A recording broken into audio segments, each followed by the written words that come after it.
Okay.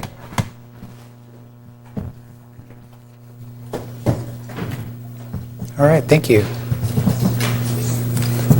All right, here we go, folks. Welcome, everyone. Today is Wednesday, May 20th, 2015. We're located at the Moore Bay Vets Hall at 6 p.m., and we're located at 209 Surf Street. This is a special meeting for our fiscal year 16 budget study session, and for the record, all members are present. We do have a quorum. We'll call the meeting to order. We will be going through our budget presentation. Our city manager will be doing that. We'll go through our presentation first. Following that, we'll open it up for public comment. And following public comment, we'll come back to city manager, who'll go through our item-by-item presentation where council can go through questions, discussion, and action accordingly. So we'll lead it off with our city manager through our presentation, and then we'll go into follow that up with public comment. Great. Thank you, Mr. Mayor, and those in the audience and those watching either in real time or tape delayed on YouTube. Welcome. So City Council, you have in front of you the FY16 budget study session packet, and there are copies of that in the back for the public that's here. It will also be online tomorrow morning. And in Council, you also have the one-time spending investment priorities list. I'll talk a little bit more in detail about this, but you've already given input, and it's been prioritized generally based on the input I've received. But we're going to go through that again. So there's a little column on the one you have in front of you for you to reorder and reprioritize. And when we get to that point of the evening, if you'd like, we can bring it up on the screen, fill in your new orders, and rack and stack it by the sort of council vote. So you might just want to be aware of that. Okay, and the mayor actually asked me to begin this budget session with a review of the budget forecast overview that we did at the beginning of the last council meeting. Essentially, this first presentation is a synthesis of the 3.5-hour 10-year budget forecast that we all participated in this room on the 31st of March. I'm going to try to do this in the 17 minutes that I did it at the council meeting, but it is probably an important overview for all of us, especially those that perhaps have not heard this before, because it puts this budget in context, and some of the decisions that we'll be asking you to make are put in context based on this 10-year budget forecast. So this budget forecast was conducted by management partners. For us, we're serious about making realistic assessments of where we are and where we need to go. So the bottom line, sort of up front here, is that while we are up the creek, the good news is that we do have a paddle. That slang term, being up the creek without a paddle, sort of means that you're in an undesirable situation. While we may be in an undesirable situation fiscally and economically in the city of Morro Bay, we do have a way to get out of it, and that will sort of set the stage. So to be clear-eyed, our long-term fiscal and economic situation is not rosy, but neither is it catastrophic. So neither dire nor great. We have some significant structural issues that we need to address, but we have a way to address them. So management partners helped us with this budget forecast. It's given us a very good view of who we are. I'd say that we can now sort of see ourselves from a mid and long-term budget perspective. We have two major issues. The long-term issue is that today's revenues fund less than 75% of what the requirement is maybe for a full-service city. That's an economic structural problem. That is, we generally don't take in enough revenue in order to provide the full requirement of services that we would like to provide. That's the long-term issue. The medium-term issue is that we have two mid-term challenges, sort of 5-year challenges. One is a projected recession. So going through this budget forecast, we took into account that we may well see a recession in the next 5 years. So we're not, we're being realistic. We're not being optimistic nor neither overly conservative nor overly optimistic. We're being realistic, and we anticipate that there may be a recession, so we've taken that into account. Similarly, there is a midterm pension contribution spike. Both of these are fiscal concerns. The first long-term issue is an economic structural concern, but this is a fiscal concern of how do we get through these lean years in an appropriate fashion. So while it all may sound terrible, we're not on the verge of insolvency. We have a plan, and we have a paddle at least. We can get one. What we need to do is we need to plan and we need to diversify. I'd like to take a moment here and review the cash versus retirement or requirements-based approach to budgeting. So like most cities, frankly, in the past, Morro Bay has operated on a cash-based budget. That is, we see how much revenue we have, and we divvy that up, and then when it's gone, it's gone, and that's how we have budgeted.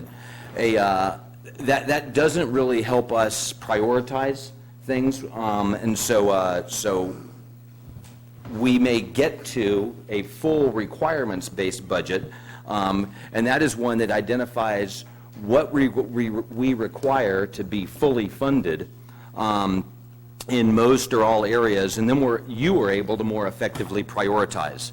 So we have a lot more work to do on what our requirements are, but here are 4 areas of concern requirements-wise. And over the coming year, with the help of our new Financial Oversight Committee, I hope that the staff will be able to more fully refine what our requirements are in every area. But here's a taste, just sort of see where we are. So this is, next slide please, this is a picture of the police department's budget versus its requirement. So the whole pie there is what we believe police department requires for operations, just operations, that's officers on the street.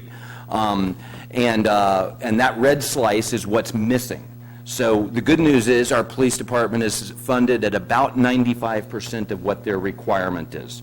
And that is, that's not too bad. But if we were funded at 100%, we would have all the officers that we need to have a full 3-officer shift on duty all the time, and still have the appropriate capacity so an officer can be on his vacation or sick and not have issues. Next is the fire department. Looks similar. That's the fire department budget versus their requirement. So the fire department is at about 92% funded against its requirement. It can, and by the way, Steve Knuckles is well, not in the hospital. He's at the doctor's right now. He's got a little concern with the neck surgery that he had. So that's where Steve is.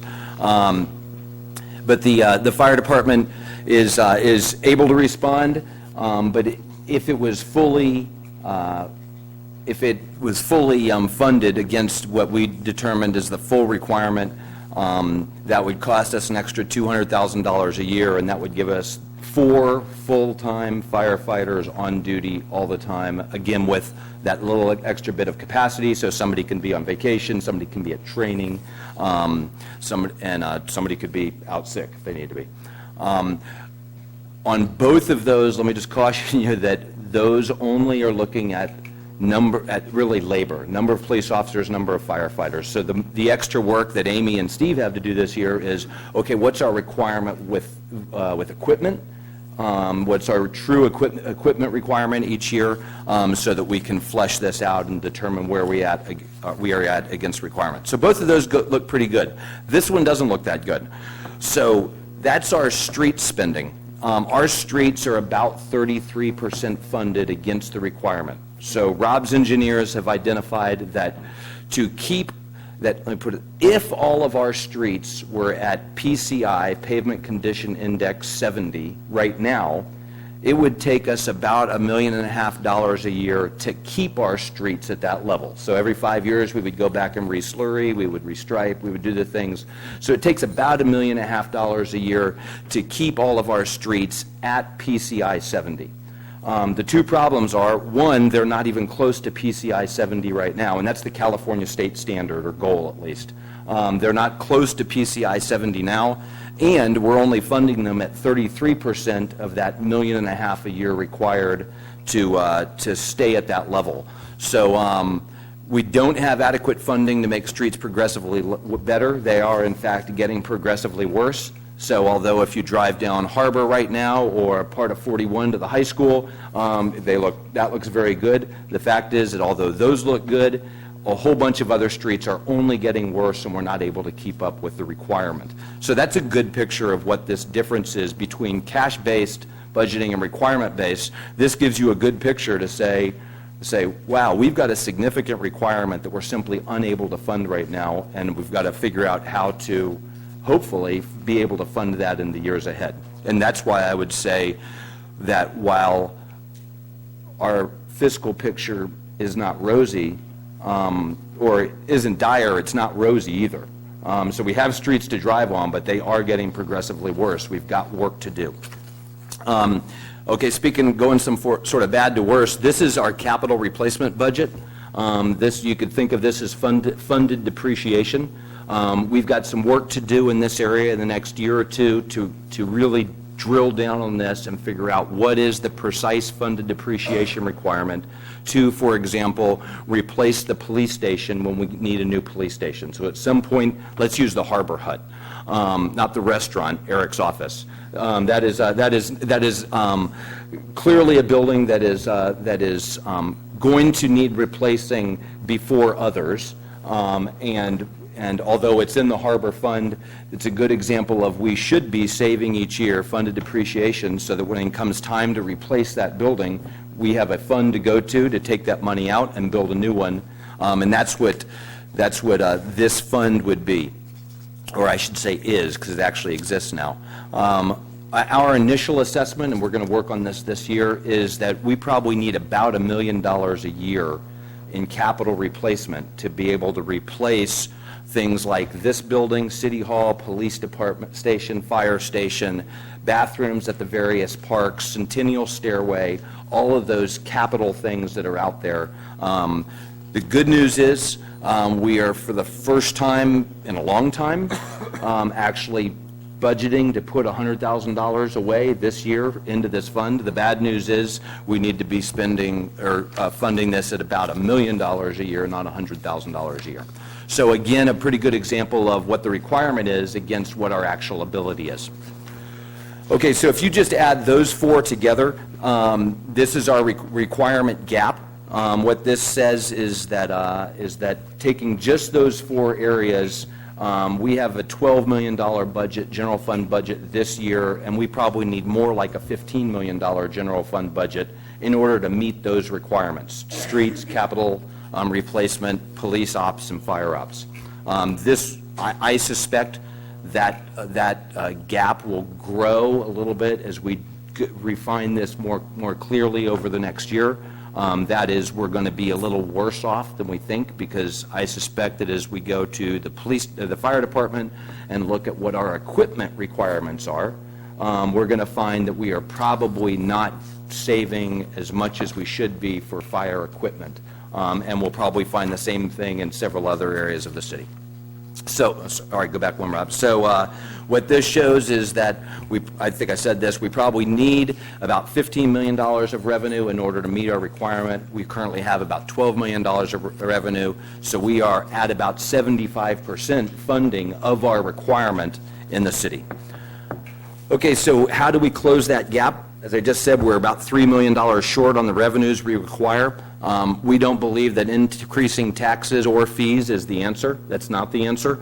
Our forecast includes a modest increase in revenues from TOT, but TOT is not going to close the gap. Joan and I and Brent and I talked about this a couple of weeks ago again, and we are pretty close to the ceiling of what we can expect TOT to provide. We're probably within 8 to 10% of the ceiling of what we can expect. So TOT could grow to that area, but at some point, the only thing that's going to cause TOT to grow further is having more hotel rooms.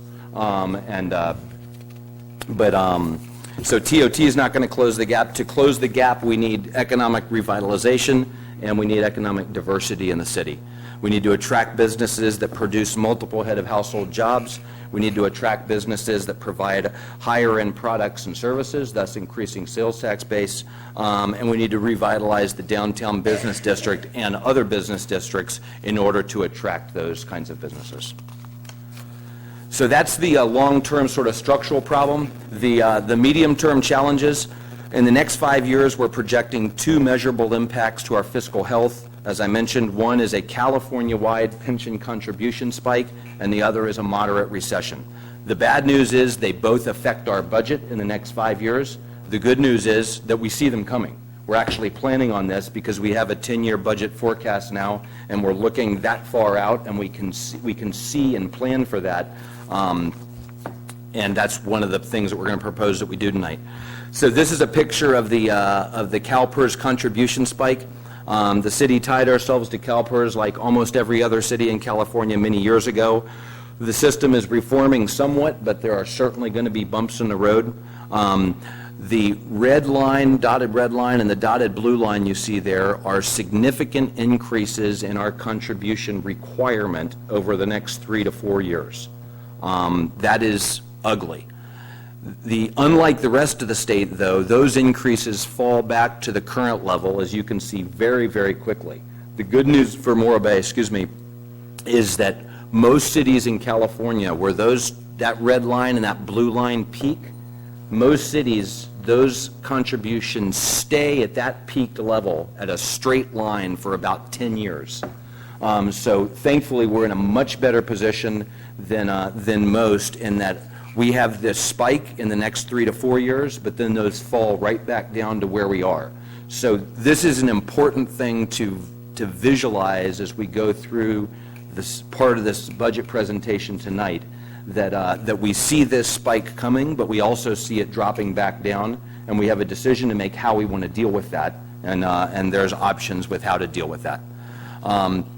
So we do need to prepare for 5 years of higher labor costs ahead, but also we need to keep in the back of our mind, or in the front of the mind, that those are going to drop back down after 5 years and then gradually fall down over the next 20 years.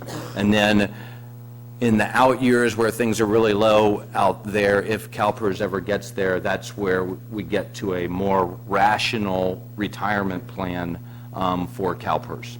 And what that really shows is many of the Tier 1 CalPERS employees retiring, transitioning out, and Tier 3 CalPERS employees coming on, and that's a significant difference in our budget.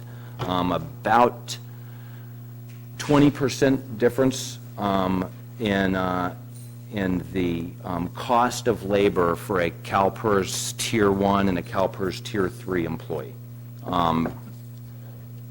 It's significant. Okay, next. Here's the recession picture. In the U.S., since the Great Depression, recessions have occurred on average every 6.5 years. So we want to take that into account. We want to be forward-thinking. So we are anticipating in this budget forecast that we'll have a moderate 5% recession in about 2017. Yes, these are guesses, but at least we're projecting something and not getting surprised completely when things go a little bit sideways for a year. We'll show you in a minute what it looks like if that recession is more significant or less significant than 5%, and what happens if it's later in time. The important thing to note is the projected recession in 2017 sits on top of that CalPERS spike. So it's sort of a double whammy that we have this CalPERS spike at the same time that we're projecting a recession. And actually what you'll see is if the recession doesn't happen until 2019, then they aren't sitting on top of themselves, and the budget picture looks a little better. The midterm picture looks a little better. So we don't know if it's going to be 2017, 18, 19, when. The economist in me, and I'm not a trained economist, says it's going to be a little later because the recovery has been pretty doggone average or below average. And so we have not had a strong recovery like we are used to after recessions, and thus it may well be that the next recession isn't at the 6.5-year point, it's more at the 8.5-year point because of the anemicness of the recovery that we're in right now. So the good news is we're planning as if we're going to get hit in 2017 with a recession, and whether one comes then or later, at least we're planning on it, and we're looking at it, and we have our eye on that. Okay, so this is our most likely budget picture for the coming 8 years. The blue bars there are the level of our general fund emergency reserve. That's how much money is in our reserve at the end of each, well, through and at the end of each fiscal year. The top red line is our policy level reserve requirement. You've set a 27.5% requirement for our reserve, and what that red line shows is where that requirement is. The thinner red line below that is the Government Financial Officers Association recommended minimum reserve level of 16.5%.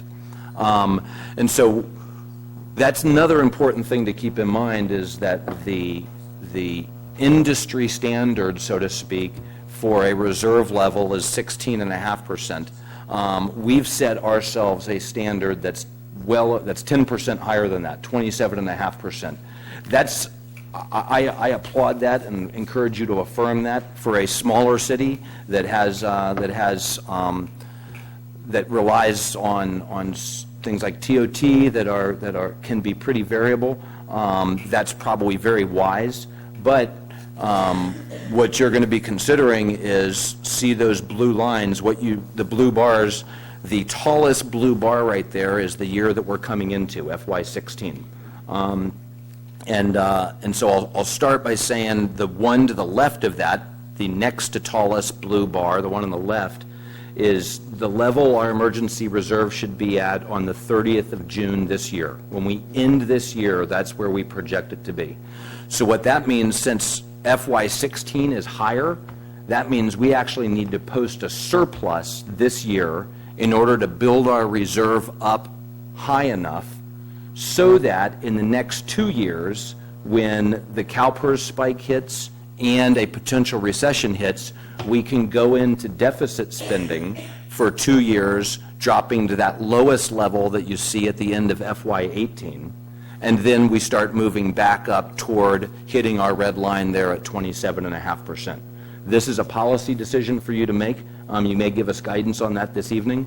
But we really have, so right now your policy says that those blue bars must stay above the top red line. That's what your policy says. Again, I affirm that policy, but I also note that we have a good 10-year budget forecast. We can see what's coming. We're projecting a recession that's laying on top of this CalPERS spike.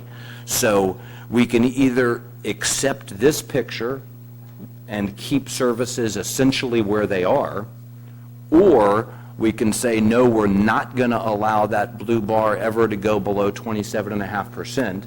And what that will require you to do is to cut services measurably, likely in 2018, so that that blue bar doesn't fall below the red line.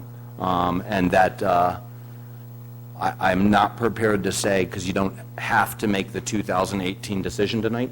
I'm not prepared to speculate on what those cuts would be, but that's a fairly significant cut, and it would be a challenge to cut that amount of sort of discretionary spending in the budget. With about 80% of our budget dedicated to labor, that would probably be some labor cuts. So you're going to have an opportunity to wrestle with this in the budget presentation and consider. But really, this is a great time to say the choice is be prepared to cut services in 2018 to 23, or acknowledge now that we have this pension spike and we know that it ends after 4 years, and that we're projecting a recession. And choose to use a emergency reserve for what many people use an emergency reserve for, and that is to get yourself through a challenging time without making significant cuts. The example I would use that works for me is we've got an emergency reserve in our home budget. And if the reason we have one is so that if my 18-year-old daughter totals the car and I need a new car, I don't have to pull her out of college in order to get the car. So the point is that I think you have an emergency reserve to use appropriately at times to get yourself through challenging times, not just to be able to look at it and say, hey, isn't it great that we have a huge emergency reserve and we're never going to touch it. I would also note that, again, that your set emergency reserve level is significantly higher than the GFOA minimum recommended level, and so I would feel comfortable recommending that you make that choice. Okay, so on the left is the picture that you just saw, but that is if we funded police and fire operations to that requirement level. So you remember the slides I showed you earlier that said we're funding police at 95% of requirement and fire at 92%. If we funded both of them at 100% of requirement, it would be the left-hand picture. And you notice that we not only we stay in deficit spending and then we go into debt in 2023 with no reserves, having depleted them all. That horrible one on the right, that is only if we funded streets at our required level. Those are the slides that tell us, again, that we need to grow the pie in Morro Bay. We need a broader revenue base. Increasing taxes and fees is not the answer, but the answer is additional head of household jobs, additional, probably some higher-end businesses or revitalized business districts, so that we have increased revenues, not on the backs of taxes, but on the good back of great new business bringing new revenue into your city. Okay, next, a couple more pictures here, and then we'll get into the budget brief. So on the left is the current forecast that you just saw. On the right is what if the recession in 17 is 2.5%, not 5%? Notice that's not bad. In fact, that's quite good, and we might barely dip below the red line, the high red line in 18, but really we're right at it. So if the recession is quite light, then we'll be in very good shape. Next. That's what happens if the recession is 7.5%, not 5%. The good news there is we still don't drop below the GFOA level of 16.5%, but obviously it's a little more challenging than the current forecast of 5% on the left. And this one is what if the recession is in 19, not in 17? And that's not a bad picture either. And the important thing there is no longer is the recession and the CalPERS spike on top of each other. They're separated by time a little bit, and so that's why the picture is not quite as bad. Okay, so the conclusion is that the good news is we're looking well ahead of just this year. We have a 10-year view where we are accounting for a potential recession for this CalPERS spike, but our services do not meet our requirements, as you see. And again, to put that missing red piece into the pie, we need to revitalize and diversify our local economy and not just sort of go along as we are. Because again, if we don't do that and we go along as we are, we're going to continue funding streets at 1/3 of what they are, and streets are going to get progressively worse in the city instead of progressively better.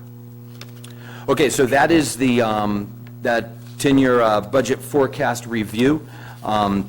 You had an opportunity to ask questions and comment on that at the last council meeting, so I was really doing that for the audience that's here and the audience that might be watching at home. So unless you'd like to do otherwise, Mayor Irons, I recommend that we go into the budget presentation now. That'd be great to keep going unless there's a dire need from anyone on council to ask any questions. Great. Okay, great, Just thanks. keep going, thank you. So this is the so that was the FY 16 to 25 picture. This is the FY 16 picture. And not really picture, this is our recommended budget for you, for your consideration and change. So the purpose is to give you and our residents an initial opportunity to provide input into this budget. This is the schedule that we've been on. In February, you established 73 objectives for the city. That we call those objectives. They're really budget objectives that help prioritize what we would spend money on in this budget. There was significant public and staff input in that goals and objectives sessions. There were 3 sessions, if I recall. 2 study sessions and a council meeting. So there was significant public input in that part of the process. In March, the council hosted the 10-year budget forecast with management partners that I just reviewed. Coming out of that, in April, the staff developed this FY16 budget. It was based in large part on those FY16 objectives that you set and on the management partners forecast.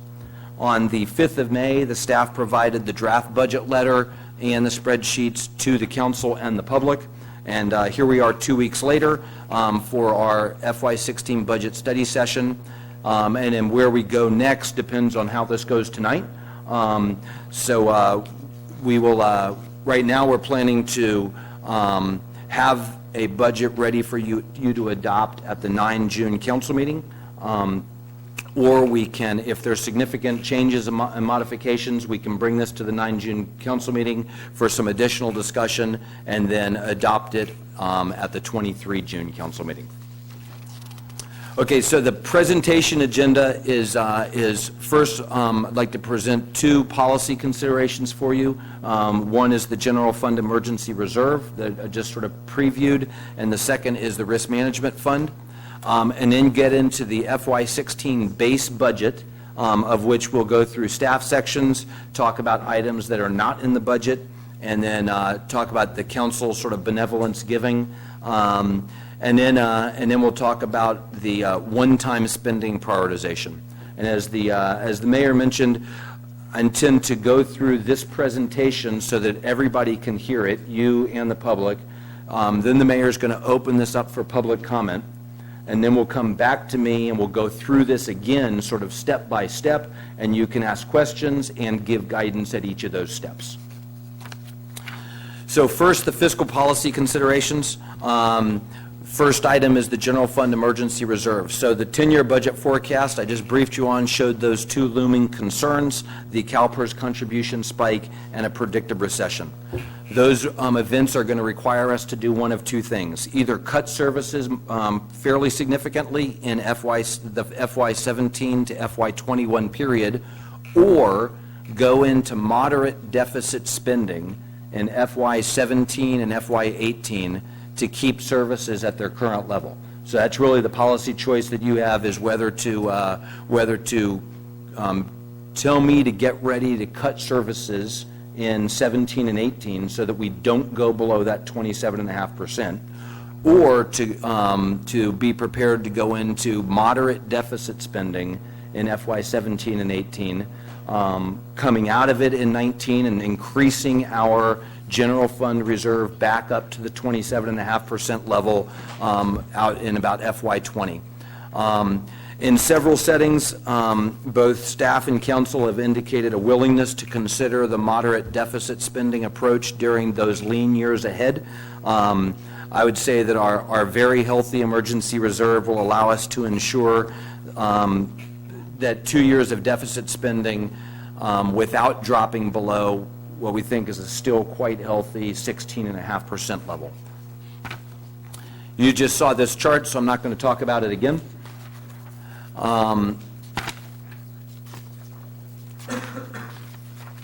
So what the staff will do is recommend that you pass a resolution affirming the 27.5% emergency fund reserve level, while designating the following year-end minimum reserve levels for the next 7 years. So this is the recommendation. Essentially is that you don't pull your kid out of college to get the new car. You use your emergency reserve to get the car that you need and still provide the services that you want to provide. What you'll note there is we have pegged those year-end emergency reserve levels to a specific dollar amount, not below those dollar amounts. We will review this with you every year, do a budget forecast every year so that we can see if revenues are on track. We can see if the recession is hit. But if revenues are keeping pace with what we've projected in our 10-year budget forecast, then at that point the staff would recommend that yes, and what you see there is we go into deficit spending in 17, dropping from a 32% reserve level down to a 30%, and then in 18 through 17 from a 30% down to 24%, and then it starts climbing back up in FY19 with a small gain from 2.6 million in the reserve up to 2.8, and then gradually starts moving up again. The staff, after we get through this, have public comment, come back to you, we will recommend that you pass a motion now directing us to return at the next meeting with a resolution, putting this in resolution form, sort of more formally, and setting those reserve levels, requiring it to be reviewed annually, et cetera. Okay, next is the Risk Management Fund. The Risk Management Fund is a special fund that exists to cover certain unanticipated claims and expenses that are not covered by the city's insurance. So most of our risk is covered by our insurance with CJPIA. There are some risks that are not covered by CJPIA.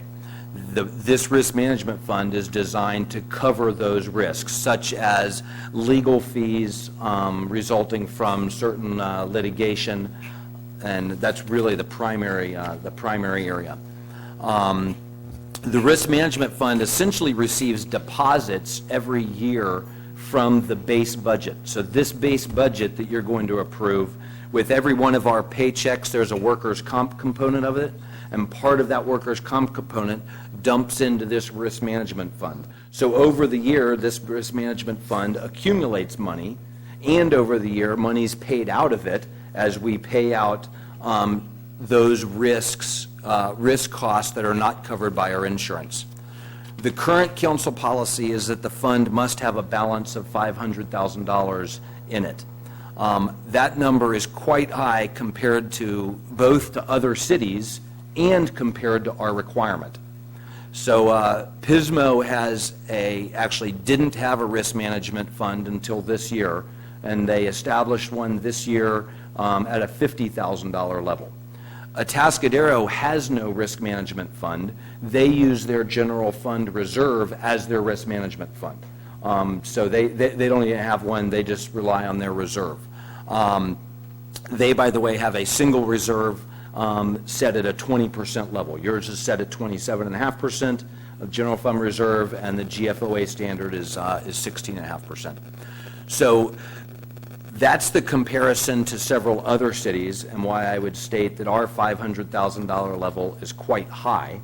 The reason I would state that it is high compared to our requirements is that our deposits into that fund every year, as I just described are deposited, are generally equal to the expenditures that we have from that fund.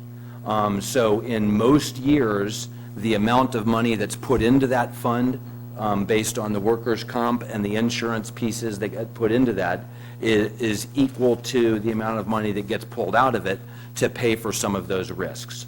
The staff perspective is that the $500,000 is pretty high compared to other cities and compared to the requirement. Next slide, please. So were the council to reduce that minimum required level from $500,000 to $100,000, the city would have at least $400,000 available now to spend, to invest on significant city goals. So there's essentially a fairly significant pot of money that's sitting there that's really sitting on the sidelines and is not being invested. It can only be invested once, but if we get the investment right on some economically things that will address some of those economic diversification and revitalization issues, then that may well be a great investment. So one question, what happens if, contrary both to our demonstrated history and our expectation, we had a serious hit to the risk management, that shouldn't say reserve, the risk management fund for more than $100,000?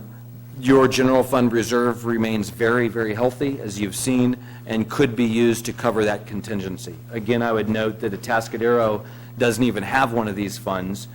They simply fund their unanticipated risk issues out of their general fund reserve. So staff recommends that the council pass a motion now directing us to return at the next meeting with a resolution lowering your risk management fund minimum level to $100,000. I also recommend that you ensure that a measurable portion of that one-time investment or spending be committed to ADA compliance based on the nexus of risk management and ADA compliance. We need to be clear-eyed about our ADA requirements. We have significant requirements. We do not have significant resources pegged against those requirements. One of the reasons we have insurance and risk management is because of things like ADA claims. And so if we were to get an ADA claim right now, the risk management fund is one place we would go to pay for that, and it would be very appropriate to spend some of that one-time spending out of the risk management fund on ADA, addressing some of our ADA deficiencies so that we can continue to bring the city up to the ADA standard.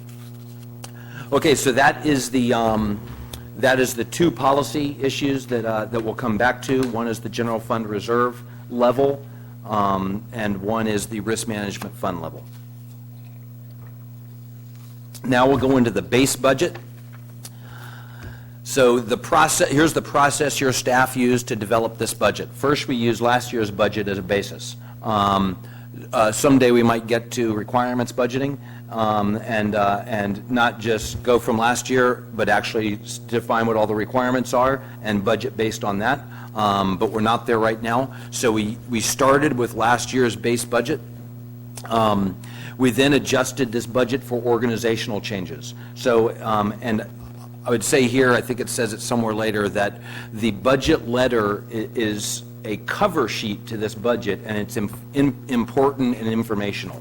And so, for example, in that budget letter is where it addresses that there have been some significant organizational changes I've made in the last year. So it's a challenge to look at the current budget spreadsheets and directly equate some things, because last year Scott Graham and his planners were in a public services line. This year they're pulled out in their own budget, and some other organizational changes. So we adjusted that 14-15 base budget based on the organizational changes. We then took significant input from that management partner's 10-year forecast. That 10-year management partner's forecast identified, as you heard from Bob Leyland, who was here 2 months ago, month and a half ago in this room to give it to you, identified some very significant things that we had not been investing on: capital replacement, information technology, and some other areas. So we took that information and put it into this budget. There we go. We added additional spending that has not been in that budget, capital replacement, IT, and we still came up short. We were still in the red, and so at that point, the staff wasn't very excited, but we had exhausted all the smart budgeting practices. So I said, okay, you guys go back and come back tomorrow, and everybody cut 1% off your budget. We were 1% away from being in balance. And so after doing all the smart stuff that we could, we were still out of balance by about 1%. Sent the staff away, said come back. Everybody from the city manager's office to the council budget, everything we chopped 1% off of to get us into balance. I would note, especially for Amy and Steve and some others, but really for everybody, that really hurts more than just 1%. Because if you consider that 80% of our budget is in labor, and you have to go and cut 1% out of your budget and you can't cut labor, then what you're really doing is cutting about 5% out of your discretionary budget. So we went into things like copier contracts and how much paper we're going to use, and staff training and all of those things. And that was a fairly significant, so it really was 5% on those sort of things because 80% of the budget was essentially untouchable. I chose it to be untouchable because it was labor, because we were not anywhere near having to lay off anybody in order to balance the budget. We assume some fee increases that are consistent with costs. I'll talk about that a little bit more, but our costs have increased significantly in the last 2 years in a number of areas, labor specifically, part-time labor, minimum wage very specifically. So we assumed some fee increases. Actually, I'll say this twice.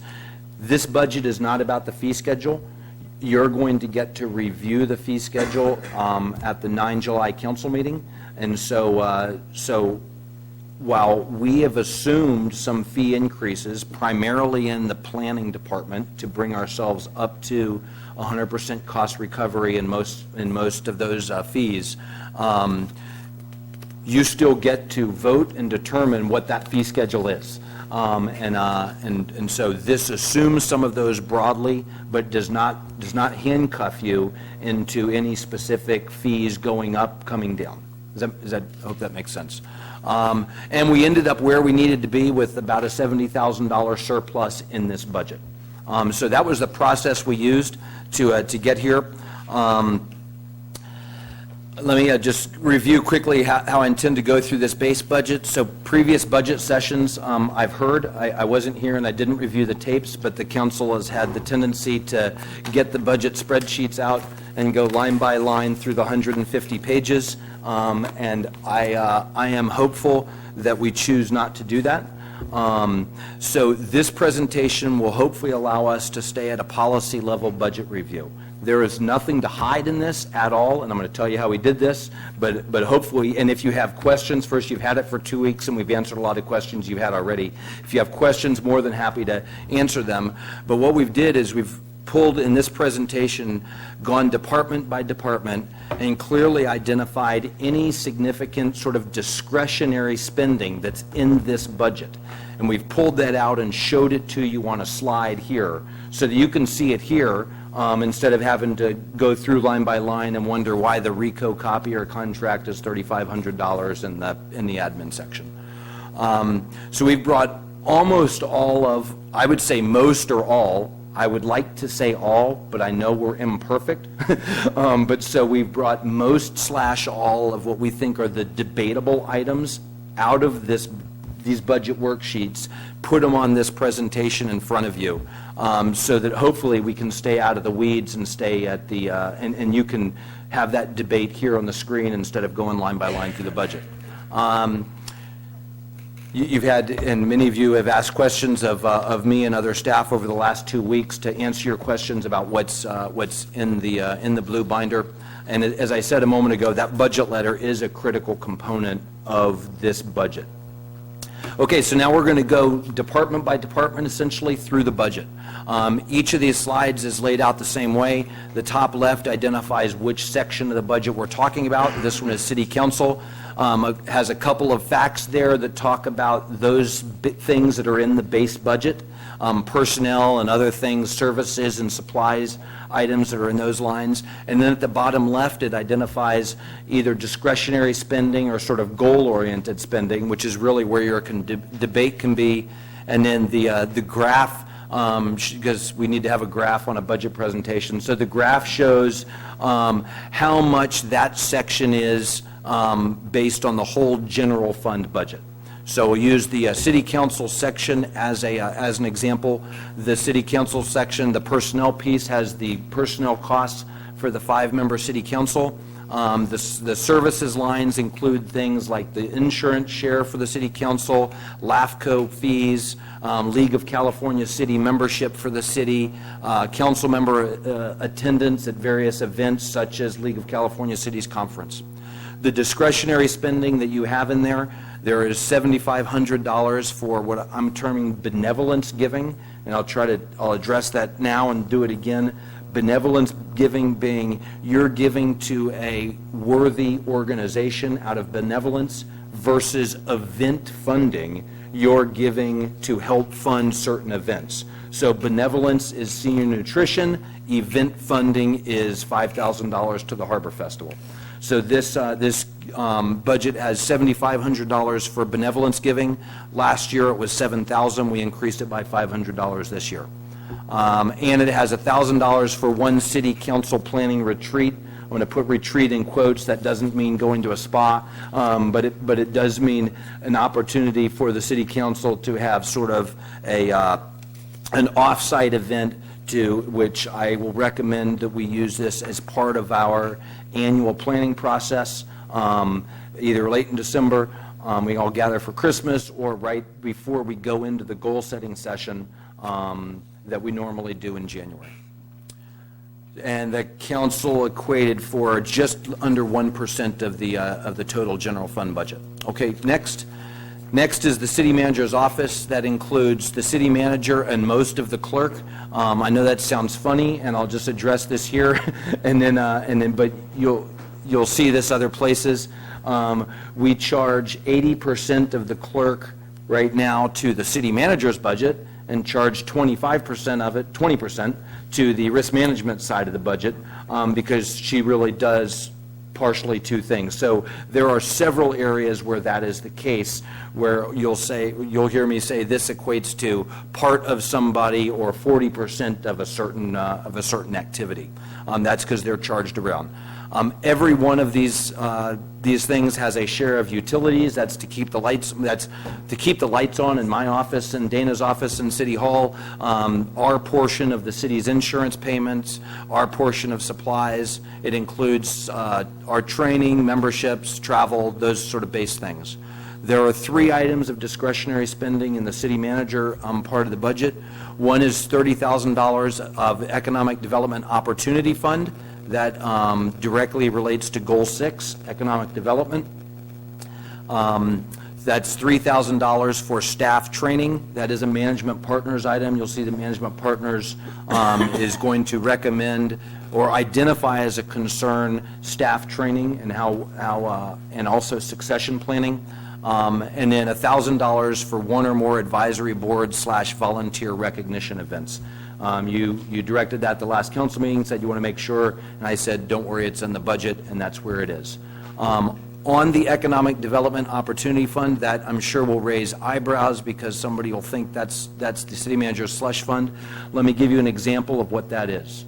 About 3 weeks ago, a member from the Chamber of Commerce came into my office, and they are planning a Morro Bay business walk in October. Sort of modeled off of Tascadero's quite successful business walk. The Chamber is leading this.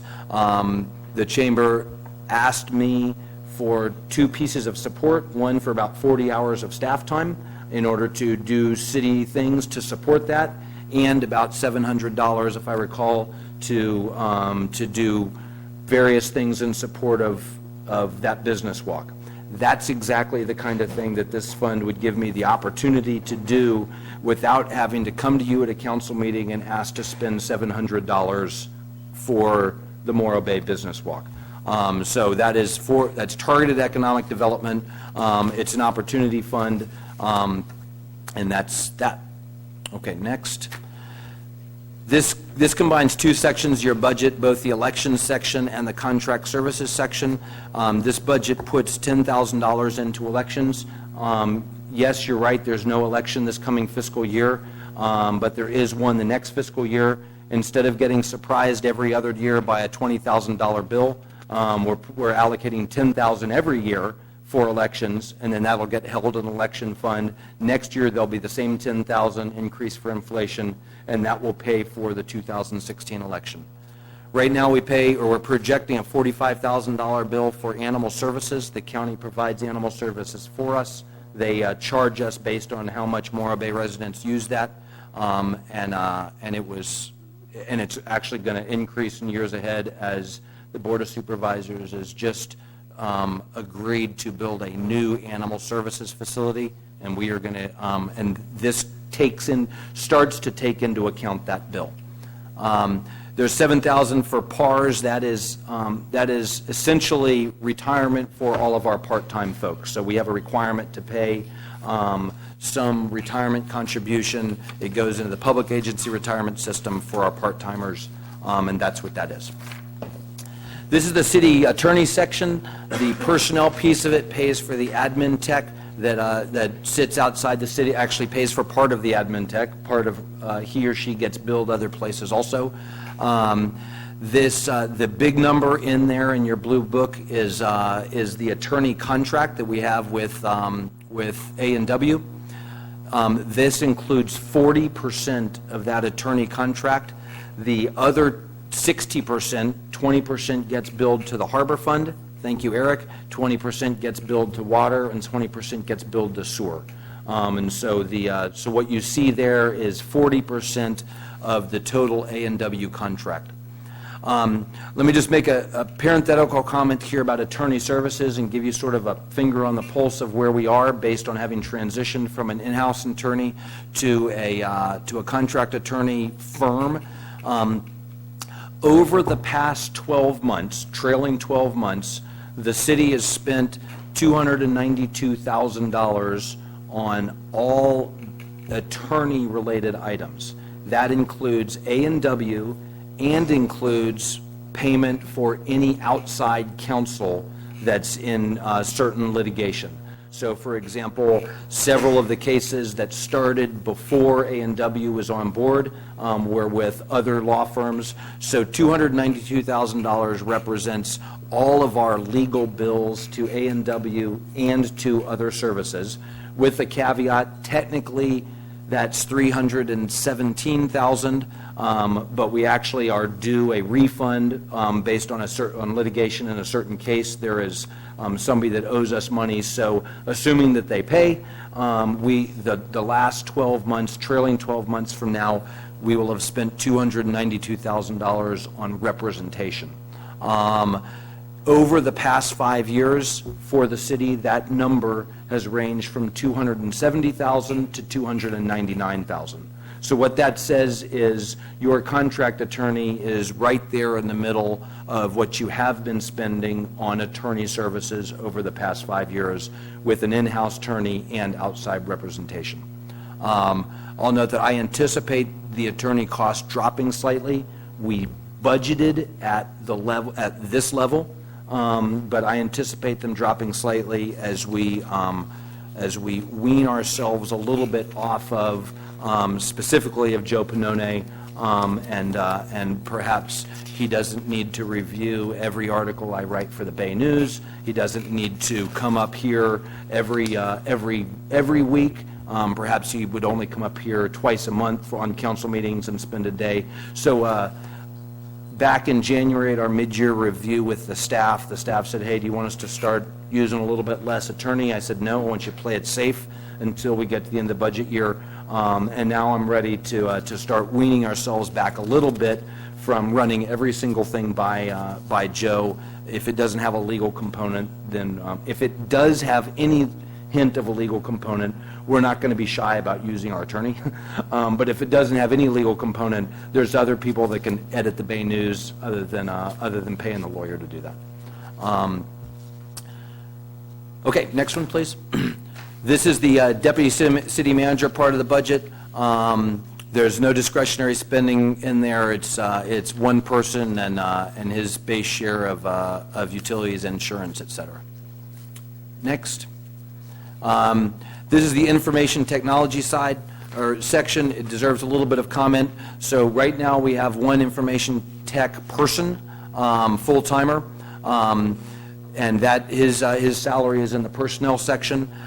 So one note, as you went through your budget spreadsheets, you'll note that there was really $145,000 of spending in there that was not in the previous year. $95,000 of that is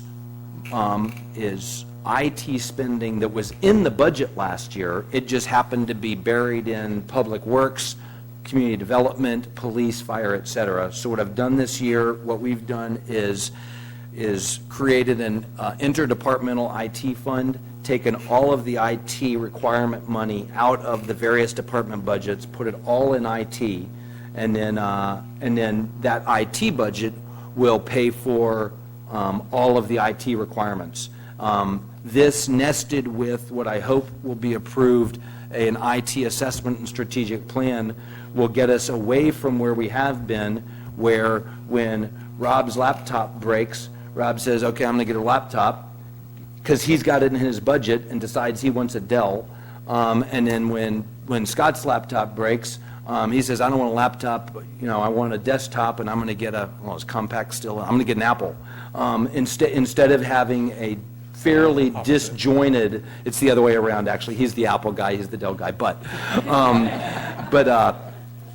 instead of having a, frankly, unplanned IT acquisition approach, we'll have a better planned, more centralized IT approach, which most good organizations do.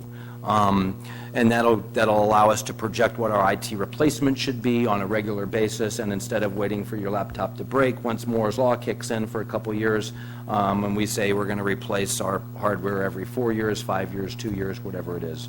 And the other spending that's in there is $50,000 of increased IT spending based on Goal 10D information technology. We are woefully behind in IT in almost every area, and so this is 1/3 of the IT increase I'm requesting. There's also $100,000 of IT spending in the one-time investment list, and there's $50,000 here. This is a good time to make another clarification. Anything on the one-time investment list, the key word there is one time. That $100,000 isn't there next year if we spend it this year on IT. If it's on the slide here, if it's in the base budget, then that's there next year also. And so this is an increase of $50,000 a year every year going forward until we figure out, get an IT strategic plan and figure out what that number should be. And then there's on the one-time spending list, there's a one-time additional investment of $100,000 to do some big projects this year, an IT assessment, an IT strategic plan, potentially move all the servers and stuff into the fire station, which is our EOC, which has backup power. That's a little under the hood of what sort of the reasoning is for that. Okay. This is finance. They're wonderful, but there's not a lot to talk about. So this is Susan's section. This is Susan. This is Chris. This is part of Amy. Again, I think part of Amy is charged to other funds, but there's really nothing to debate, nothing discretionary in that budget. Same thing with HR. This is Lori, our one HR person that does HR for a 100-person organization. It's probably about right. Again, no discretionary spending in there. This is your police department. So this budget has no change to staffing in the police department, same as last year. It includes utilities, insurance, all that. The budget includes, but that little chart on the top right doesn't include $70,000 of Measure Q funding. So you'll see a Measure Q slide here coming up. So this budget, or the police department, accounts for 29% flat of our general fund budget. It's actually slightly more if you include the Measure Q funding. You'll see some, or you already saw when you reviewed your budget spreadsheets, some fairly significant differences between the service line and and the admin line. That accounted for the change in dispatch. So our personnel costs were reduced significantly, but our services, our contract cost, was increased by the same amount. That's the change in dispatch services. This budget does include funding for Goal 4F body-worn cameras, but good news is it's not coming out of the general fund, that's coming out of the COPS fund. Fire department, very similar to police. There's no change to staffing. This chart does not include $302,000 of Measure Q funding that is going to fire department. Again, they have a very similar dispatch change. that shows a reduction of some personnel, but an increase in the contract line for dispatch services, and includes goal spending for two different goals, 4A and 4B, $10,000 for assistance writing our hazard mitigation plan, and then there is EOC training money built into the budget under the EOC line. Next. This is Public Works Department. Again, there's no FTE changes, but there are some sort of big number changes because of the reorganization, moving maintenance into the Public Works Department and moving the community development. I'm not sure what community development not means on this slide. Probably means that they're not in the budget under Public Works because they are under community development. This does not include $551,000 of Measure Q street money. I'll talk to that when we get to the Measure Q slide. What it does include under the discretionary / goal spending lines, there's about 4 tons of asphalt a week in the budget related to Goal 2, improve streets. There's $6,500 in the base budget to replace 20% of our non-conforming regulatory signs. And again, what that means is there's $6,500 this year for 25%. There'll be $6,500 next year, and after 5 years, we will have replaced all of our non-conforming signs. There's also $65,000 in the budget for our street sweeping contract. It is in there. It has to be in there. It's a state requirement based on storm drain stuff that we have a street sweeping contract, or that we sweep our streets. We choose to do that via contract versus some other method. This is Scott Graham's Community Development Department. The personnel part of this includes 3 part-time, really is 2 part-time planners and 1 part-time grant writer, jack of all trades, jack of all really good trades. It's Geiska. So those are in there to the tune of about $130,000. We do not see being able to reduce that anytime soon. If our requirements were reduced significantly, which frankly wouldn't be good news because it means there wouldn't be much development going on in Morro Bay, which would be bad for revitalization and diversification. But Scott believes he's right-sized right now for the level of work he has. If the level of work increases, then we would need to go and probably hire another part-time planner. But the good news is if the level of work decreases, we don't want it to, but if it did, then those are part-time planners, and you could cut down their hours to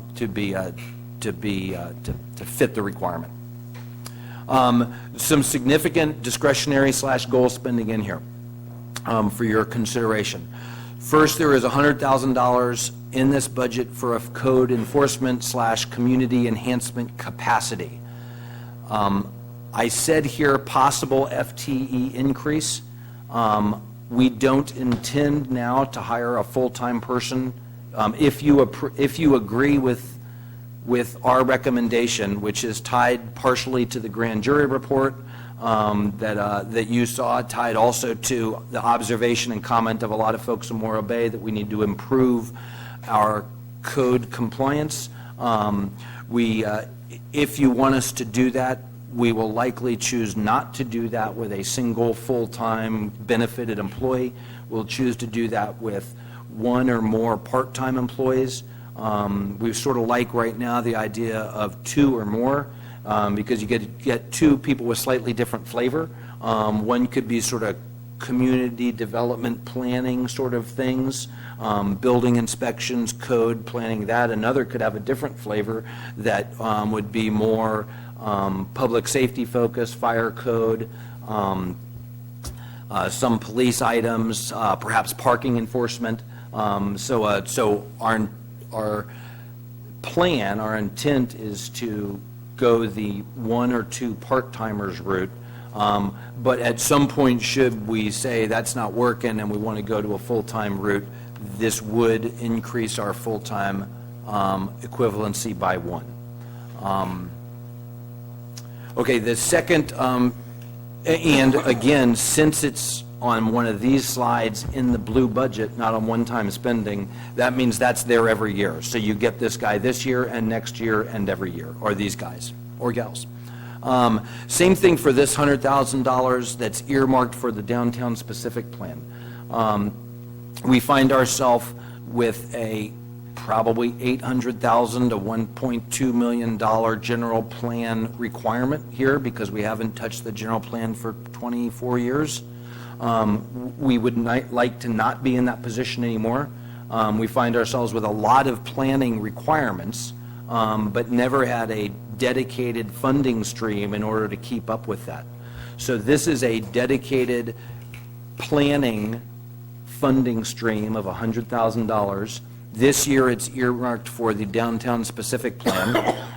Next year it might be earmarked for the North Main plan, or it could be, hey, we need $100,000 more for the general plan, and then this would be $100,000 a year increasing with inflation, that would allow us to keep up with our plans instead of doing nothing for 20 years and then having to hope we can find $1 million in order to rewrite a general plan that's 24 years old. So many cities attack their general plan a section of them at a time. Land use 1 year, circulation another year, economics the next year, housing the next year, instead of waiting 20 years and trying to do it all at the same time. So that funding stream would put us in position to do that. There's $20,000 for services related to goals 3B and 3D, and then there's $15,000 for CityWorks hosting services. Let me comment on that here. That is related to goal 10D IT. CityWorks is in parentheses or in italics because we haven't decided if CityWorks is the right tool yet. We think it probably is, but we're not sure. So, but it's easier to write CityWorks than to try to explain what it is. This is our web-based, customer-facing, trackable work order, planning, building permit, business license, and other things, IT program. And so what this is now that program is on your one-time investment list for this year. It's on there for $85,000. $85,000 is the implementation cost to buy CityWorks and implement it. That's in the one-time list because we only have to buy and implement it once. $15,000 is the recurring hosting cost, the annual cost to CityWorks to host that and to make tweaks along the way. And so if you choose not to invest in CityWorks on your one-time spending, then there's $15,000 in the base budget that we won't need to spend on CityWorks hosting, and you can reorient to something else. Okay, next. Recreation Department. So the Recreation Department budget includes 2 full-time supervisors and 1 full-time admin. The budget that went on the portal 2 weeks ago did not include that 1 full-time admin. We've adjusted that so it does. Sent the council a note on that yesterday. So the updated budget includes both of our full-time supervisors and a full-time admin person. That's Celeste English, who's up there and does a great job. So a couple of notes on this. There's been some concern in the community. I share that concern. I want to make sure it's clear. The budget revenues anticipates an 11% increase minimum wage, 11% minimum wage increase this year, and in some way fees need to follow that. So our projected revenues in the budget increased 25% from the FY14 budget to the FY16 budget. That is because labor has increased 25% from FY14 to FY16. The California state minimum wage was $8 1 year ago. It is now $9, and it's going to go to $10 on the 1st of January this year. So over 2, and almost, except for those 3 full-time positions, every other person that does anything with rec is paid as a part-timer paid off a minimum wage base. Not all of them make minimum wage, but if minimum wage goes up, then the person that was making minimum wage plus $2 goes up a little bit also. So our costs in rec have increased 25% over 2 years. Nothing I can do about that. That is state law, says you got to increase minimum wage. We voted that. We voted for those folks, and so now we get to follow the law. So I really don't have any way to decrease costs in that area. So we projected our revenues to increase at the same level as that labor increased. That does not necessarily mean all fees have to increase the same amount. And importantly, as I think I mentioned, yes, I did, you're going to have the fee discussion at the July council meeting. That's when you're going to get to determine which fees should increase, let's say 25% over 2 years, which fees should only increase 10% over 2 years, and which fees might not increase at all over 2 years. So that discussion is coming in July. I will say that I've projected our revenues in general in the rec department to increase 25% over 2 years. One way to do that, obviously, is to increase fees equally. Another way to do that is grow the pie. So as we make improvements in our rec program, if we go from 2 U12 soccer teams to 4, then we have twice as many soccer teams, twice as many fees coming in, but our overhead in some areas remains the same. And so my hope and plan is that we don't increase fees 25% over 2 years, but we're also able to offer more recreational opportunities, have a bigger pie. That said, am I concerned about this one? Absolutely. I'm concerned because I don't want to see fees increase 25% across the board. There are other things that that staff will recommend you do with those fees. For example, the cost of renting this room for a wedding. Maybe you want to increase that one 30% so that you, over those 2 years, so that you only increase other fees 20% over those 2 years. So we will bring that fee schedule to you. I will tell you that I accept that that revenue forecast is ambitious. I don't want to do it on the back of fees alone. I want to do it by growing the pie also, and we may not make it. And I might be coming to you at mid-year budget review and say we are not going to make those revenue numbers.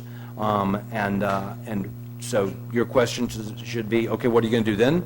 And the answer is that we have a more conservative TOT revenue projection and a more conservative business license revenue projection than we could have put in the budget. So I'm prepared to, at mid-year, come to you and say, look, we all agreed that we don't want to increase every fee across the board 25%. I'm not growing the pie big enough.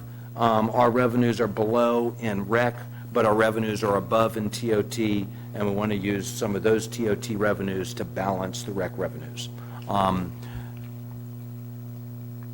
Okay, there's also discretionary spending of $5,000 related to Goal 8G. We talked about growing the rec pie, and one of your goals was to make rec program improvements. That $5,000 is targeted to marketing improvements for rec programs.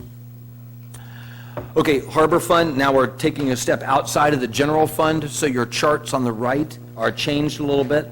What the chart on the right now shows is the Harbor Fund, or water or sewer, coming up as it relates to general fund plus whatever that fund is. So this shows that Harbor equates to 13.5% of general fund and Harbor Fund combined.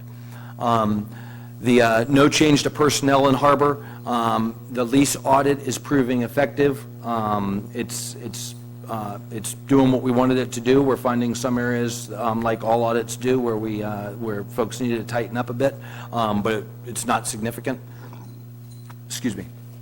There is all that following discretionary spending is in the budget.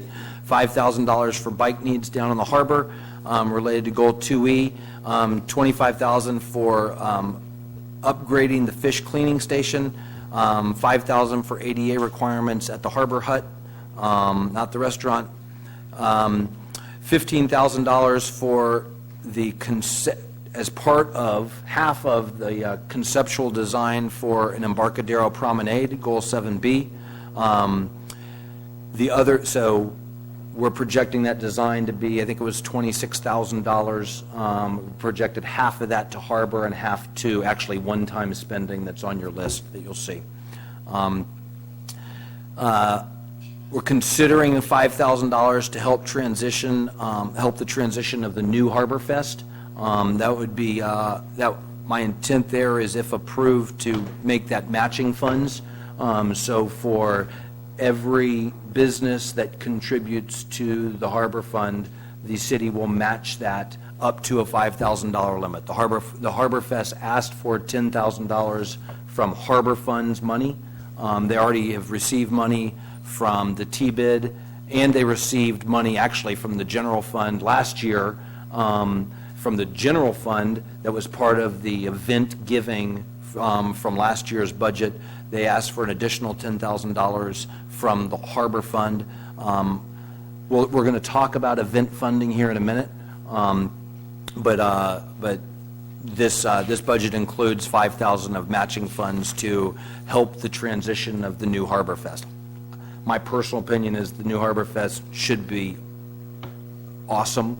I think the approach is right on, and I'm comfortable considering a one-time only assistance to this transition from what used to be pay $12 to get inside an orange snow fence and be forced to listen to loud music and raucous people, to open the entire Embarcadero, 5 blocks of it, free access for everybody from the city and out of the city, and to be really focused on our local businesses. No vendors from out of town setting up booze unless they're a nonprofit, but Susan's Beads by the Bay, being a Morro Bay business, will be welcome to set up a booth down on the Embarcadero.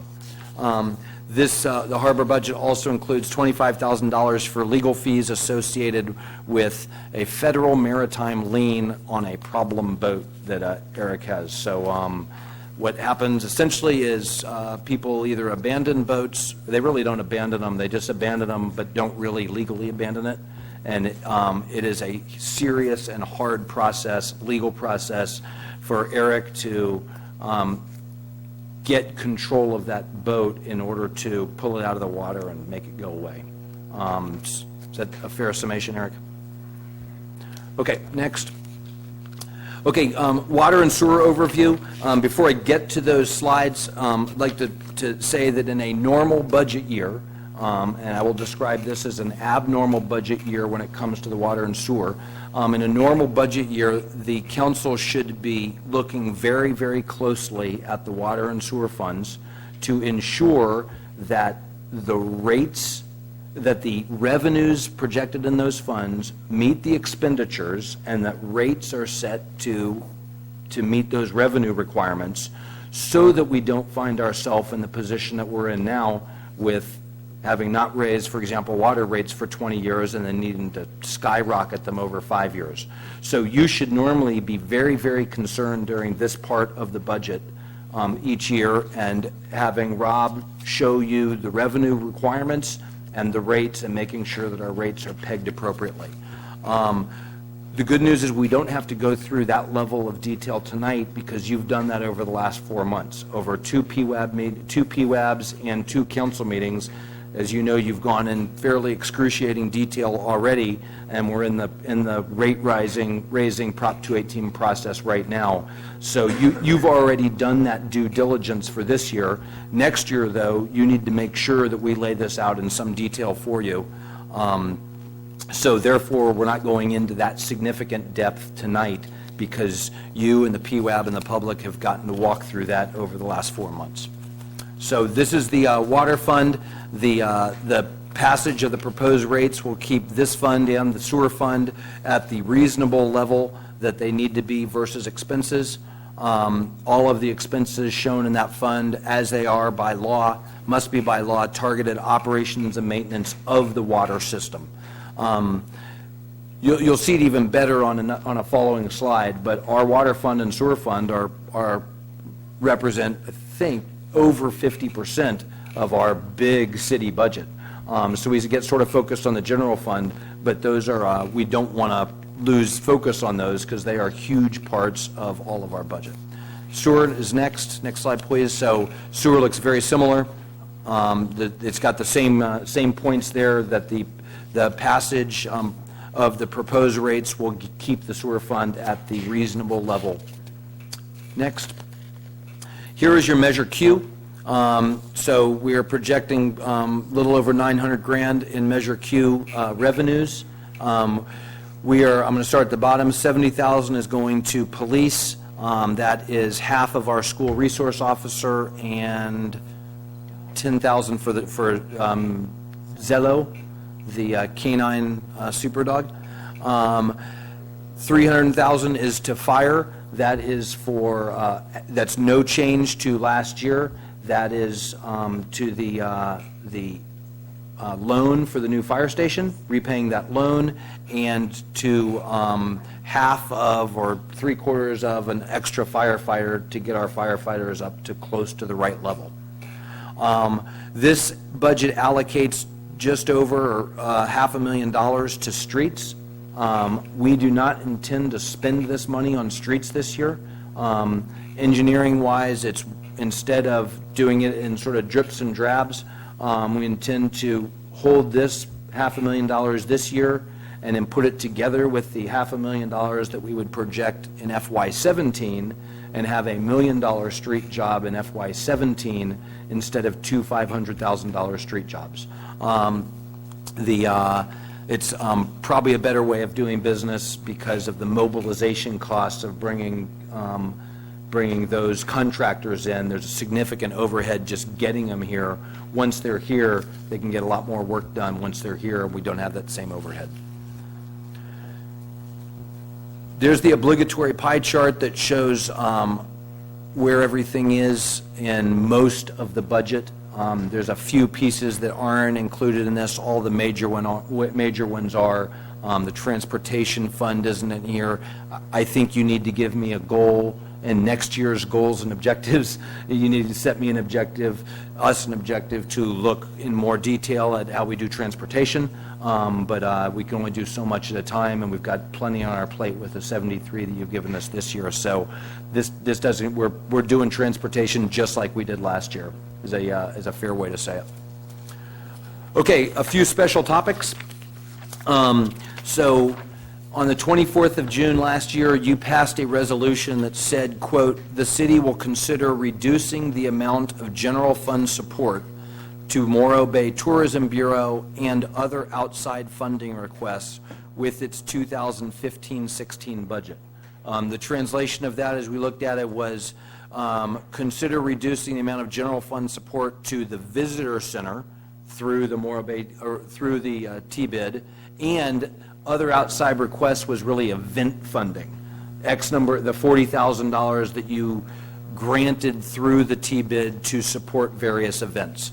So based on that guidance that you gave last year, this budget does not include funding for a number of items that previous budgets did. So I just want to make it really clear that this presentation is doing the best we can do to identify in the presentation what things we are spending money on, and identifying what things we aren't spending money on that we used to spend money on, so that you've got a real clear picture and can make good decisions.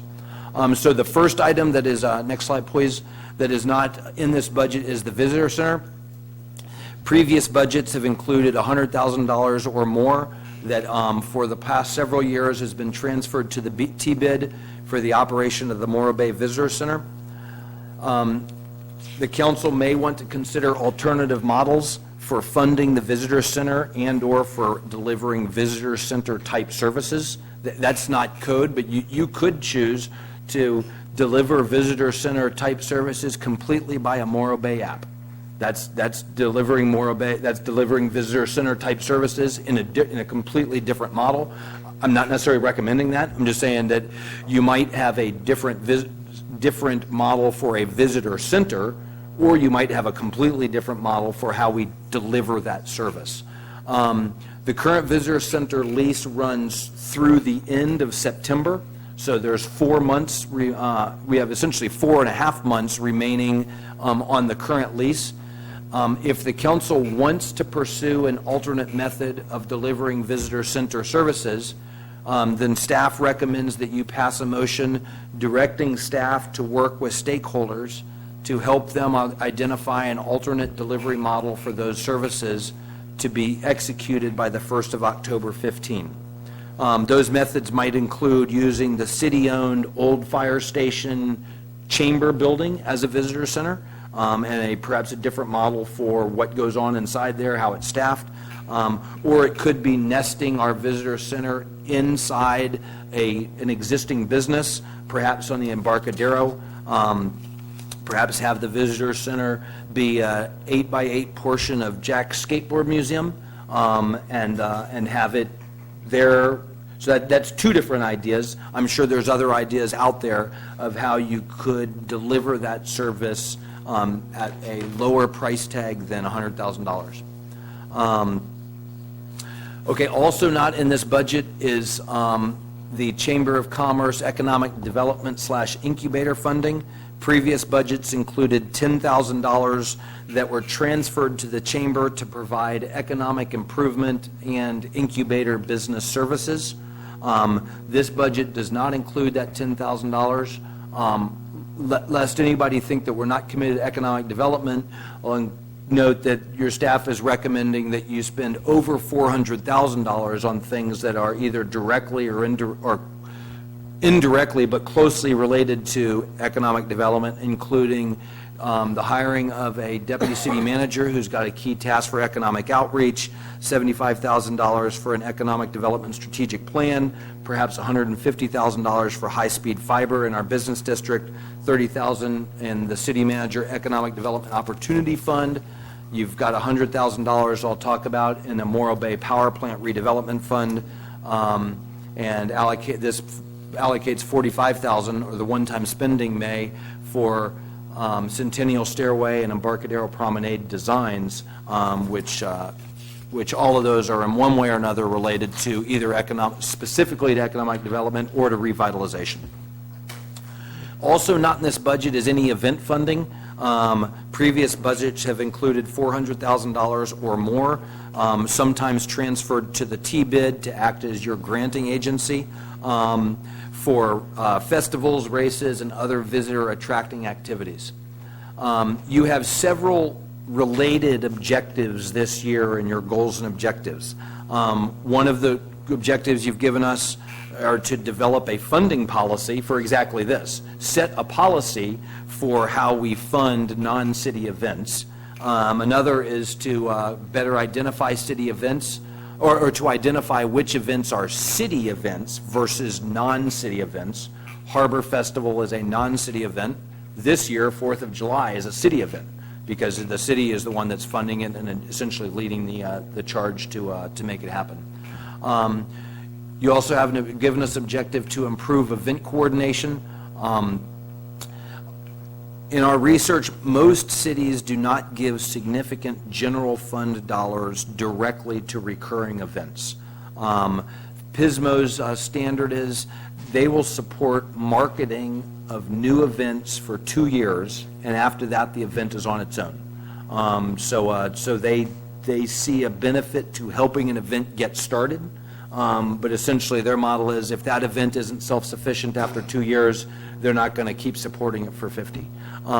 The other key thing is most cities use tourism. I will say T-bid in parentheses because everybody funds that slightly differently, or many people do, but for us it would be T-bid. But most cities use tourism funds for event promotion versus general fund funds. Sam Taylor, our new Deputy City Manager, will provide event coordination at City Hall. That's one of the tasks he'll have, is to really achieve that event coordination objective. that you've given us. And I anticipate that will be quite helpful to any event. So anybody that wants to do a new event will have a single point of contact in the city to go to, who then can go to police, fire, harbor, public works, and help coordinate all of the city support for an event, because even a non-city event requires substantial city support and involvement.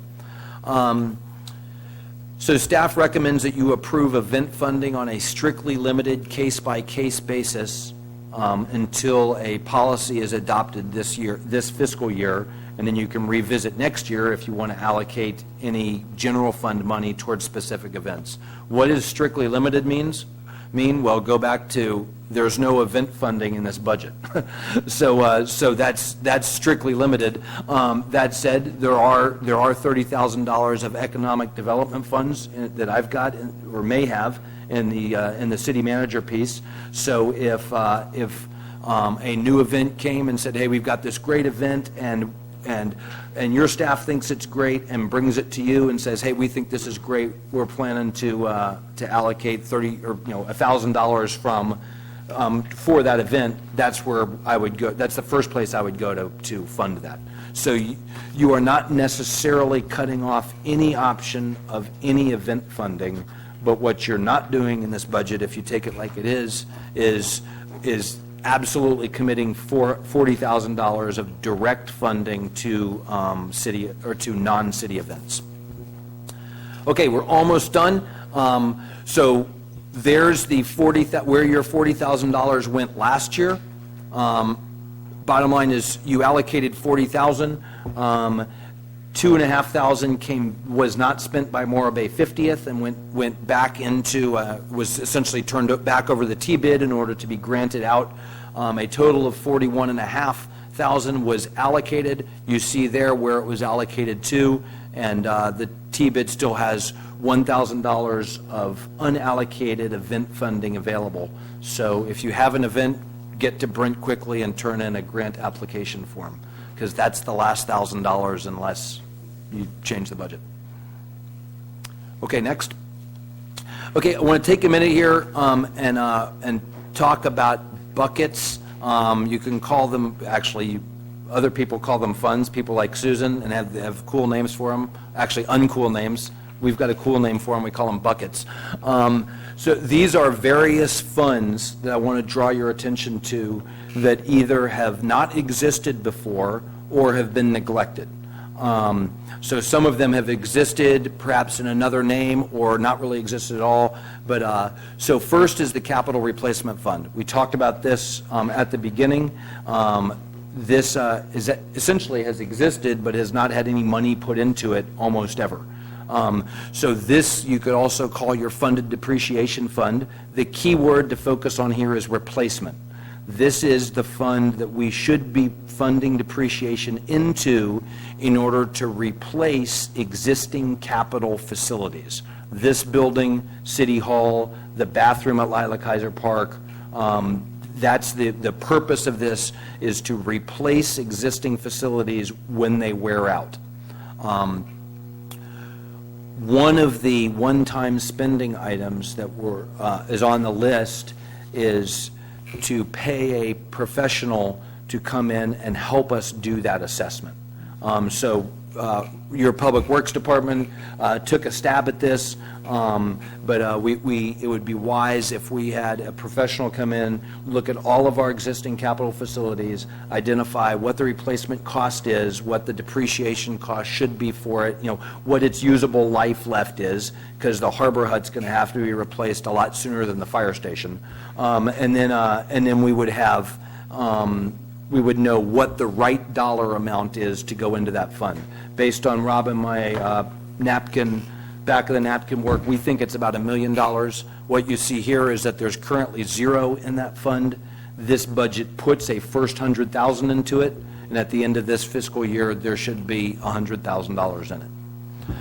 The Vehicle Replacement Reserve, similar to the capital replacement, there's $23,000 in it right now. This budget puts $100,000 into it. Into that, there'll be $123 available at the end of the year. One of the tasks you've given us this year is to make an assessment of whether we should be leasing vehicles or owning them. And one of the other, so we're going to do that. Another thing that we're going to do this year is just like the capital replacement fund, try to refine how much we really need in our vehicle replacement fund. I frankly hope not to spend any of that $123,000 this year. Management partners, based on what we had in our budget, had pegged $200,000 a year as the right amount for this, but that was based on good data, but maybe not great data. So we intend this year to go through and do a great assessment of how many vehicles do we really need in administration and public services, and then figure out how much we need to be saving each year in order to buy those every 10 years when they wear out or whatever it is. The Morro Bay Power Plant Redevelopment Fund, there is $100,000 in that fund already. You can change this, you can take it out, you can move it. I had Susan create this fund. We found $100,000 to put into it. And what that is that is a pot of money that is available for the city to dip into. Once it's gone, it's gone. You'll notice there's no FY16 contribution.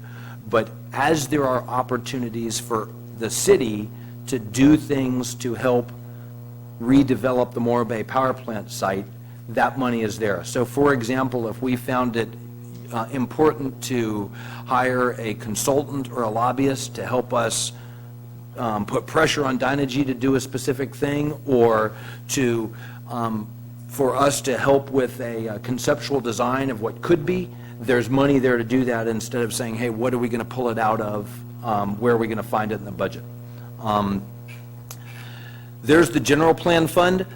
There is $501,000 in it right now. $397,000 of that is grant money, and then $104 is actually in that fund. And then this one-time spending plan has a contribution that is one-time spending of $300,000, which will give you $800,000 in that fund at the end of this year. And we think that's the right number to have in there for a number of reasons. So I would say that what we don't want to do is somehow double that and advertise to everybody that we think that we need to spend $1.5 million on our general plan. Probably better to say, hey, here's what we've got allocated, and let folks bid to that amount.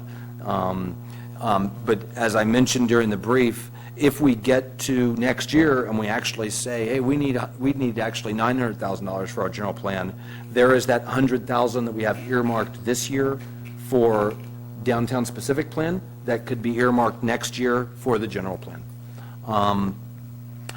The capital projects fund, it sounds a lot like the capital replacement fund, so I would ask you to focus on the second word. Remember, capital replacement fund is the funded depreciation for this building and replacement of existing capital. The capital projects is to do capital-like projects around your city.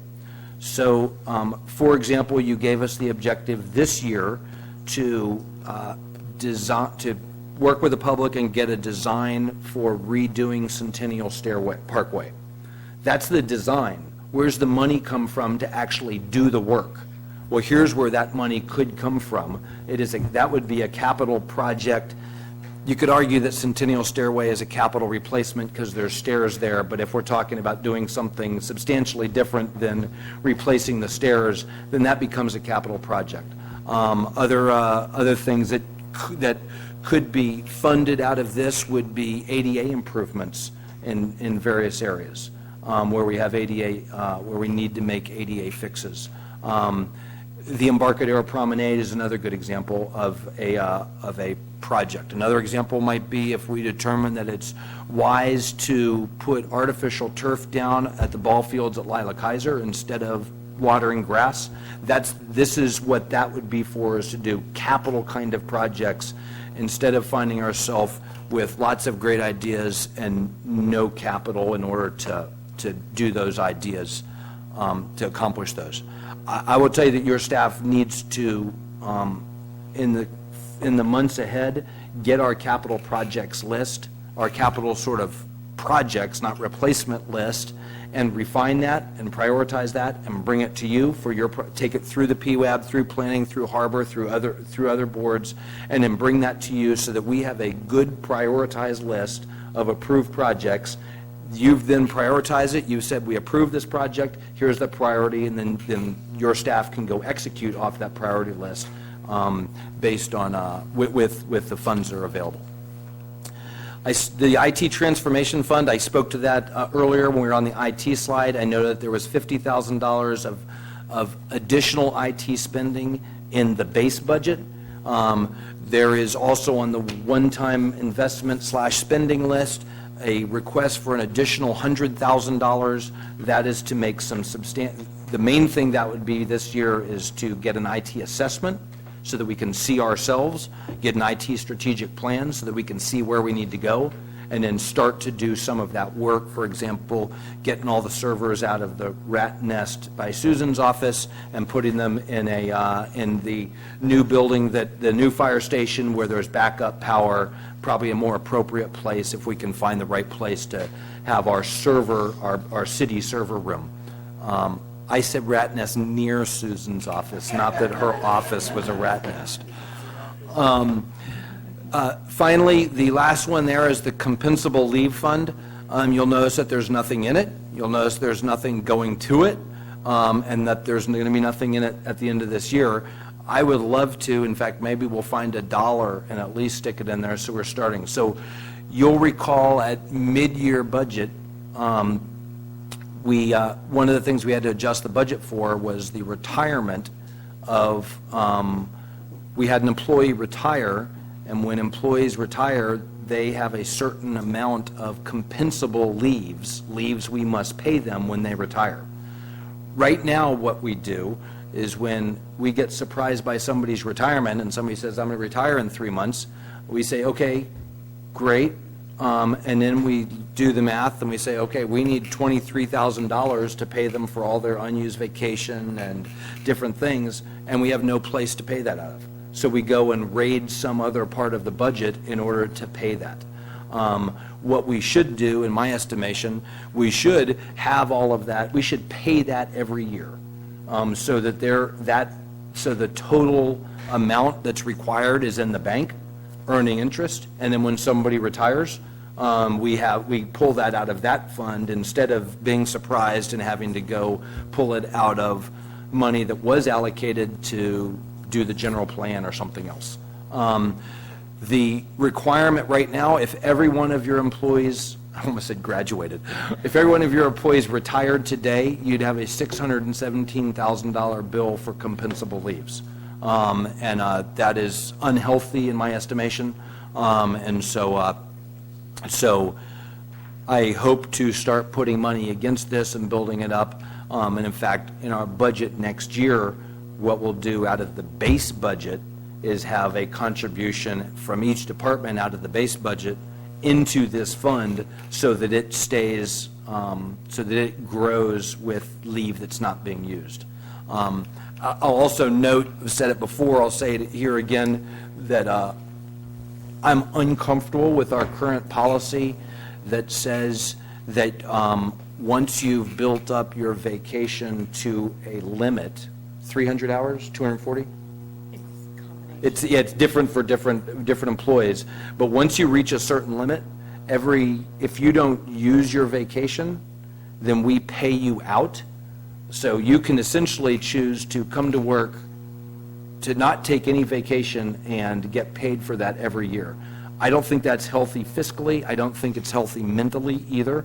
And so the people sitting around this table have already been forewarned, and they don't have much negotiating power because they don't have a union representing them. So for example, Mr. Taylor's contract says that he's not going to get that. So I'm starting there, and when we renegotiate contracts with all the fine people sitting around this table, they're not going to have that, or I don't intend for them to have that anymore.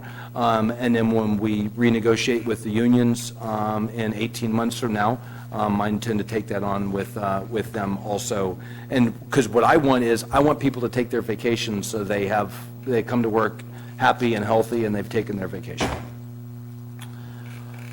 Okay, that's the buckets. Here is, after we come back to this is where you're going to get to spend 3.5 hours deciding where to spend $7,500 of council benevolence. You spent $7,000 last year. You gave $5,000 to senior nutrition, $1,000 to SCORE, and $1,000 to the Slow Housing Trust. You also waived fees for Monday night dinners. You have new requests from Anglers Anonymous. You saw that letter if you chose to read it. They are requesting an undisclosed amount of money, and I'm recommending that you don't fund any to them. You received a new request from the Noor Foundation, a great foundation that provides great medical care in SLO to people from all over the county. I recommend that you don't give any money out of your general fund to that. I also recommend that you all go give a tax-deductible donation to them out of your checking account sometime, because that's another way to look at benevolence is why is the government doing that instead of each of us doing that. Same thing with the Homeless Services Oversight Council. We received a request from them. I don't recommend that we provide any there. What I do recommend is you'll see that Community Resource Office line. That is zero right now, but that is the great volunteer that works in the old fire station chamber building. And among other things, the EBAC is sort of run out of there. Right now, what happens is if the EBAC needs some support, they come to City Hall and say, hey, could you make 150 copies? Or they say, hey, could we go down to ASAP Printing and make copies of this? The city has a relationship with the EBAC. It provides good service. I'm uncomfortable with the setup where the city has not been authorized to spend money in support of that. So I would like you to allocate $500 to that, because I wouldn't do the same thing if the Lions or Rotary or somebody else came to the door and said, hey, will you make copies for us?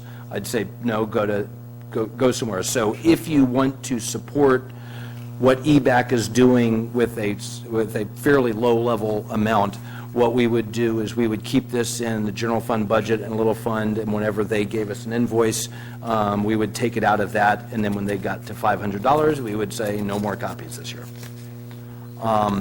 So you're going to get to have fun with that a little bit. Next slide, please. So let's do a quick run down the one-time spending, one-time investment piece, and then we'll be off to public comment.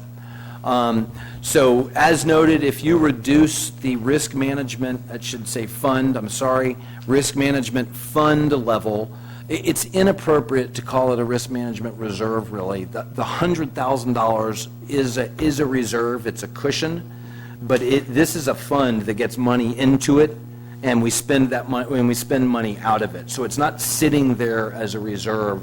The $100,000 is a reserve, but it is a fund that, as I said before, whose deposits each year are essentially equivalent to its expenditures each year.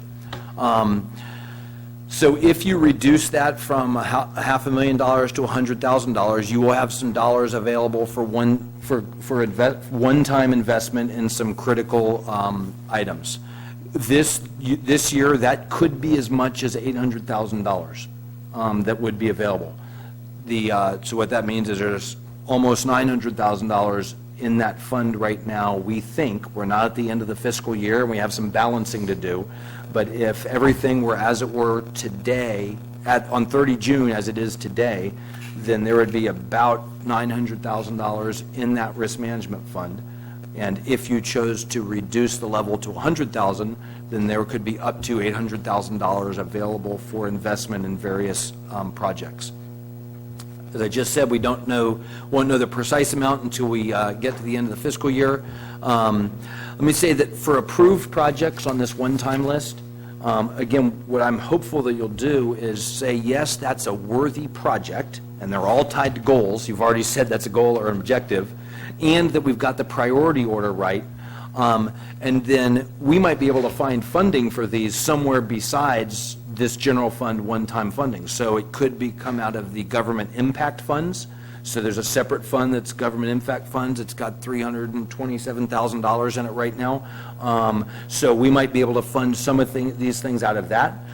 We would go after grants for some of them. But my recommendation is what you do is you validate the project, prioritize the project, and then let your staff run and execute based off of that validation and that priority.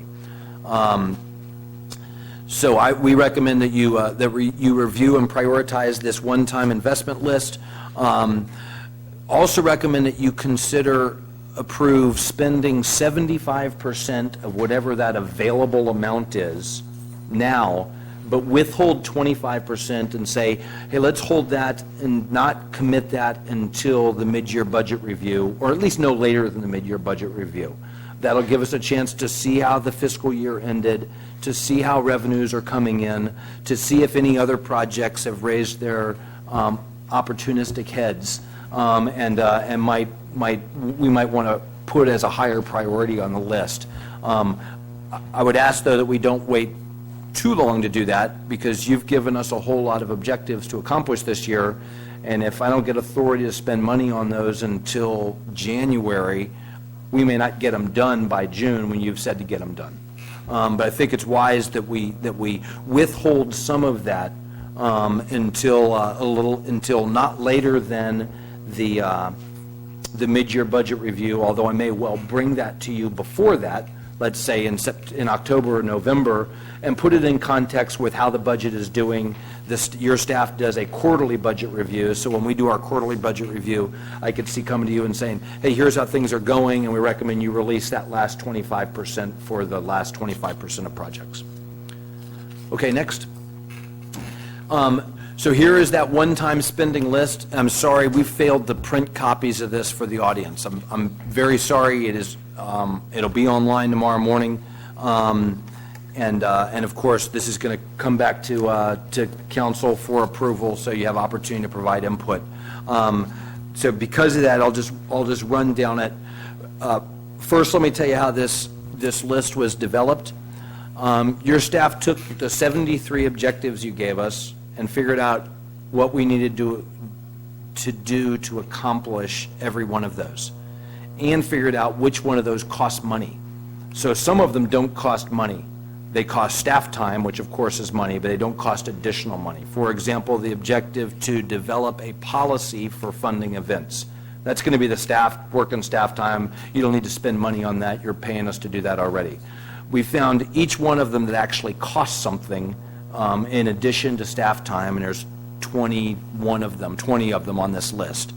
So then we estimated how much it cost, estimate, to accomplish that project, and then the staff prioritized it and said, okay, here's based on what we think is the staff, looking at our goals, knowing what we know about the city, we prioritize it, and then the council provided some input to me, and I took that council input and balanced it in here and did math, and what those numbers on the left represent is what the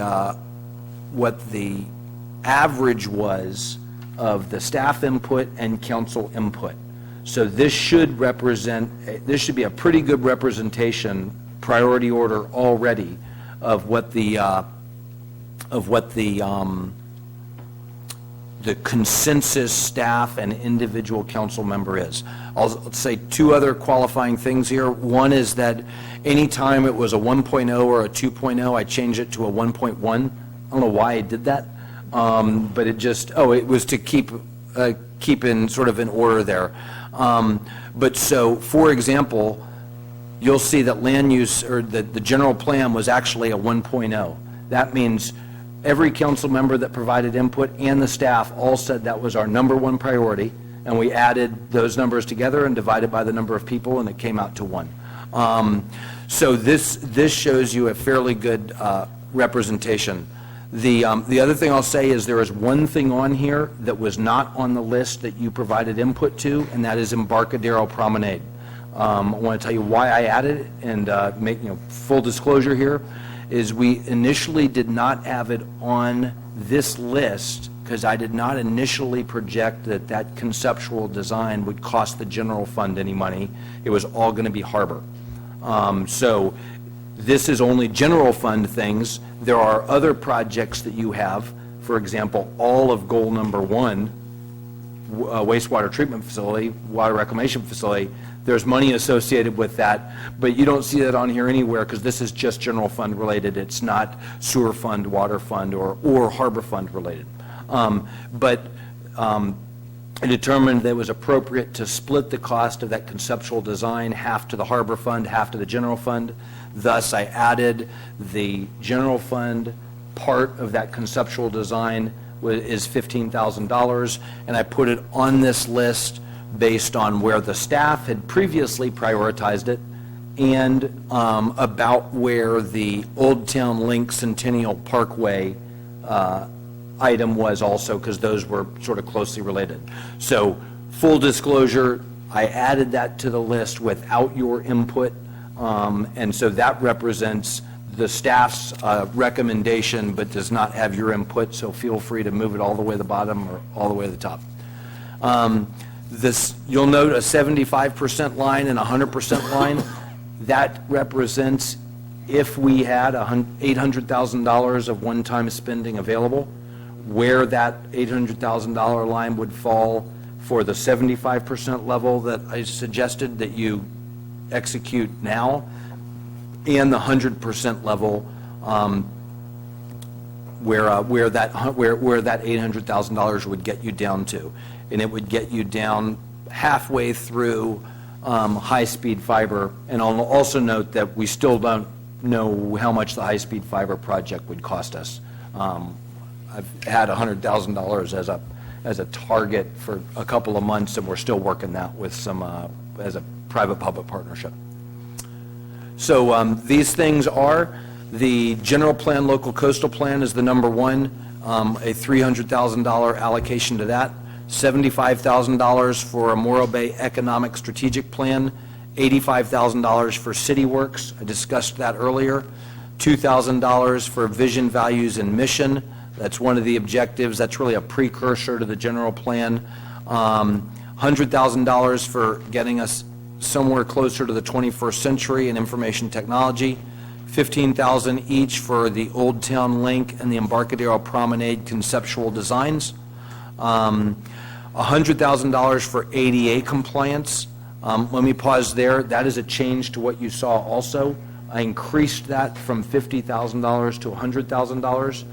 The initial, as it says on the right, what the staff initially recommended was $25,000 for an ADA assessment to update our 25-year-old ADA assessment, which is essentially looking around the city and figuring out where we're deficient, and then $25,000 to actually start fixing some things.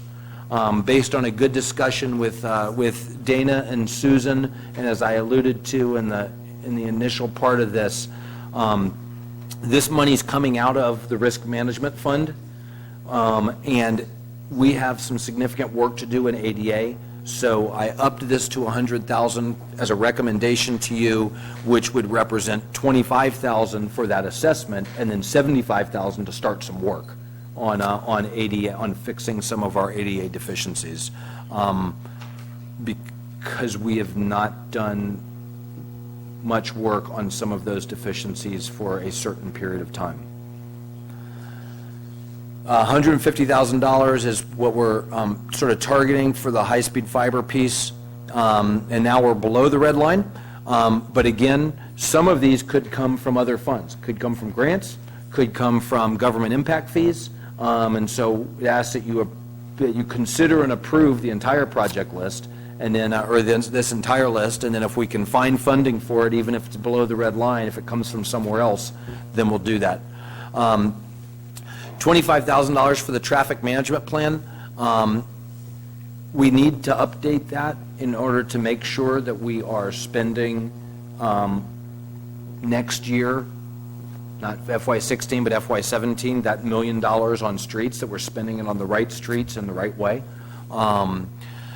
$6,000 for public information. I'd like to do, to improve public outreach, monthly water bill mailers. $120,000 for parking. That is partially for parking lot acquisition, perhaps leasing one or more parking lots in the downtown area, and partially as a placeholder for potential metered parking. It's important I stop here and draw your attention to the right-hand column. The right-hand column is, will this come back to council before it might get spent? So you'll notice, and actually general plan should be a yes also, because that's going to be,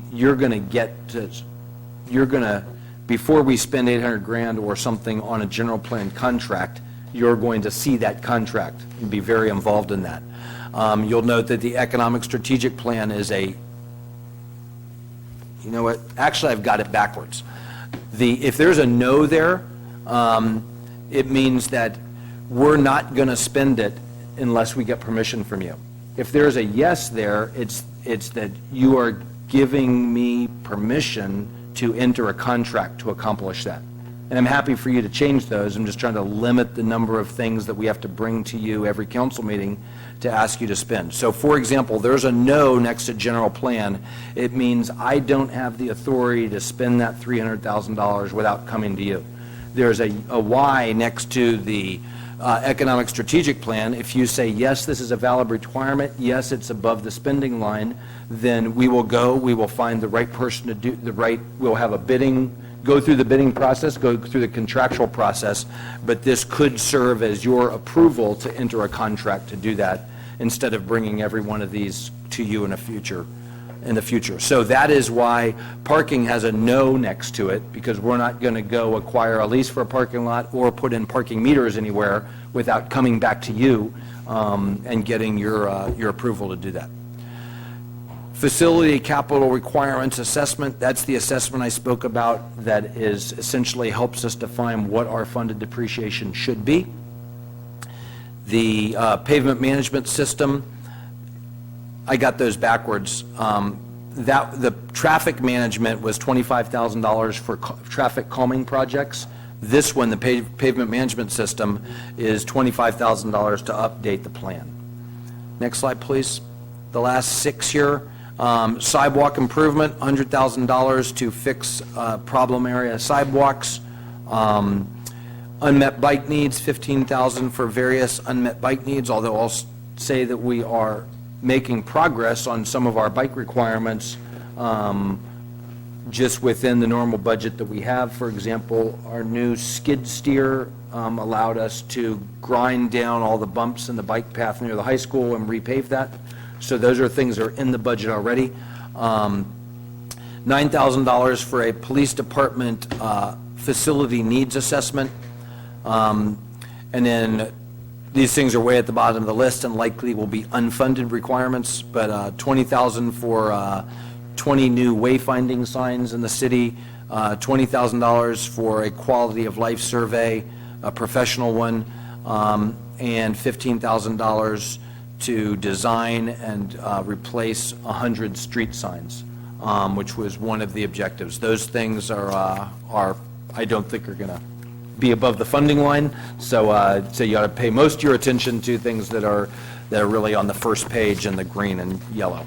Okay, so with that exhaustive laydown, I think, Mayor, you suggest that I'll turn this over to you, but to go to public comment, and then for the council, what we intend to do then is go back to the beginning of this and take these one by one, the 2 policy decisions, and then each of those staff section slides to talk about the discretionary goal-oriented spending on each one of those, and then end with the one-time spending list.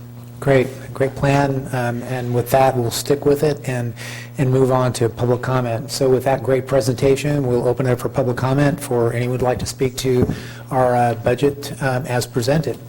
Public comment is open. Please come forward.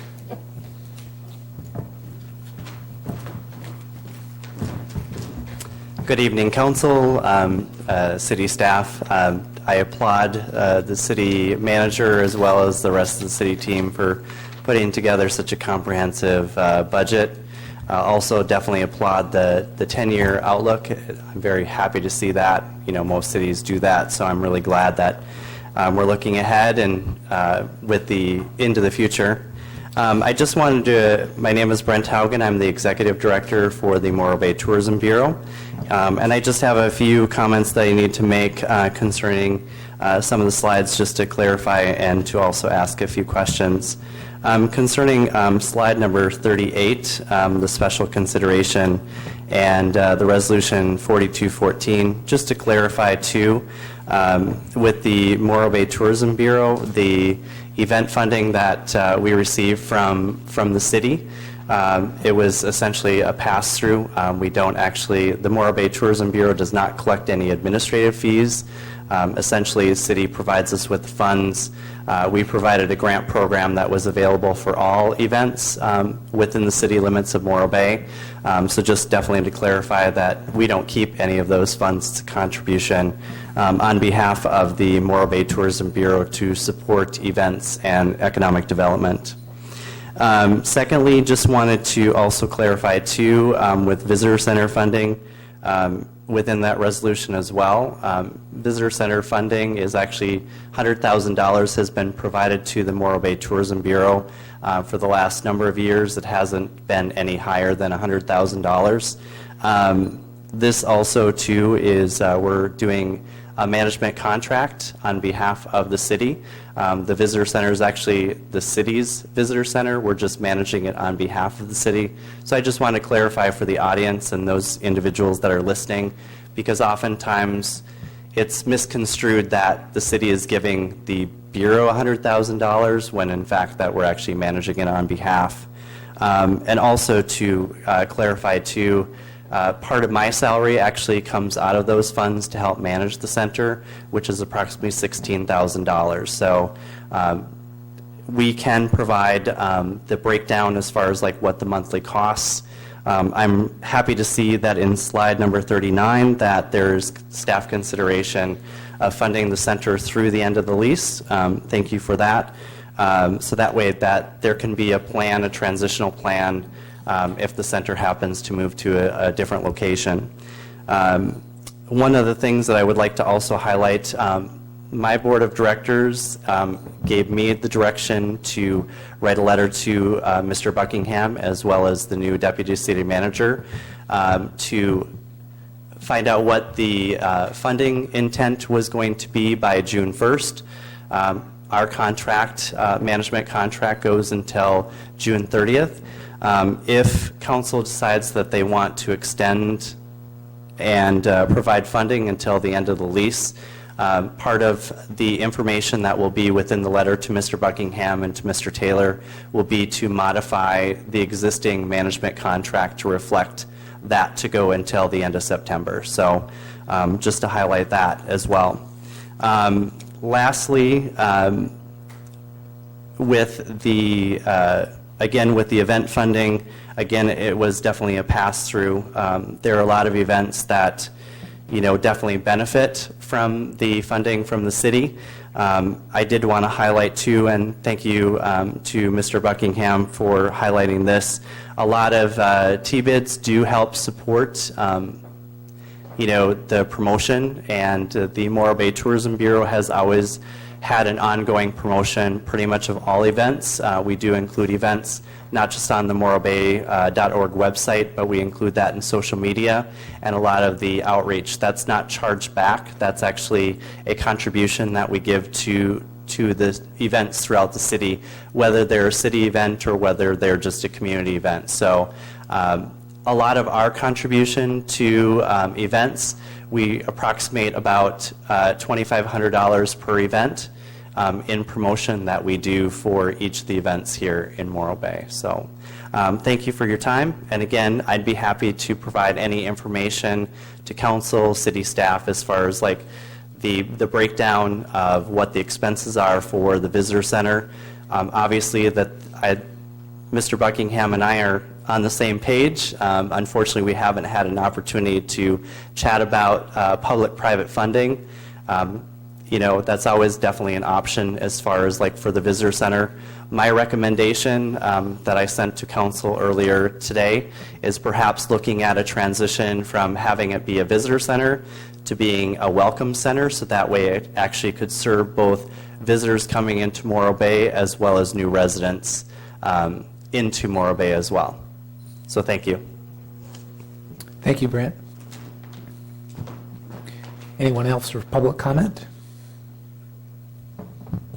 Seeing none for public comment, I'll close public comment and bring it back to staff and council.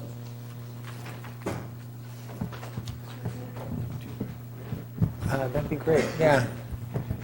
Yeah, with a appropriate request for just a short break from the public comment until our next part of this meeting. So we maybe take a 5-minute break and then come back into our duties of presentation and council action.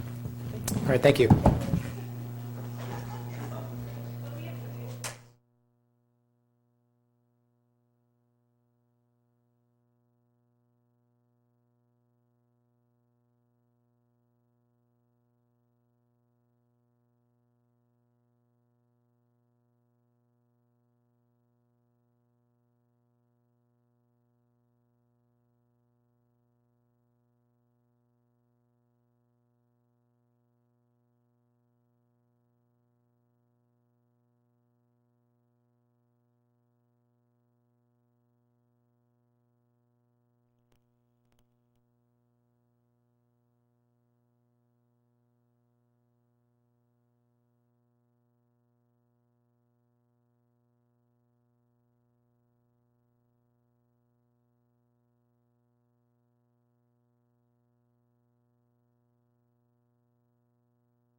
AGP's got us on live, and here we go. Thank you, folks that are watching, and thanks everybody here tonight. We had a just brief short break to catch up, and we're back at it.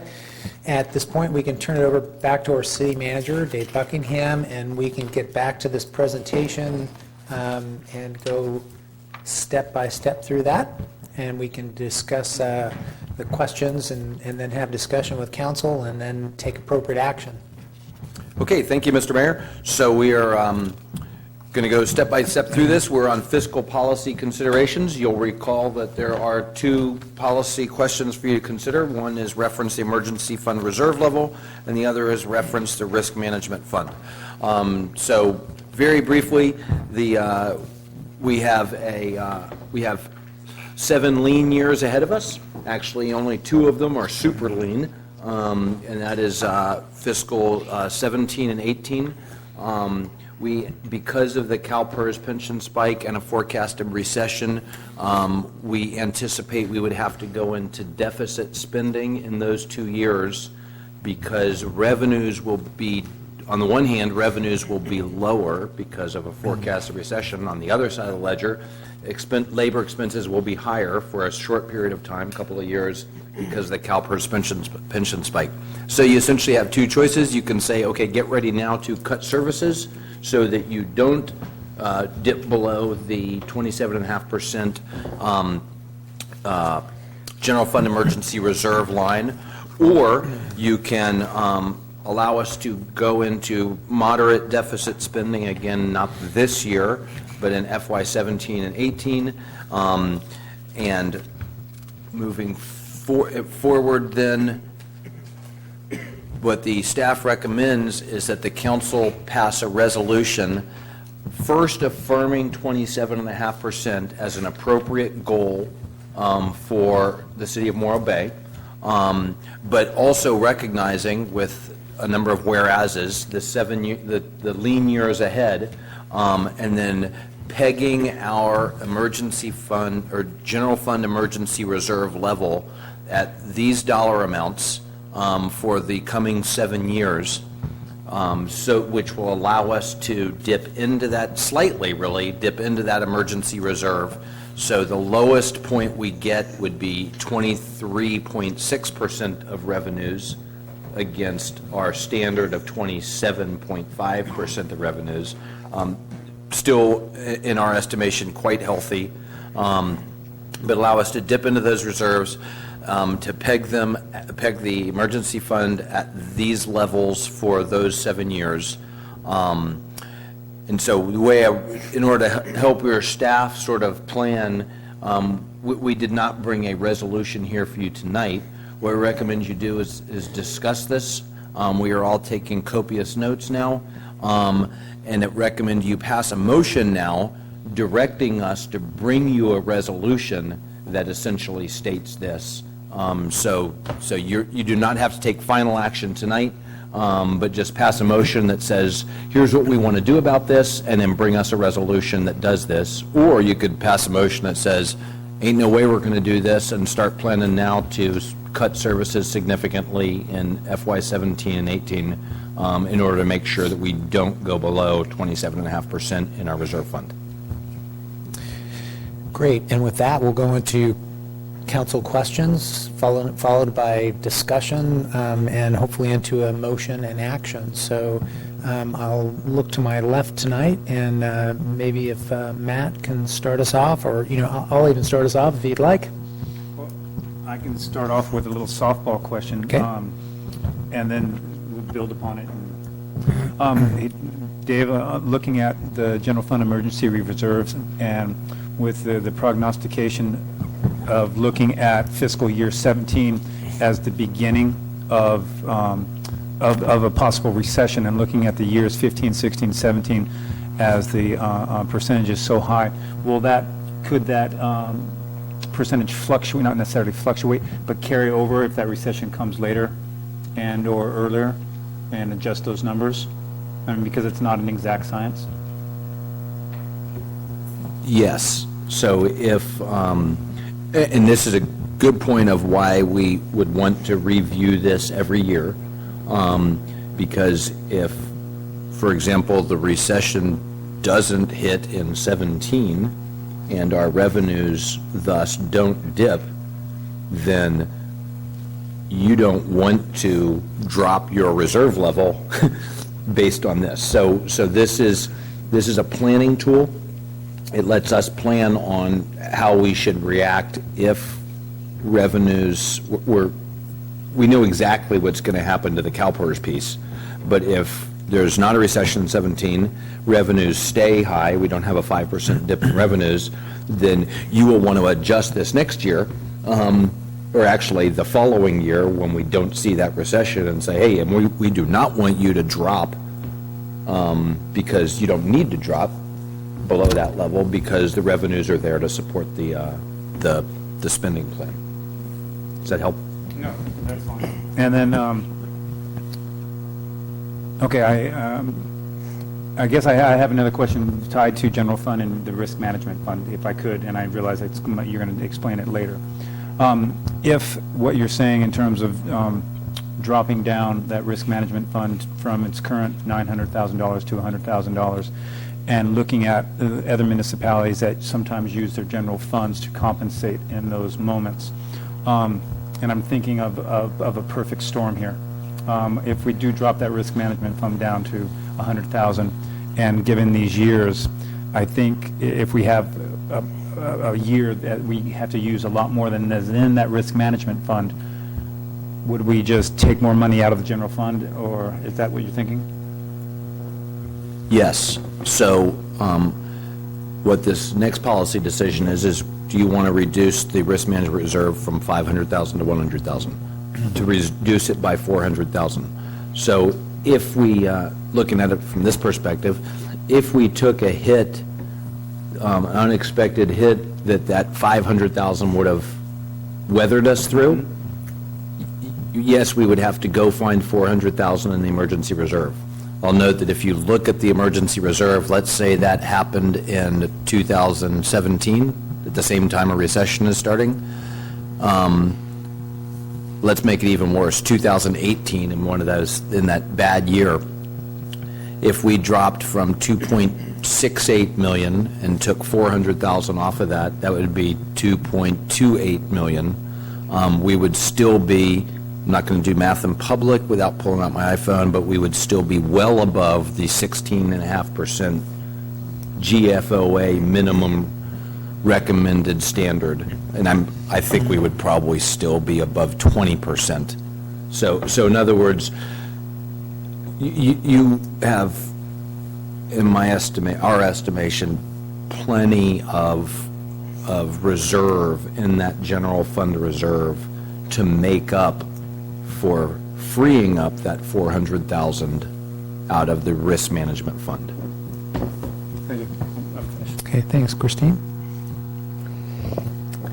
Okay, great, thank you. Jamie, did you have, or we're going to stay in the order, did you want to hop in? Because I thought, I can just, I'll pick up after you. okay. That'd be great. All right. Just a brief question. We discussed this at our budget forecast meeting, and could you just remind us, Mr. Buckingham, that we said we were going to, in future years, move to the two-year cycle, and just how that would give us a little bit more well, we'd look into the future a bit more, if you just could address that.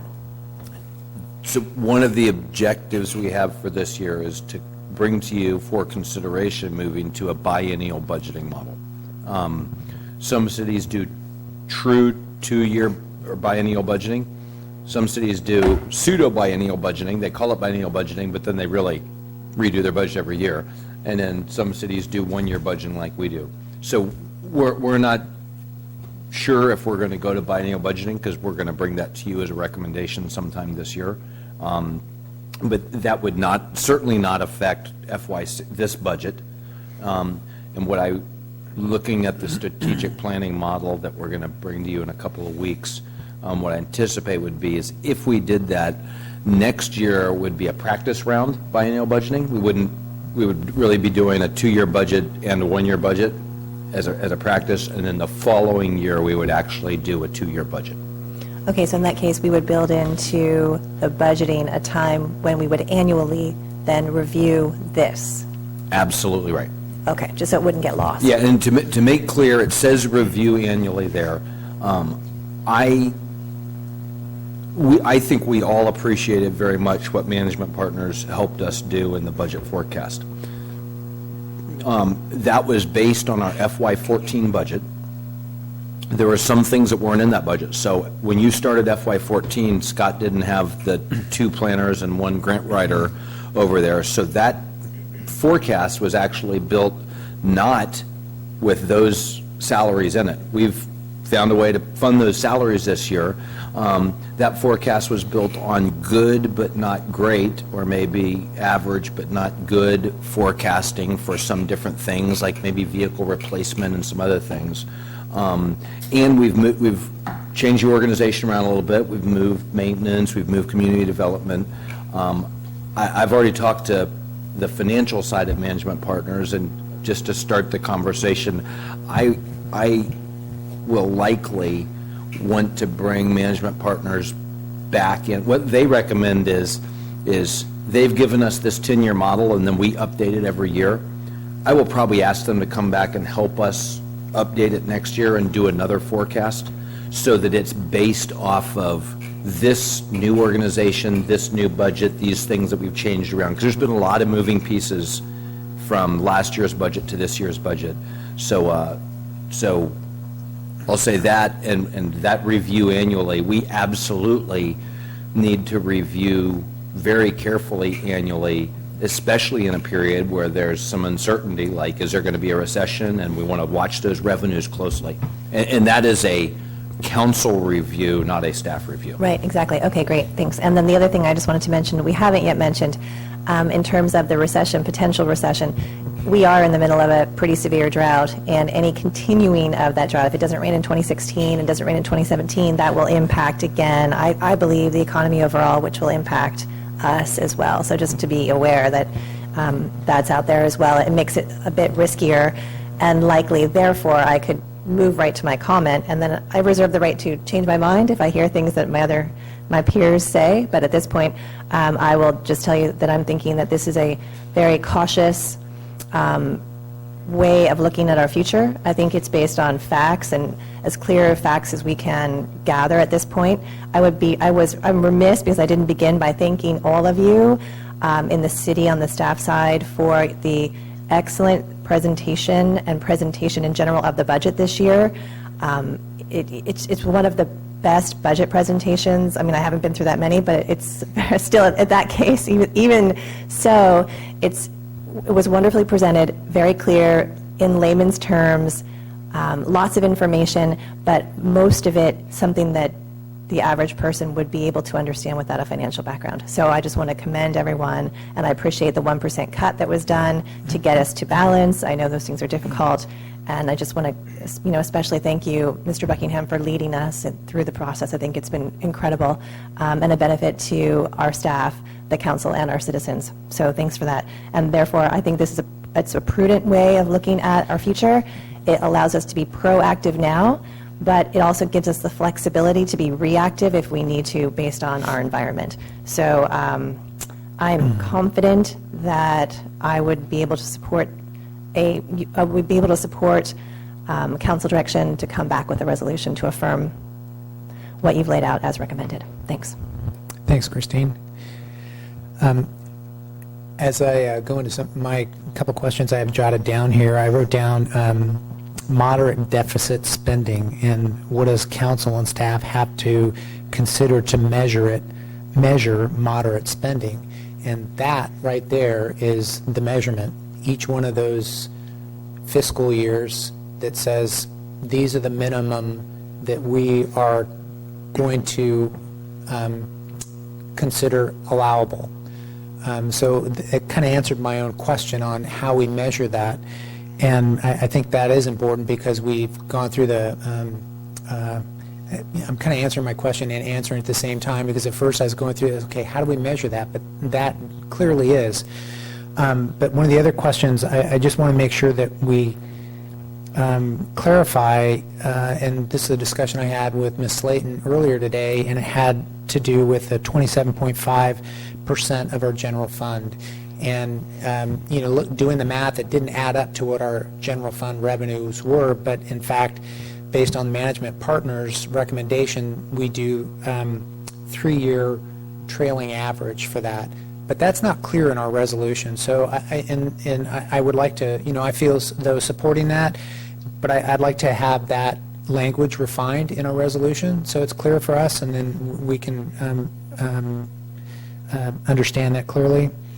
And then, of course, we have review every year, and those are all my questions, and I'm in support of this as well. John? Oh, wow. I've got a lot of power this morning. I also wanted to thank not only the staff, but also Mr. Buckingham for an excellent overview.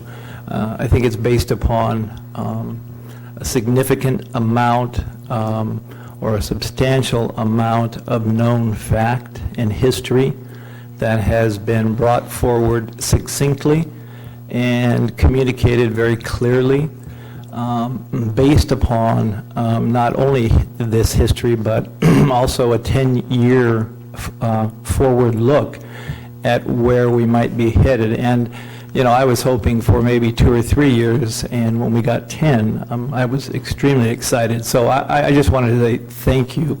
I agree with what Christine said, very clear for the non-financial average person who doesn't really like to get into finance to understand.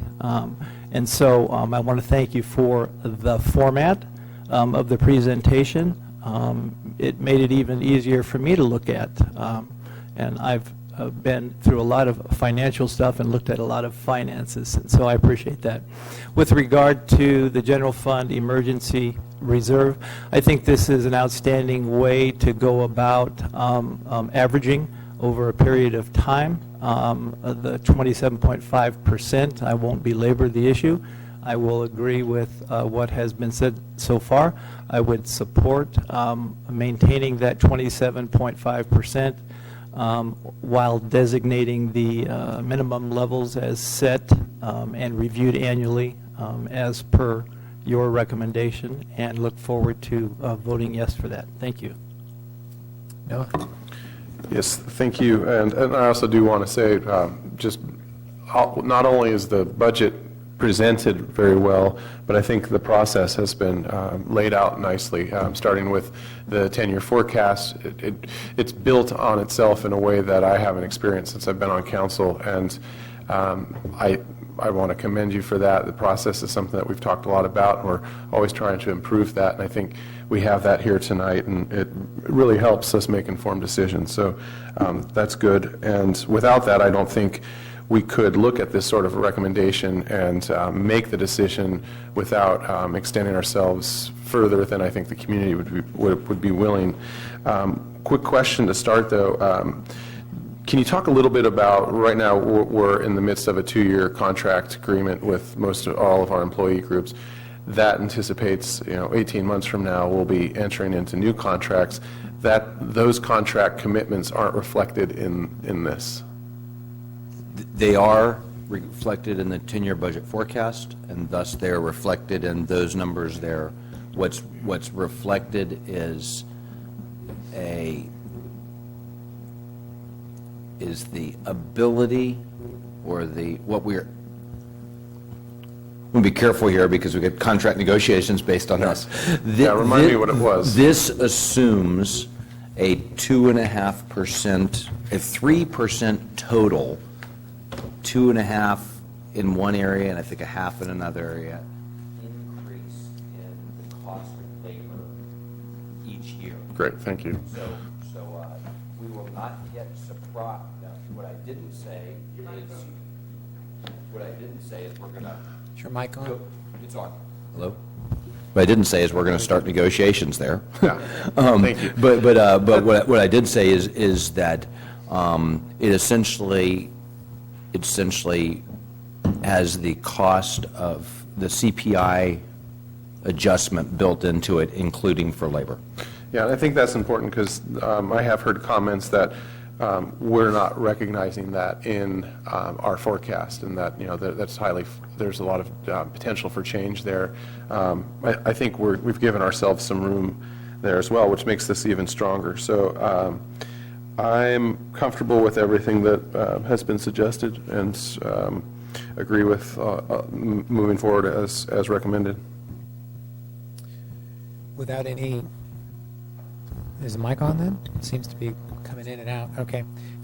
Without any further discussion then, I'd make a motion that we go with staff recommendation to affirm the 27.5% as our emergency reserve. Direct staff to attach a resolution to the FY16 budget, setting those GFER reserve levels through fiscal year 22. Include language that reviews this annually, and the 3-year averaging language as well. Is there anything else that needs to be in there? I have a couple other notes we'll put in there, drought and some other considerations. All right. With that, I'd take a second on that motion. Second. We have a second by Mr. Heading. Any further discussions? Seeing none, all in favor say aye. Aye. Aye. Opposed? None. Motion carries 5-0. Okay, first one down. Okay, great. Great, thank Next you. is Risk Management Fund. This is your second policy decision. We've talked a lot about it already. The recommendation is, well, first of all, again, to be clear, this is a fund, which means there's money that goes into it every year.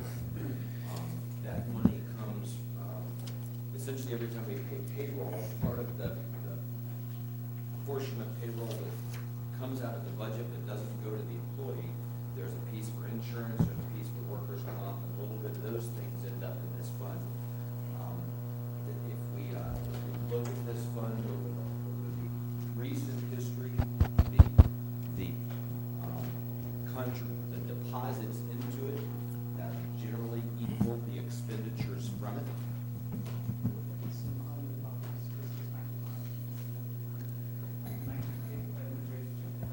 Sure. You want to see, we're having some audio problems in the crowd, so. Test 1, 2. That's the one they turned up. Okay. Maybe we'll just take a pause here and try a new. Want to switch seats? Yeah.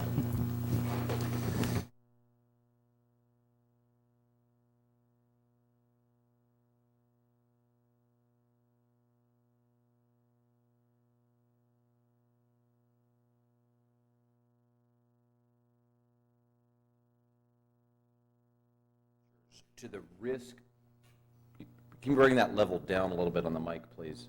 Getting feedback. Risk management associated expenditures, because we have actually, all of us, not your staff without talking to you, have been drawing some money out of this fund for other things. Like, I think Management Partners was actually funded out of this. But the deposits into it are essentially equal to the risk management associated expenditures from it. Push the next. No, I can do it right here. And so the staff recommends, I guess we already also talked about the second bullet there, which is that if there is a serious hit, this was Matt's good question, what would we do? We would go to the general fund reserve like other cities do. And so staff recommends that you pass a motion directing us to bring a resolution to the, attach a resolution to the budget lowering the risk management fund level from $500,000 to $100,000.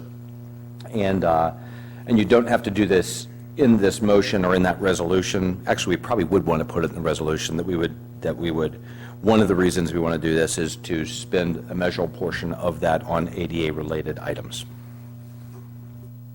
Okay, great. And we'll go into questions and discussion with this, and look to my right. Maybe Noah, you can start us off on this one.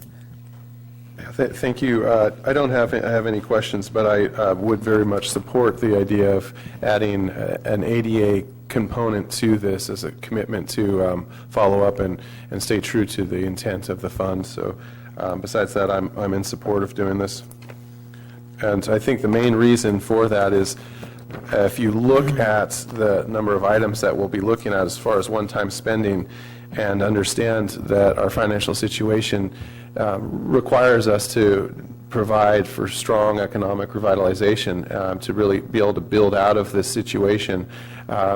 You look at the one-time funds that we're going to be wading through, one-time funding projects, almost every single one of the top 6 of 7, 7 of 9 of the top items all relate to economic development, and then the city manager also related how much we're putting into economic development overall. So I think taking this and reinvesting it and then looking for a strong return on that is going to be our best bet to really try to address this issue in a way that we can depend on into the future. So I think it's worth the effort. Thanks, Noah. John? I would concur with the comments that Noah made. I think that historically, staff has been utilizing the excess for the most part occasionally for things that maybe haven't been prioritized, and what this does is allows you to bring prioritization to the spending of the remainder of the fund that isn't used to actually fund risk. And so I would also be in favor of the motion to reduce it to 100,000. I would also be in favor of making the ADA compliance part of the recommendation for a portion of the money that be spent on this. So, and I have no further questions on it. Great. A couple questions on this. The current resolution that we have for our risk management fund, I guess I would just ask that we look, as we develop a new resolution for the risk management fund, you know, it's been great conversation that we've talked about, hey, this isn't a risk management reserve, it's a risk management fund, but maybe we can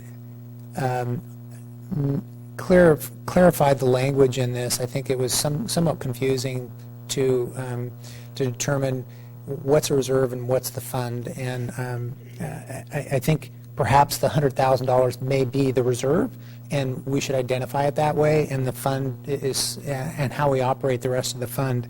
That would be my request as we review the resolution and the language, considering some of the discussions that we've had with this past resolution and identifying a risk management fund or a risk management reserve. Those are my comments for that.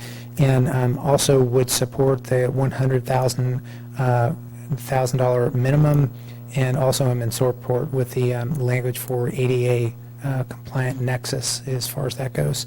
And Matt?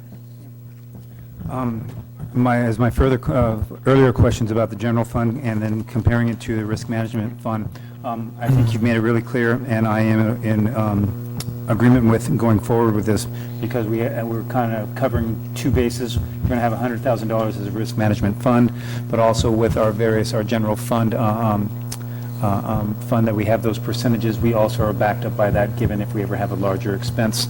So folks watching at home realize that this isn't just giving up on a large fund, but we're actually covering our bases on a number of fronts. So thank you.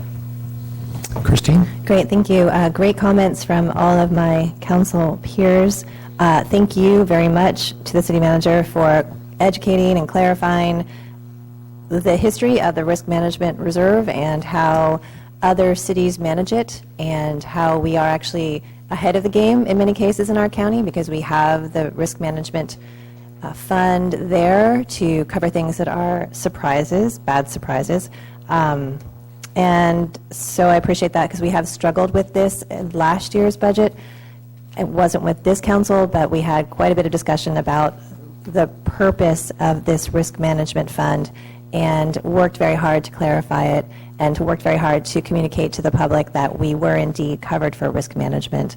And that's why I'm very comfortable not reducing to 50 grand, but to keep it at 100,000, I think is prudent and wise in this transition time. And then I also agree with the mayor suggesting two funding lines to go ahead and create a risk management reserve that has the 100,000. Is that what you were anticipating?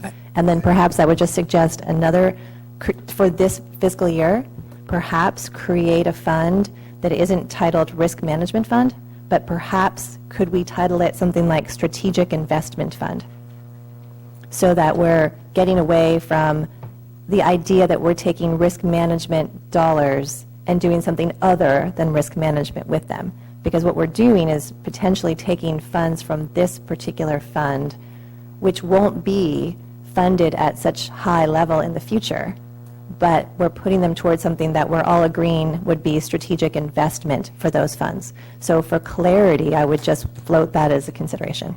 Does everyone understand what I mean? No, but Should I try again?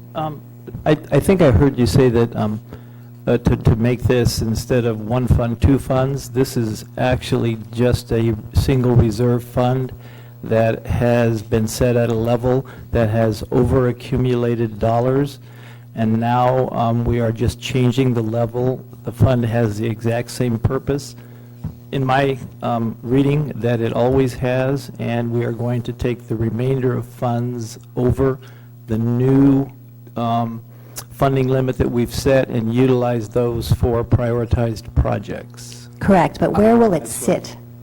And what I'm saying is, once we transfer it, where will it go and stay until we decide to fund from there? So I think we might have I some... hear you, and what I recommend that we do is, in the resolution, we'll have something that says, and the balance in that fund at this time to be used for strategic investment priorities as designated by the council. Because where that's going to go, you're about to decide. It's not going to go into one fund called the Strategic Investment Fund. Some of it's going to go into the General Plan Fund. Some of it's going to get spent on the investment technology piece, or go into the the Information Technology Fund. So instead of creating a fund called Strategic Investment, actually we've already broken down what is in that strategic investment. But I think putting in the resolution what we're doing with the balance that we're investing it on economic, primarily on economic development strategic items is a wise thing to say. Christine, is that clear? Oh, I understand, yeah, but I'm concerned only that, well, as long as we can track it, that with the money didn't just go into what we've heard into the black hole of the general fund. I want to avoid the perception that this money just went here or there. I would just be very clear about the accounting of every dollar, where it goes once it leaves this fund, to identify what funds it went into. Because then I'm wondering, I would also agree with, we'll talk about it shortly, with holding back a bit on some of the funds, so they would then just simply stay in the risk management fund, correct?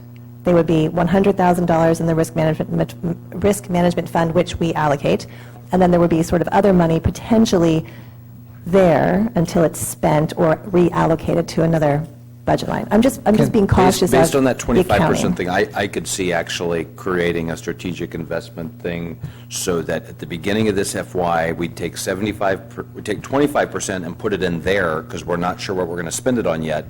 And then we take the other 75% and very clearly designate what we're spending it on off of this list. That would make me feel a lot more comfortable in terms of being my responsibility to the general public as far as where this money goes. But that's, I'm one person. Thank you. So, thanks, Christina. I just want to maybe ask Susan a little bit about this as far as the counting part. Maybe this good question for discussion for both public and council. So basically at year end, we have our risk management fund. And that may have a balance of, let's say, $200,000.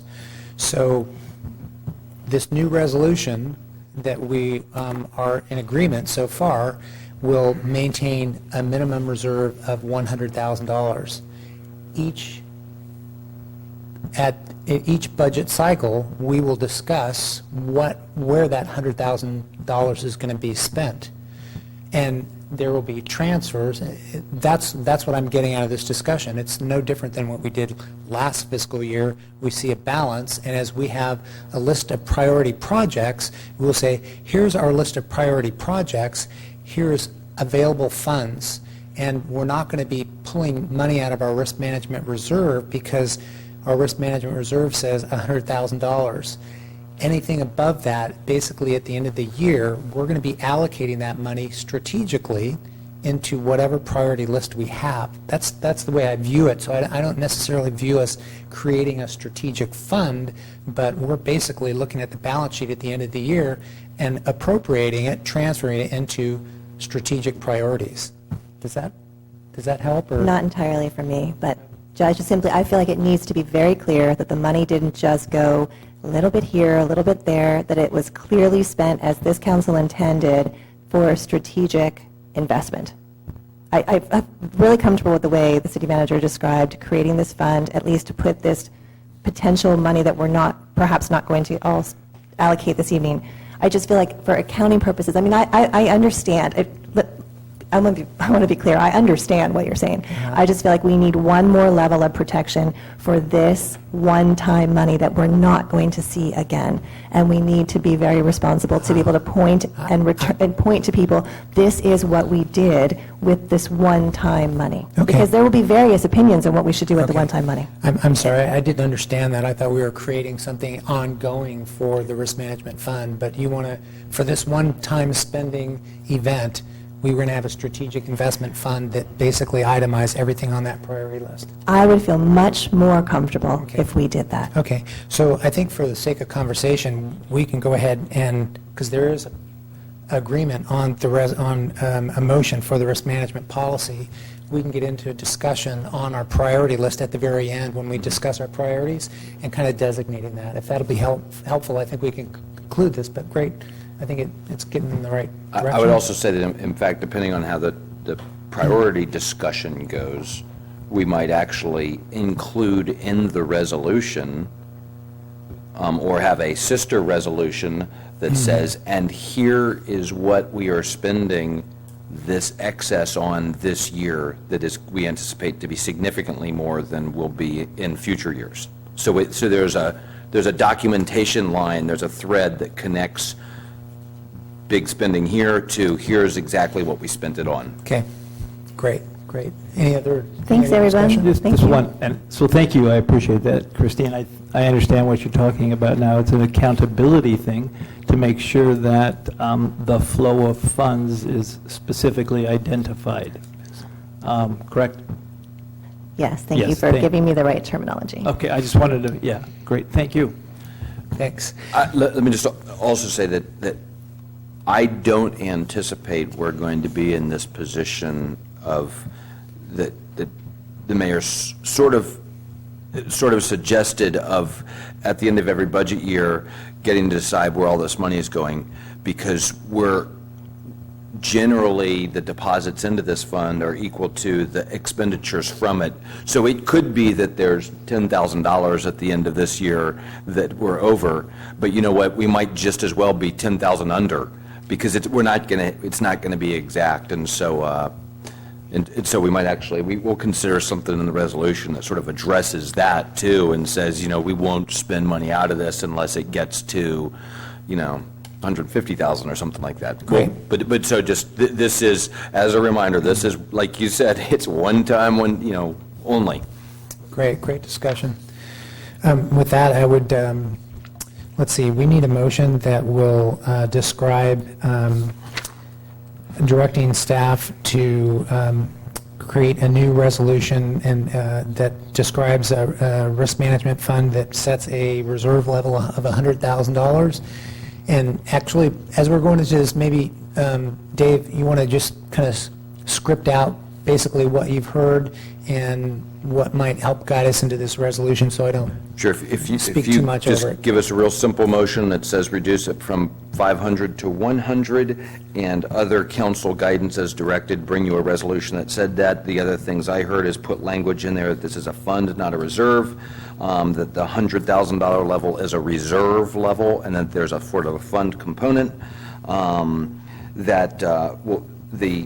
the language about strategic investment fund, language about the ADA nexus, and that, and again, strategic investment. So, and in fact, perhaps even identify specifically, either in this, probably not in that resolution, but in a sister resolution that says, and here's what we spent that money on. Okay. So I'd make a motion that we reduce our risk management fund policy down to $100,000, and that designates specific language in the resolution as discussed by our city manager and this council. Second. We have a second. Any other discussion? Seeing none, all in favor say aye. Aye. Opposed? None. Motion carries. Great. Thank you. Okay, we're going to go on to the base budget now, and we're going to go department by department. The first department is the city council. There are two items of discretionary spending. One is $7,500 benevolence, and the other is $1,000 for a city council planning retreat or offsite. Offsite's probably a better word. We'll start using that. So you can choose to, if you want to, we can go forward and dive into that allocation of the $7,500 right now, because that might actually drive you to lower or reduce this number. So maybe you want to talk about the $1,000 for the city planning, the city council planning offsite. Make sure you're good with that, and then we can go into the $7,500 line by line spending, and then come back to where we are. Okay, great. Great. Let's do that. Let's get on to the city council benevolence item. I've got it on slide 37. Might be something else on everybody else's, but we've got the slide right in front of us. So with that, we can get into discussion on this item. And John, maybe you want to start us off on that? Sure. Question, discussion? Yeah, just discussion would be, I have no problem with the $7,500 being allocated for discretionary spending by the city manager to be utilized according to his prioritization. I really have no concerns about having to approve each line item, but would feel comfortable with him doing that. Thanks. Noah? Yes, thank you. Looking at the list here, I think it's laid out pretty well. I did want to make a slight correction on the presentation, in that the Community Resource Office has been supported by City Council action. EBAC is not. EBAC is simply a network of organizations getting together, but the Resource Office is definitely a function of the city. In talking with the volunteer director, she was thankful that we are budgeting for the office activities to make more clarity there, and formalize that. She did request that we raise that from 500 to 1,000, just to make sure that what they're seeing is, and they're going to be doing a presentation to us here in the next couple months on their activities for the year, but what they're seeing is a lot of increased activity, whether it's people utilizing the resources from the office and also hosting additional satellite office hours for various organizations that do this sort of thing around the county. So I'm seeing this as something that's growing and something we should continue to support. I'm open to suggestions about where, if you are supportive of pulling an extra 500 to make that 1,000, where that should come from. I'm not going to start just throwing out suggestions there, but leave that open for other suggestions from the council. Okay, great. I'll pass it on to Matt and Christine here in a minute. I'll just make some comments. I am in support of the overall list as well. The senior nutrition program, I think that is a community benefit overall, and would support that. SCORE, though not present this year, did do a presentation for us last year, and unless there's any type of comment from staff saying that, kind of identifying their participation, and that's probably more of a chamber interaction because that's kind of where it was. I would be in support of that. And the Community Resource Office, no, I would be in support of the 1,000 increase as well, from 500 to 1,000.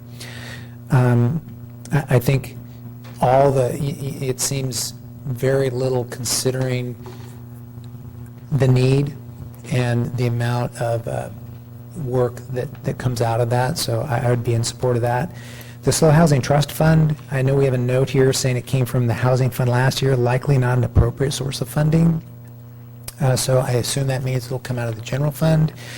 My other question, Slow Housing Trust Fund, so we have a Housing in Lieu fund. Is that not an appropriate That's source? where it came from last year, So and we not don't the- think so that's not Housing appropriate. Fund, but Housing Trust Fund. That should say the came Housing from the in Lieu. Housing in Lieu Fund. Came from the Housing in Lieu Fund. Okay, all right, thanks. All right, so clarity on that, so that would, so if it's, Scott, maybe real quickly, the $1,000 going to the Housing Trust Fund, maybe you can elaborate a little bit on their request and the need and value for council. Well, the housing, maybe this is it working? Yeah. The Housing Trust Fund, they provide housing opportunities, loan opportunities for projects that are out in the community. They gather funds from the various jurisdictions that are around here and allocate those funds to affordable housing projects and the like. So they're a pretty good organization, and I think most of the funds they have currently are out there and allocated. They're in the process now of trying to put new funds into the bank, as it were, so they have more money to lend out and apply to projects. Okay, thanks, Scott. With that and the Monday night dinner waiving fees, I'd also be in support of that. That's definitely, there's a nexus there with our community resource office and just community needs. And while we're talking about that, I think there's a need to give a shout out and thanks to that organization that conduct those dinners every Monday. So I'm in support of all those, and I'll turn it over to Matt and then Christine. I also am in support of the list breakdown as it is right now, and then that if we were going to go with Noah's suggestion, I'm open to see how we're going to rob Peter to pay Paul with a set amount of money, but I'd like it the way it stands now. But I'm willing to listen to you, Noah, if you want to come up with another way. Okay, thanks. One thing I want to mention before is we don't have the EVC membership listed. If I didn't go line by line through the budget, but the EVC is usually a 5, I think maybe. It's in there. Oh, it is? Okay, It's great. not we Yeah. don't consider that a benevolence. I don't consider them benevolent either, so that's good. They would agree with me. Okay, great, that's in there. And then I do have to advocate a little bit here, at least open the conversation about the Homeless Services Oversight Council. I don't recall what that request was, but I think it was I sit on the Homeless Services Oversight Council for this city, And what I believe this was an invoice, I think, to support the, oh wait, I'm sorry, it's on a different piece of paper, to support the remuneration of the homeless remuneration, which is basically the homeless count that happens every 2 years. So we just did one, and we are awaiting the results, which we're going to receive in about, I don't know, 6 weeks or so. So basically what they're asking is same thing that Housing Trust Fund is doing, and they go and they ask all jurisdictions to chip in. So I believe this is an after-the-fact invoice that they said, hey, if every jurisdiction who benefited, and we benefited because they came and counted our folks, and they actually used the guerrilla gardeners to assist in counting, especially homeless youth. So our guerrilla gardeners worked in cooperation with the Homeless Services Oversight Council, which is essentially the county, and counted homeless from here to the county border. Why do we care? We care because if we don't do a remuneration, we aren't eligible in this county for HUD funds and for other forms of federal funding. So it benefits Morro Bay to know exactly how many people are living within our borders who are recognized as homeless that one day. So I feel as though, could we pay this with this year's general fund, and then we're done? Because what happened there was they didn't tell the cities in enough time for us to budget for it this fiscal year, because it happened, 6 months ago. The other thing I would just shout out, and we're talking about Monday dinners, this is also, the Homeless Services Oversight Council is also doing 50 Now, which is a countywide program that's housing folks, the most critical homeless, of which about 4 or 5 from our own Morro Bay community have currently been housed, and they were just here Monday night interviewing more folks to see if they can get them in permanent housing. Permanent housing is the solution. So I would just ask us to come back and see if we couldn't make good on that invoice. And I'm sorry that I don't have the information. So if indeed it's an invoice for that, essentially an invoice for that, then we're going to take care of it out of this year's general fund expenditures. So Great. you don't need to worry about it. We'll take care of that. Great. So Thanks. So you Okay. can assume that that's done. Done. Okay, then I would say, And then oops. this would be, if that letter was, oh, and we'd like some additional money because we do good stuff, then this would be saying no to that. That would be my recommendation as somebody who sits on the board. Yeah. So thank you.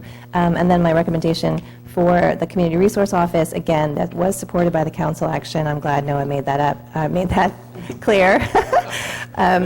And just to remind everybody that Monday night dinners are not one group, but it's several of our community groups working together, and it's a wonderful event, and we're happy for it, and it also connects us to some of those countywide benefits that you're hearing about. I would suggest, although I believe in this program, the SCORE program is very effective, it really works with the strong chamber connection. And we haven't had the strong chamber connection this year. I also think, based on what I've found other cities and jurisdictions are donating to SCORE, I believe we could reduce that to 500. It would be reasonable considering that our size city, if you look at what other cities give, and then I would take that $500 and put it toward our own community resource office that helps people access employment actually as well here at home. So that my suggestions would end there.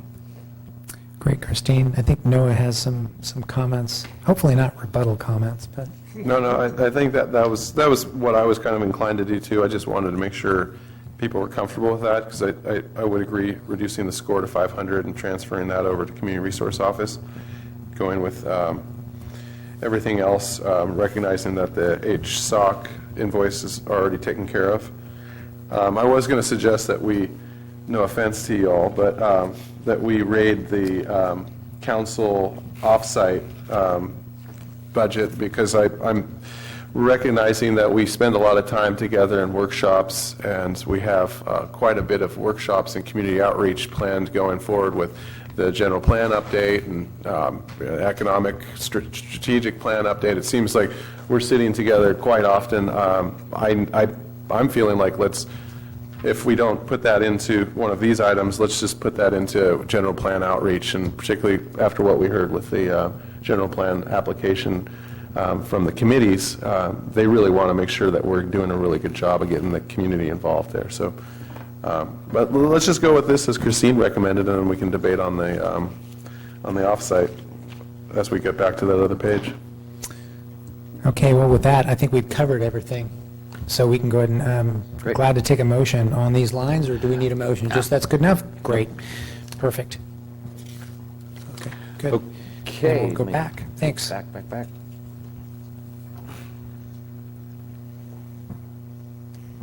Okay, city, is the city manager piece? I'm sorry? Are we going to do the, We were coming back to the 1,000. offsite. Oh, you want to come there? Okay. yeah, Retreat? yeah, Sorry about that. I think so, yeah. 'Cause we need to spend 20 minutes talking about $1,000. We don't need to, but there was a So- request to say, hey, what do we want to do with the $1,000?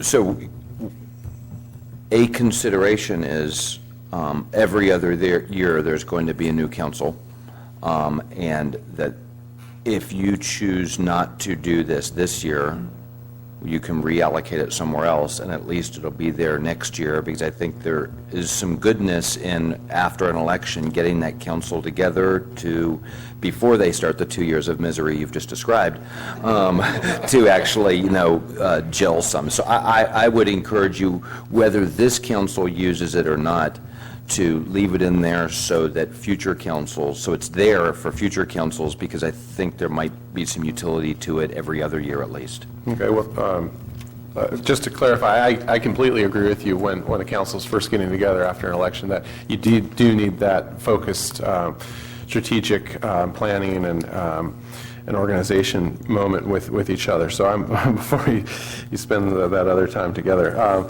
So I'd say let's keep that in there. I'd suggest that we should transition that to the GPAC for GPAC committee and fund the general plan just for outreach and citizen engagement. Any other discussion on that? I agree. That's for this year. Okay, my discussion, I would support our city manager's recommendation, city council plan and retreat. So obviously, I see where we're at on this, but those are I just had to give you my comments on that. Any other discussion? We can move on to the next one. There's two other council members. We Sure. didn't get a Yep. sense of their thoughts. Coming onto the council, I agree that it would have been very helpful to have a planning retreat to become acclimated with policies, procedures, et cetera, et cetera. And I also agree, even though we specifically get together continuously on specific issues, on agenda items, that we do not take time to globally think big picture, and I think a council planning retreat would be helpful and useful as well. Cool. Well, I'll finish off the folks here. I think given that we're 6 months into the thing, I would be comfortable, and I'd like the idea of floated Christine and Noah using that money for, what's that list right back there? The GPAC. Well, $500 to the GPAC, and then the $500 that we needed for the benevolence fund. I think that's already been Oh, that's already settled. done? Yeah. Oh, I thought that we were going to use that $100, $1,000. Then I'm fine with using it toward the GPAC. And then maybe the next fiscal year, we can have a retreat of sorts. Does that make sense? It does, I need some, so when you say toward the GPAC, is this another $1,000 toward the $800,000? Now we have $801,000? That's what it sounds like. Well, Hey, that's an Or idea. is this to allow the GPAC to do a little off-site gelling opportunity, and maybe Scott and I can organize something for the GPAC to spend some global thought time together before they get, sort of as they're forming themselves for a 3-year stint, sort of like a council might do. Yeah. So what I heard was, this is now $1,000 for one GPAC planning off-site. With their involvement in the organizing, and no zip lines.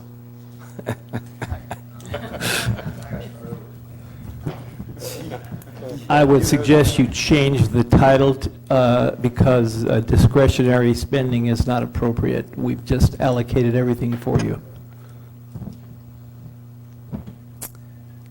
Okay, did we hit the 20-minute mark on that? Okay. All right, good. Let's go to the next one. Okay, this is the city manager section.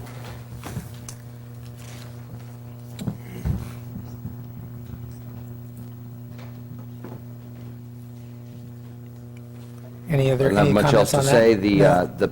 Starting from the bottom, $1,000, up to $1,000 for one or more volunteer recognition events. And there are, this could be the more, several. We've had some discussion, there could be one, what about coaches? So there are a whole bunch of volunteers in rec. There's volunteers in police and fire. There's volunteers on the boards. So this may not be one giant event, but 3 smaller events. But this does that. By the way, you're going to get the management partner's final report tomorrow morning, first thing. Didn't want you to get it before this session because I didn't want you to be, distracted. I got it at 4. And that is going to say that that we could do a better job with succession planning and some staff training. So that 3,000 is essentially for there's already employee essentially skill training built into the budget, going to, Public Works Conference and some of those sort of things. What's not there is more holistic staff training. And then the $30,000 I talked about for the Economic Development Opportunity Fund.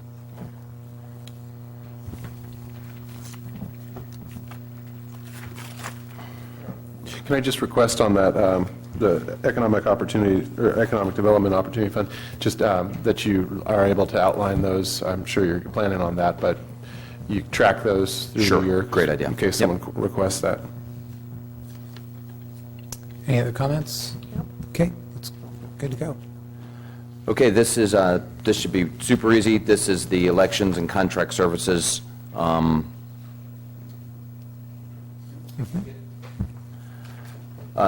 This is city attorney. There's really no goal spending or discretionary spending in here. This is what we anticipate our legal requirements will cost this year. But I just wanted to thank you for bringing up the previous year's spending, and I think it's good for us to actually, on a routine basis, report that out. Yeah. I do hear a lot from the community with regard to what is the actual spending for current versus past and previous, so thank you for doing that. Dave, could I ask a question on the previous slide about the $10,000 for elections? And I know we've already said in this meeting tonight that since it's every other year, you'll just accumulate that fund. Do you need to say that, or is that just understood? There's actually a fund that exists in the actually it's at the back of your blue book somewhere that is, so there is a legit fund that this will go into. And just $10,000 per year? You're right. Got it.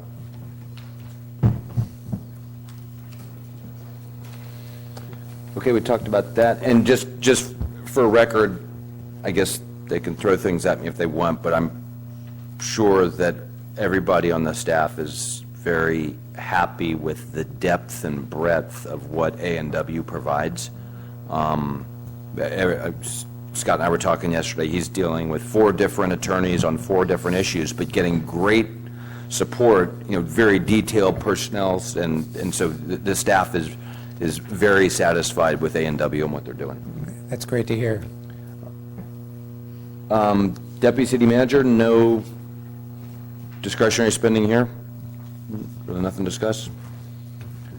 Okay, information technology, as noted, this is essentially $145,000 higher than last year, except $95,000 of that was sprinkled through all the other budgets. So what this does represent is a $50,000 increase in IT spending holistically last year to this year. And this is not one-time spending since it's in the base budget, so this will be $50,000 plus 2.5% next year.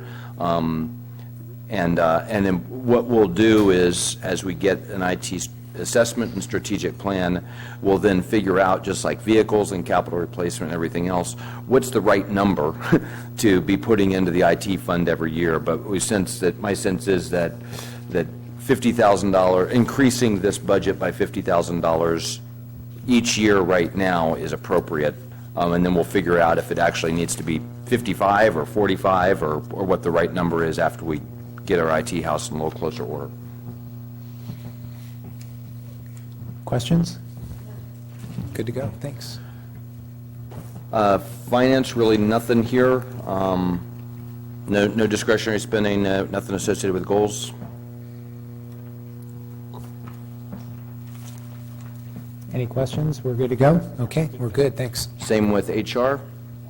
Everything looks good? Good. Police.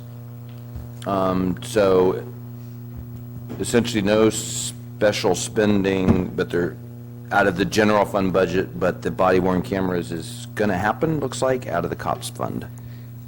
I have one question on that. So the body-worn cameras, obviously funded by grants, but, there's, any kind of maintenance fees or things like that we're going to have to consider? Or once we get into that, do we have to start considering replacement and things like that? It's a great question, and Yeah, absolutely. Most of the technology we purchase is about on a 5-year cycle, and there's also storage considerations. So we opted for the body-worn camera, which is similar to our MAV, which is our mobile audio-video, which is in the vehicle. So the storage, we have a very large database to store right now, and then we would hope that we could do our replacements through COPS. Plus, if there's lots of grants coming up right now for body-worn cameras, it's sort of the trend that we're going through federal grants. But for us, it's a little easier because we do have what it takes to purchase them now, and we have a PO and they're on back order, so we hope to see them at the end of July. But it's a good question, and just like all the other little bits of technology that we have, Yep. it's about every 5 years. Yep, okay. so it's a great point, and we actually went through this with something else in PD. Every time you buy something, you need to ask the question, how much is it going to cost me to maintain it? And we've sort of gone through that, and we're not buying something that's so expensive that it's going to break the budget to maintain it. Thanks. Any other questions? None? Okay. Fire? Questions on this? We're good to go? Okay. Public Works. Questions to the left, to the right? I just want to make the comment, I know we've worked on this before, but I'm not sure about the rest of you, but I think one of the things I hear the most about, surprisingly, is the street sweeper and how unpopular it is, particularly on the streets with poor asphalt condition.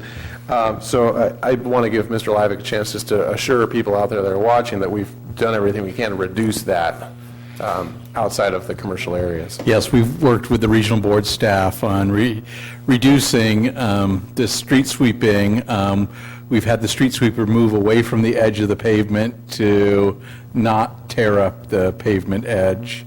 As we rebuild streets, of course, we will add berms and curbs as appropriate, so in future years, hopefully this won't be an issue, but it is required. The other complaint we hear is noise on the street sweeper in the downtown that neighbors on the residential areas, because they're there every 2 weeks in the commercial areas per our permit. So we keep that street sweeper on a tight leash, and they know when they can operate, and but they do need to operate, is the bottom line. If I could ask a question also to follow up on that, Rob, is they have to operate at this level, 65,000. Could we lower that? And I know in the past 5-6 years, I know we've talked about it on PWAB a number of times. So the amount of street sweeping is set by our stormwater permit, and it's based on the low bid, so this is typically what our bid is for that work. I do, yes. I think it's a good time to address street funding. At the break, I was chatting with our chair of Public Works Advisory Board, and she made some excellent points about the expectations our community has on streets funding. And let's talk a little bit about what our plans are moving forward, if you could, on how to fund streets beyond, because this year we see streets in Measure Q, but we don't see it in the general fund. So if you could address that, that'd be great. Great. So I'll start, and then you could quiz Rob. But because I asked Rob this question 3 months ago, the question I asked was, if we didn't have Measure Q, how would we be working on our streets? And the answer is, mostly we wouldn't be doing the kind of significant work like we just did on Harbor. What we do fund from the general fund is the people that think about streets and plan our street work, and then the people that put the 4 tons of asphalt a week into filling potholes. Now, we would be doing that, but from our general fund right now, we we don't work on streets. How did we get there? Looking 20 years back is 20 years ago, we had significant amount of money from the state that came down for streets, and so we didn't go back and look at it in detail, but it is likely that we didn't spend money from the general fund on streets 20 years ago either. We got this money from the state, and we spent that on streets, and then that dried up almost exactly the same time that Measure Q started. So we started with Measure Q. So we likely have not, in our recent history, ever spent a significant amount of dollars on our streets out of the general fund.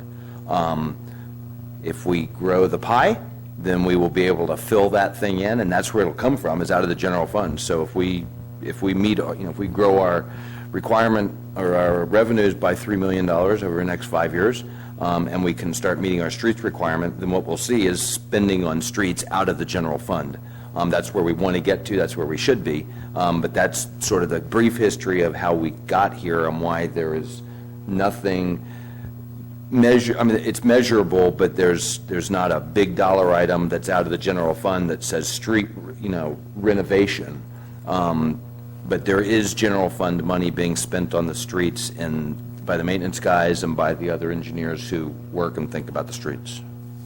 Before you go to Mr. Levick, do you want to address the ballot measure that we've been discussing on council on some level over the Sure. last 2 years? It was a So- citizen suggestion. Sure. So you've given us an objective this year to consider a streets ballot measure in the 2016 election. We have been doing the work on that. We've considered that. We're going to bring this to you for decision the second council meeting in June, I believe. And what we will likely do is bring you a recommendation that says, don't do a streets ballot measure in Morro Bay in 2016. The there's a bill going through the House right now that would require 2/3 vote, but that would be state increase in gas tax that would send streets money to the county. So there's going to be a state measure. The county is likely going to have a streets measure, and our voters have had significant increases with the last election, Cuesta, schools money, water rates, sewer rates, those things. Think it's the wrong time to go for a streets measure, Morro Bay. What we are looking at is bringing this to you for decision, but considering using some or all of the $500,000 a year of Measure Q money as a revenue stream to finance a loan for a significant amount of street repair. So for example, I'll just use this example, we likely don't want to do this, but if we committed 100% of that $500,000 a year, then we could get, over 19 years, then we could get $6.5 million this year to spend on streets, which would be wise in a lot of ways to do that, because we would get a lot more done for that money if we did it today instead of waited for 20 years. But the reason we probably won't bring that part is that would leave us with zero streets money for 20 years.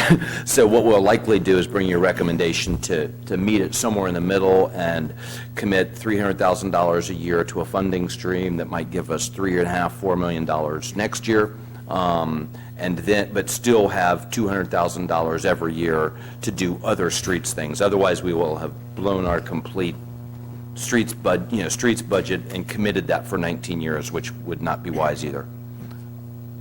Thank you. Great. I've got one more question on this as well.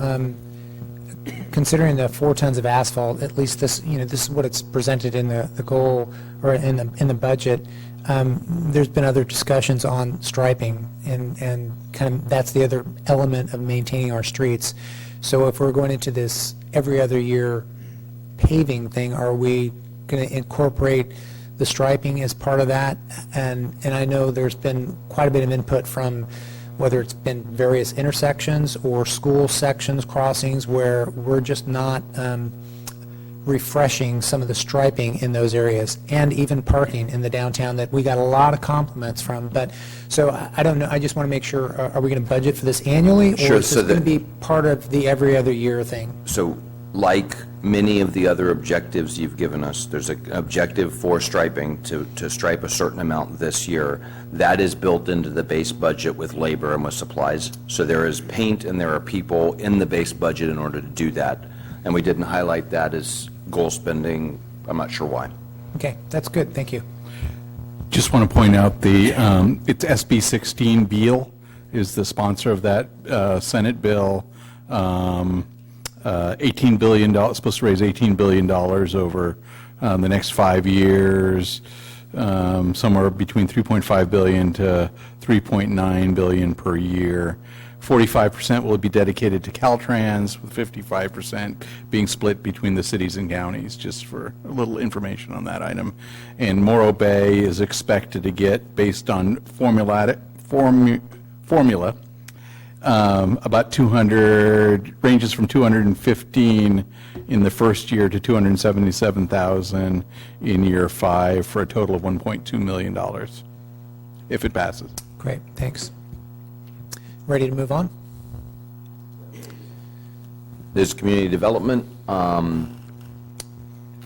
Quick review, so $100,000 for code enforcement capacity, $100,000 of planning money this year earmarked for the downtown specific plan, $20,000 for various services related to secondary unit ordinance and design guidelines, and then again $15,000 for the hosting of city works or some such customer-focused, web-based planning, building, business licensing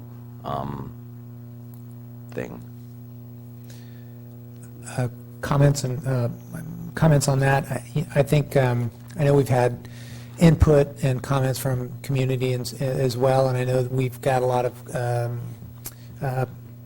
comment and input from staff on IT. So to me, the city work, basically a software tool to enhance customer service, great investment, truly in support of that. I'm glad to see that on there. And then glad to point out the code enforcement and the grand jury report in support of that. Obviously, that was something that came to us. Just want to make a general comment for viewers out there that are watching this as well. We did have this option last budget. We chose to fund a fire position instead and didn't consider the code enforcement, even staff recommendation. I think part of that was to use that money one time for the management partners city assessment, and basically to get that kind of information. But fortunately, we have a grand jury report that basically supports whether or not, so we got a different report for free in one respect that identifies that. But I just wanted to point that out. So strategically, we were doing something that we just came out okay. And I'm in support of the code enforcement for obvious reasons. It sounds as though there's a strategy in how we're going to do that we'll have further discussion on. I just want to make those comments on that. Everything else I'm supportive of. Anybody to my left on questions or comments? Yeah, just a comment. Also, possible FTE increase, that's going to be coming back or for further discussion, or can't remember what I heard last time when we talked about it. But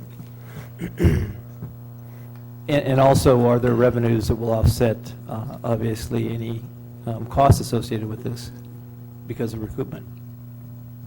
So, second piece first, yes, this position could well generate some revenues that will help offset it. We didn't count on those revenues this year, but for example, if we were more productive in citing certain violations, then that would generate some revenues. Certain not code violations as opposed to law violations.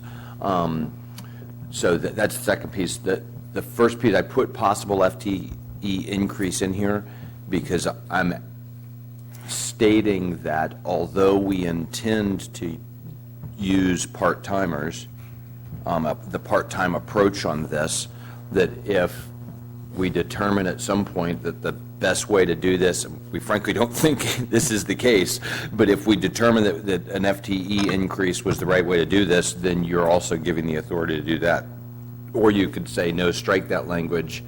You absolutely don't want us to use a full-time for this, and if we thought we needed to, we would have to come back and ask you for that. No, I just wondered if you had made a decision one way or the other. I think we absolutely have to perform the function, and even if it requires an FTE increase. Okay, thanks. So we have made the decision to go after it with the part-time, non-FTE approach, but what you're doing is you're giving me the ability to hire a full-time FTE increase if we don't figure out, if we determine that the part-time approach isn't working. No, you're good? Actually, no, I did want to talk about this a little bit more. First, I'm going to file a report to the grand jury that we're having economic challenges, and we need a strategic assessment of what we should do about that. Secondly, I do think that there should be a component to this for some form of water auditing or conservation, whether it's voluntary water auditing or support.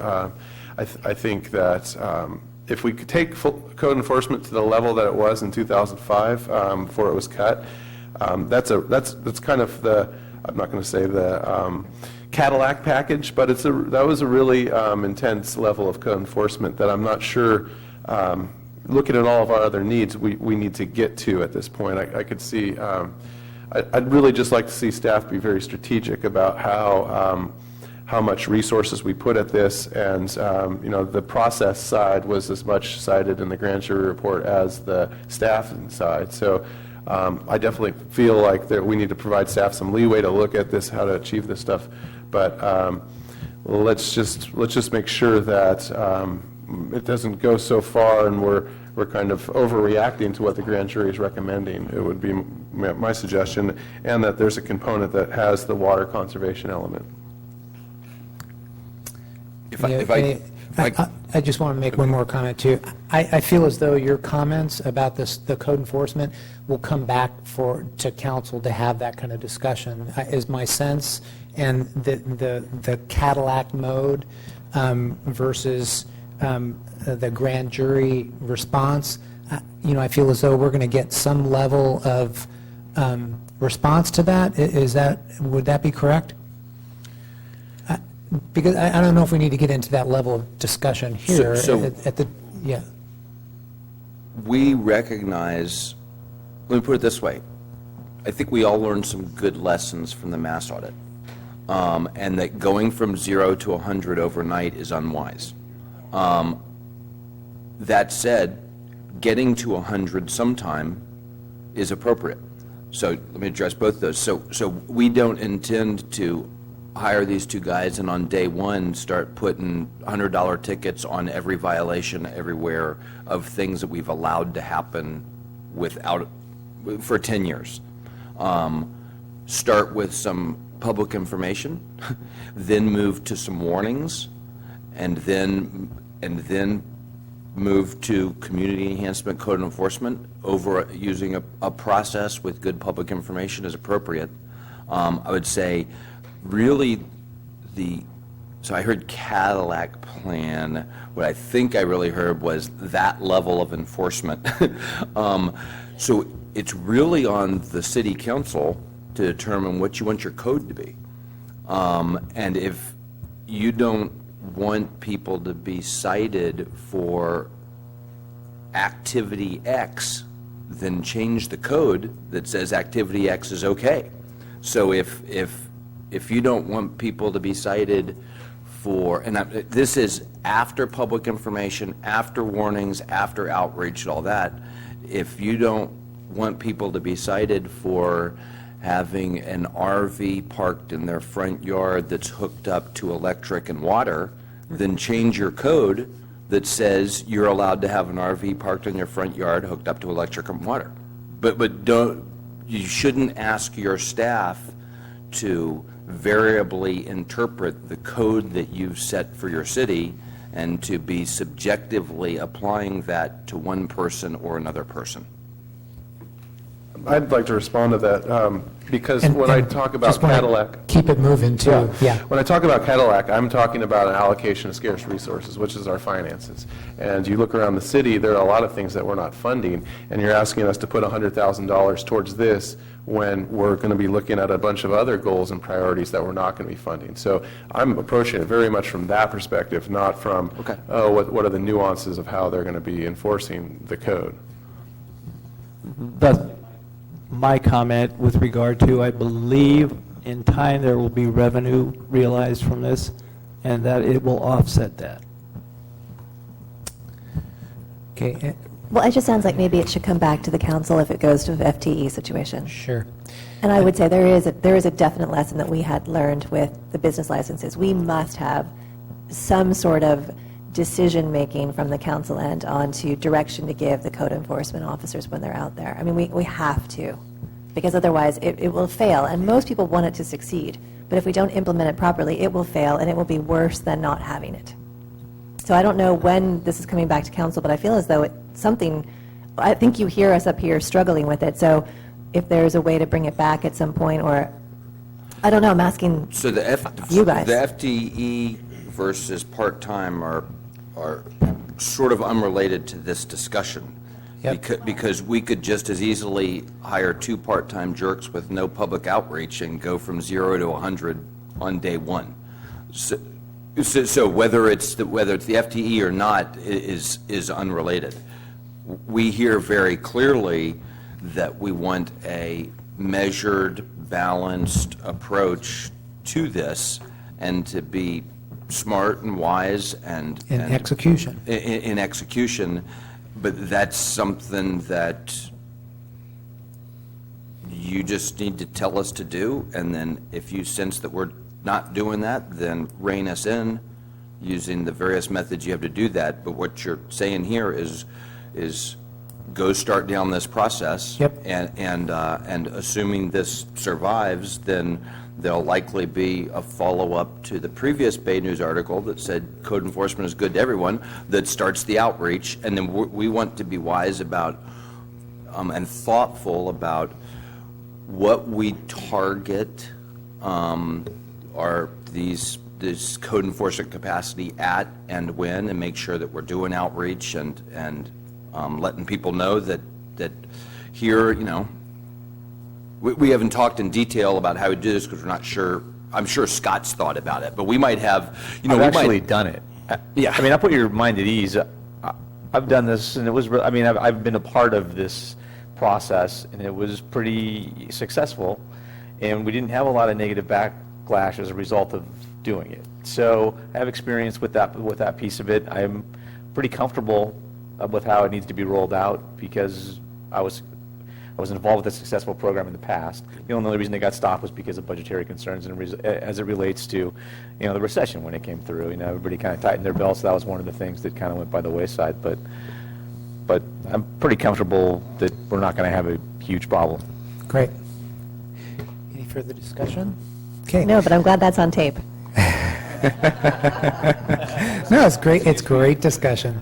I'm teasing. It's just we have a little, because we did blow it a bit, I would say we all agreed, not this council, the previous, that, we didn't roll out business licenses as well as we should have. But you're here now, and you didn't do that process, and no one was responsible for that, that's sitting in your chair, so I appreciate it. We've also got the note about part of code enforcement is the water piece of that. That's a great component of it. And it's required by the new state water conservation requirements that we do that. And if you dig down into the water budget details, you'll see... Your mic's not working. You'll see. I'll overdrive it. That's what you have to do. You just have to put your hand on it. It's got a bad ground. You'll see part-time labor for, at least budgeted for water conservation, enforcement, and education. Okay. All right, good. I think we're clear. Yeah. On the FTE, we came to consensus on instructions for the FTE. Could you just restate it? What for I us? heard is that you've not taken away my authority to increase the FTE if we figure out that that's what we have to do. Or that's the best way to deliver this service. Or if you want to take that away, you can, and we would have to come back to you, and we're going to start, we're going to start, and we want to end with a part-time approach to this. Let's, I think just knowing that we have the issue at hand with CalPERS coming forward and with the FTE sensitivities in the budget and so forth, that we hold that line and ask that you do come back if there's a need to move to FTE. And it's a staff report, of course, it takes a little more time, but it's a sensitive time for adding staff, and I think that's probably something that we should do just to cover ourselves. That's really specifically why I asked. I'm fine with the 100,000. If it does add an FTE, that does also mean benefit costs over a longer period of time that will multiply. So I do concur. Any discussion left on that? If that's a consensus, then I think we need to do that, but it sounds like that's probably Plan B. Plan A seems to be the part-timer. So I would agree that if it does need to go to Plan B, that we do get a chance to see it as a staff report on a Okay. discussion item. Okay. Great, that's clear. Yep. Okay, good. Next one? This Recreation Department, I hope you got the sort of the gist and the background of what I talked about with regard to revenues and fees. It's an important discussion. I will tell you that you should not be surprised, and I won't be surprised if I come back to you mid-year and say we're not making the revenue targets that we have laid out in this budget, because they are aggressive, and I suspect that when we get to the fee piece of this, that we're not going to go all the way with fees to meet those revenue requirements, and we're going to have essentially 6 months to grow the pie enough to meet those revenue. Or, as I mentioned, we believe both the TOT projection and the business license projection are fairly low, certainly low enough that covering that revenue gap in recreation without jacking fees, every single fee up 25% this year, we'll be able to do that. So don't rake us over the coals too hard when we come to you in January and say, hey, we didn't meet these gates, these revenue gates. But I think at least it gives us something good to shoot for. Sam will get to prove his worth here real quick as he likely works on this. And then the discretionary spending down there, the goal spending is a little bit of increased marketing. And that's on tape, too. Get you all to nod Yep, about yep, that that's raking it. over the We coals got that, thing. yep, yep. Reiterating Yeah. that. Thank you for reiterating that. Okay, going on to Harbor Hut. Okay, Harbor Hut Fund?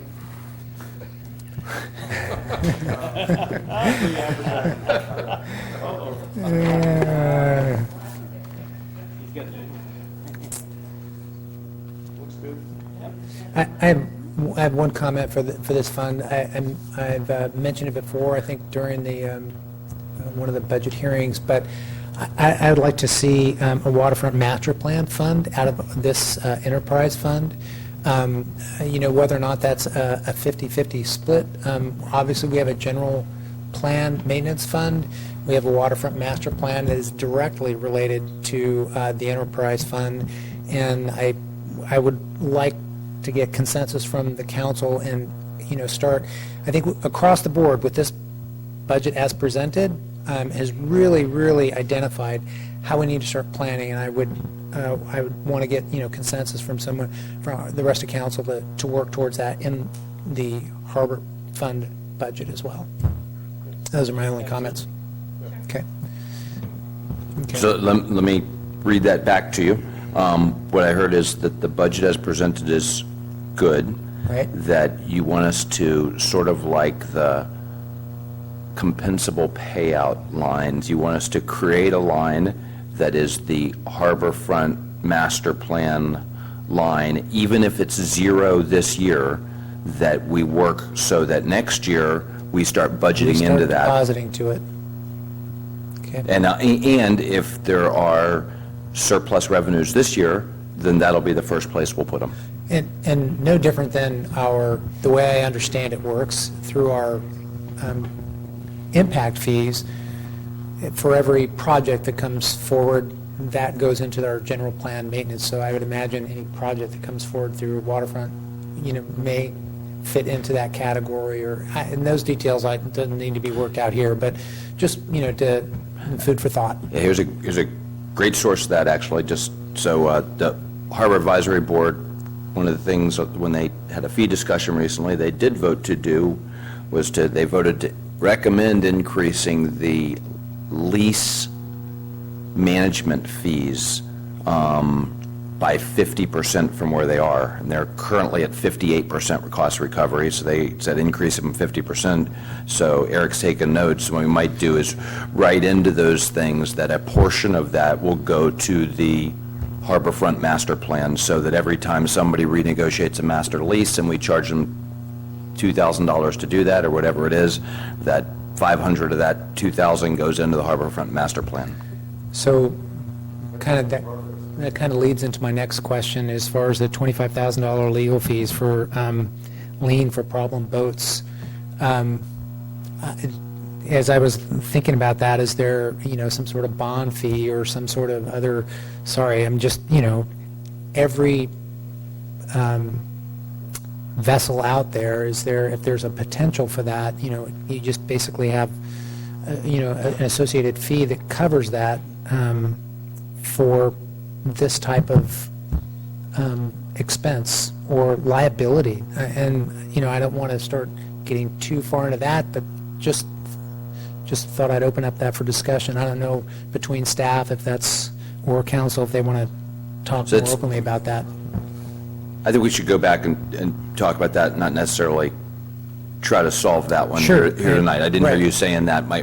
Right off the bat, my concern would be that is, if I were somebody paying my bills, who always paid my bills, I wouldn't be want to be charged extra to help the guy who Totally doesn't. get that. Yep. But I think this is a great thing to point to when we talk about why cost recovery and, the harbor is important, is because there are costs that we have that Yeah. never get recovered, such as something like this, when somebody essentially abandons a boat. Yep. Great. I do have a question. Eric, under the discretionary spending, and I don't know if you're going to, should it be included, or do you have plans to look for another grant, and that's with the boat ramp and the parking lot? We didn't get a grant last year, so is that are you planning to get another grant? Yeah, the grant we applied for is still writing, so to speak. Fish and Wildlife our DBW did ask if we wanted to reapply, and we said yes. So what I would plan on doing if we do this 25,000 is look to the future, that if we do get that grant next year, that we don't do something that's just going to get undone by the grant. We'll incorporate it, and it'll just be that much less work that needs to be done on the grant. Thanks. I just make one more quick comment. Thank you for doing the matching fund. I think that's very fair for the matching fund for Harbor Festival. Very fair. It's a creative way of supporting, but yet requiring some support back. Great. Okay to move on? Yep. Okay, again, this is sort of an abnormal year when it comes to sewer and water. You guys have looked at the rates in detail, so I'm not sure if you need to spend a lot of time on this, or any. Just the one question about the discussion of the policy that kind of covers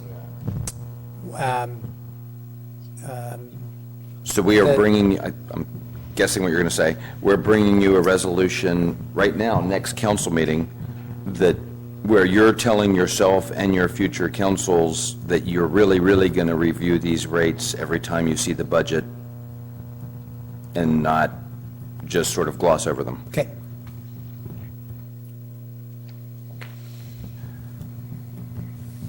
Okay, that's the Measure Q allocation, which you've essentially already seen in all of the previous budgets, so not really much to say there.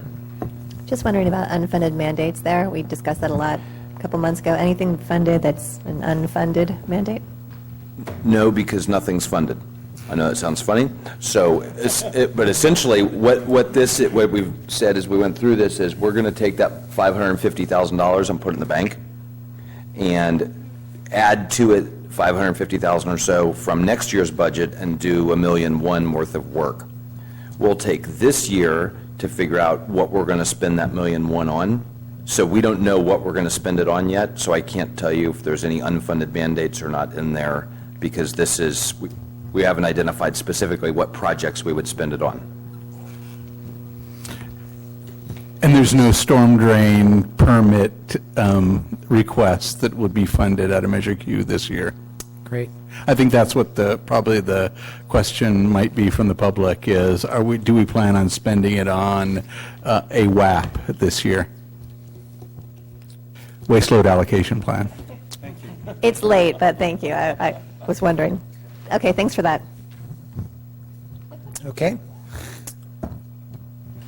Okay, so that's the pretty pinwheel of sort of where all the most of the money's going. Beautiful colors. Special topics, we talked about this, and I would reiterate that I think what Brent said is exactly right, that we should, this is not a jam at the T-bid at all. The T-bid board has been doing a good job managing two projects you've asked them to manage. So you asked them to run a visitor center, and you gave them money to do that, and they've been doing that.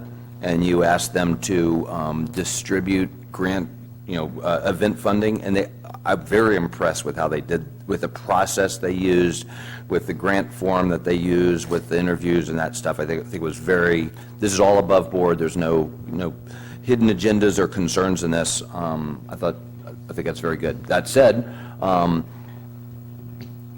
previously you've had over, and at some points over, or $100,000 last year for the visitor center, and that is not in this budget. And that's where we're at right now. Yes. And the question early off was, direct staff to work with stakeholders to achieve the visitor center service.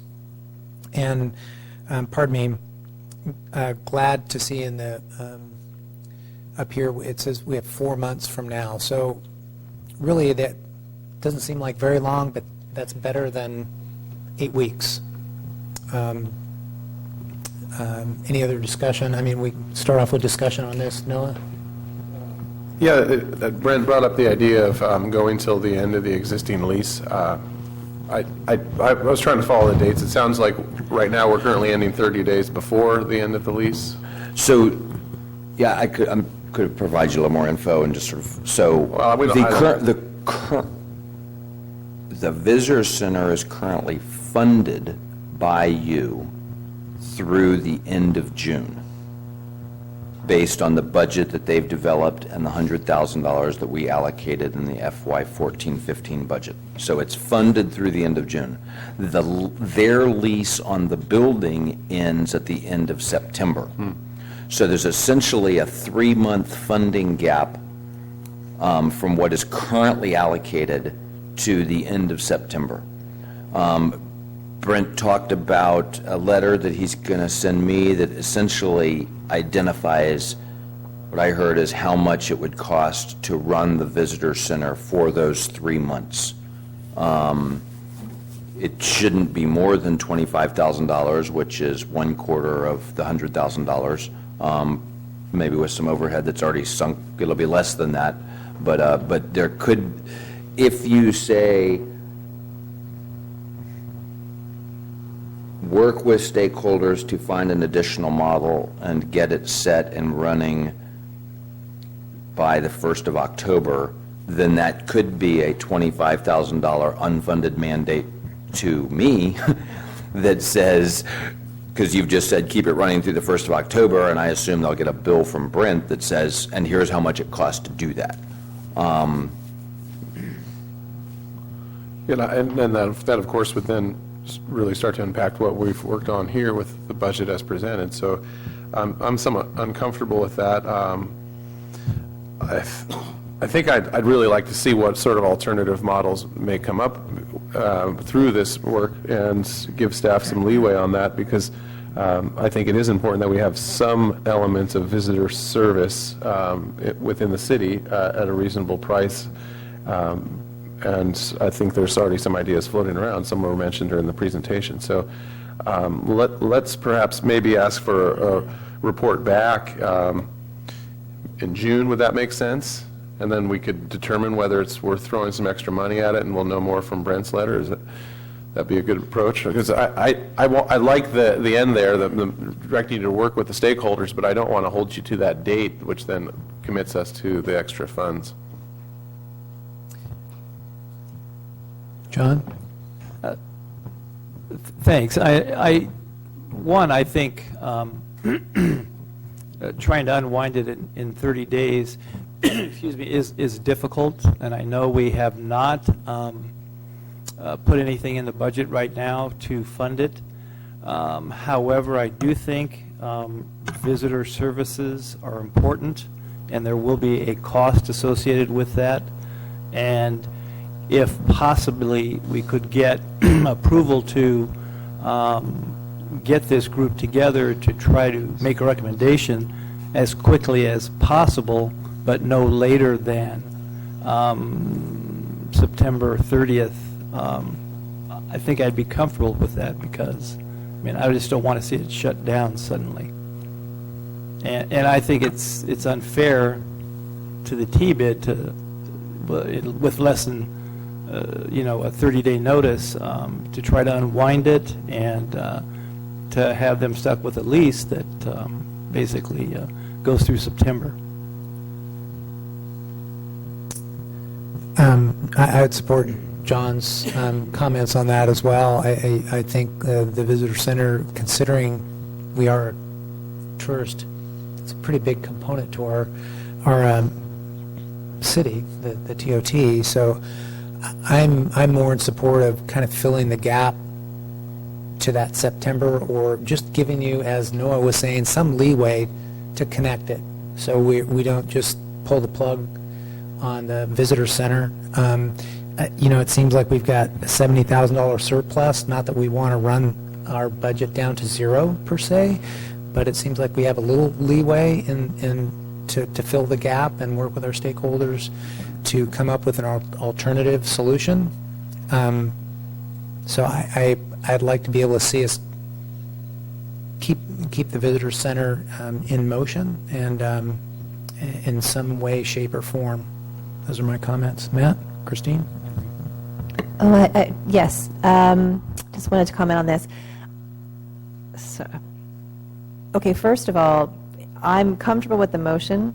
I believe are we comfortable with the motion as stands, adding a component for funding through October 1st, or is that implied by the motion that set up the final bullet?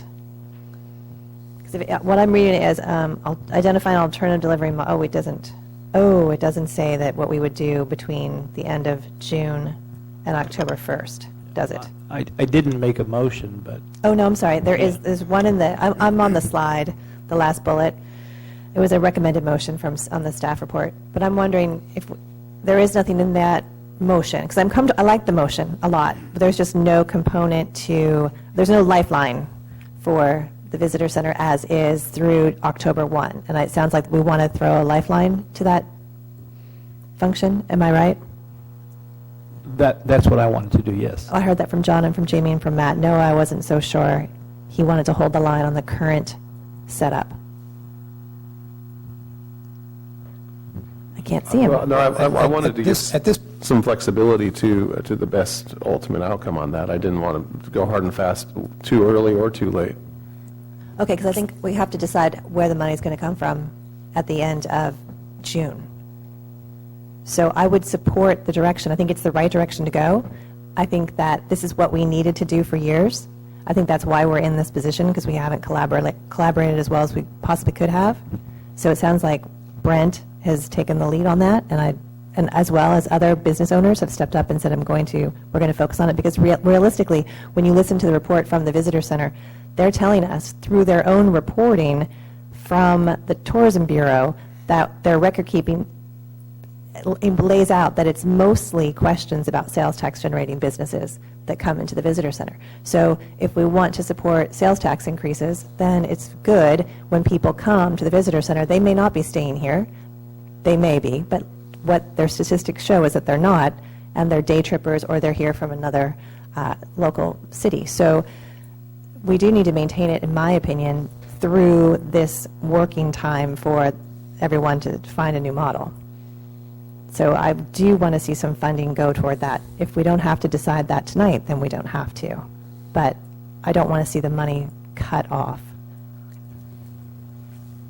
Can I throw a few things into Yep, the mix, and then that'd be you great. can mix them up again? So the $70,000 surplus is required in order to meet our general fund emergency reserve numbers. So just keep that in mind, that it is a surplus in this budget, but it's designated in order to make that blue line go a little bit higher so we can draw it down over 2 years. If you pass this motion, I'm going to take that as up to a $25,000 unfunded mandate. And what may well happen is I'm going to come back to you at mid-year and say, remember that $25,000 unfunded mandate, we don't have any revenue to cover that, and we're going to have to, and here's where I recommend we don't spend $25,000 in the second half of the year off of something here to fund that. That is okay. That's 1/5 of 1% of the general fund budget. And so I'm okay with that. I'm fine with that, in fact. And I think that I agree that funding the visitor center for 4 months is appropriate. There is no money in the budget to do this. Remember, we just said it's an unfunded mandate, which means there'll be no money in the budget next year to do this. So one question you need to wrestle with is how much money, if any, do you want to be committing to a visitor center next year? I sort of heard that visitor center services are appropriate. I also heard that the primary beneficiaries of that are sales tax generating businesses. There has been some initial discussion in the city about perhaps a bid, a restaurant and retail bid or something, but what will likely happen is when we get to the 1st of October, there's going to need to be some money from somewhere in order to do something, because even if we had a free location, we would still need somebody to work in it. And so I just need you to think about that and how you would want, it would be great if we could say the chamber building and there's volunteers for our visitor center. There's still going to be some minor requirements for, utilities and stuff like that. That'll be little, but but I guess part of me wants to hear, in the FY17 budget, do you want to have anything going to a visitor center? Or do you see this, or do you want to make it very clear that this is a transition year, and really by the 1st of October, you don't want to be funding a visitor center, and certainly in next year's budget to tell the world that this, that city general fund support to a visitor center is drying up? Or we need to, if that's not the case, and we think that we should be funding a visitor center out of the general fund, then you need to tell me to go back and redo something and find at least some money in the general fund, $20,000 to pay a part-time employee to work in the chamber building or something. If that makes any sense. Got it. Christine? I would like to, in response, I think that we've gone too far too fast. We gave it that $100,000, and we gave fair warning through resolution that we were likely not to fund that amount again at that level. But I think to go zero and expect we would not have any facility is a little too fast for our community. and for our own economic interests. I think we're cutting off our nose to spite our face, to say nothing. I think that it's hard for us to come up with a dollar figure because we haven't had the proper community conversations that we're going to have by directing this motion to have. So to ask us to pull a number out of the air, I mean, I'm going to say 50, right? That's probably too high as well. Because if we have a facility that we own that's underutilized, this is me just talking, the chamber building, with parking, including a plug-in, then, I think that we need to give that a shot. We need to shake that out. And we need some time to do it. I think October 1st is reasonable. So I would ask that we go back and find some money for this budget, and based on that, predict money for a visitor center model in the following year. I do. We're a tourism-driven economy. And this is what we can do. And we've always had, RFP it. This is basically an RFP, right? And for several years, we had the chamber responding to the RFP. Then we had the Tourism Bureau and the chamber responding, and it was awarded to the Tourism Bureau. That's really what it is. It's a contract we float every year. So my sense is I would like to see it. I'd like to see creative conversations. And then I had one final thought about something that you said. Oh, gosh. And I think we need to add on with this discussion and to include a plan for a public restroom. Because that's part of the struggle we're in now, and that's part of the reason we got into that lease on the corner of Morro Bay and Main, is because we didn't have a public restroom in our visitor center. So if the visitor center is going to be on the Embarcadero, then we have restrooms available nearby. But where we have it right now, there's none. So that is, to me, a core part of a visitor center, is the public restroom. So I think that needs to be put into the conversation that you're going to have. Because that's why we're frustrated, and I think that's why other people are frustrated, because I think council's made decisions in the past that seem like the right decision for that year, but probably the conversation, the broader conversation, has been needed to be had in this community for like the past 4 years. That's my sense of it. So let's have it this year and clean it up and figure out what's the right amount for us, but not to cut it off too much, too soon. Thanks. Matt? Not much to say. I think it's very well put and very, I think, a good strategy and where we want to go. I would agree. I believe we do need to maintain a visitor center. I think it would, it wouldn't be the right thing to do personally. And yeah, I think I would be in support of your recommendation, even if you want to make that motion. But if there's any other questions or discussion this way, maybe we can close this. So I'll try to close it quickly. I concur with what Christine said. I think trying to unwind it so quickly and to go without it completely is just not a good idea for this community, given where our revenues come from. And I think we can put something together in that time period that might be innovative and not too costly. Third, actually, I'm comfortable with an unfunded mandate, to be honest with you. With a limitation, and I think the limitation should be set at $50,000 to include the amount that we will incur that will be spent between now and September for the whole year, because to leave it wide open, even though I know we don't have a plan now, I'm not comfortable with. I'm comfortable with that, knowing that we're going to have a lot more information and knowledge about where this is going, and then we can start to wrestle with looking at what's appropriate, considering that every $1,000 we put towards a visitor center is perhaps taken from another economic development engine or opportunity. So, we're going to be needing to look at this in context and really to define the value of what we receive for the money. Okay, with that, we need either a motion on this, or do you have clear direction? How would you like to do this, based on the comments? Here's what I think I've heard is that we probably need to find $50,000 to put visitor center operations back in the budget at a $50,000 level. Because I heard a limit.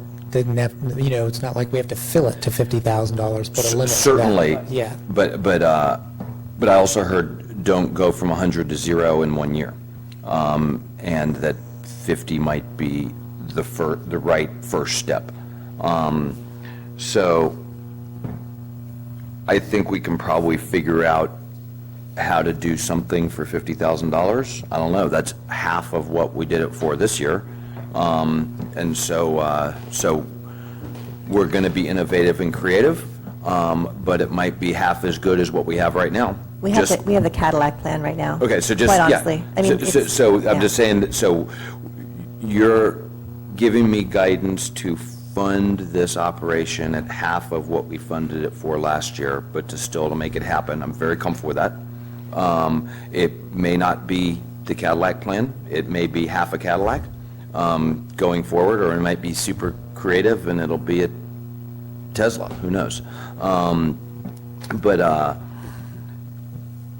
I also am frankly going to accept a $25,000 unfunded mandate in this, because what I sense we'll probably do is fund the current visitor center through the end of September. That costs $25,000, and find a future solution that costs $50,000 a year. So that's sort of, and then I'll have to figure out, because what I heard is $50,000 a year is the right level for funding the visitor center going forward.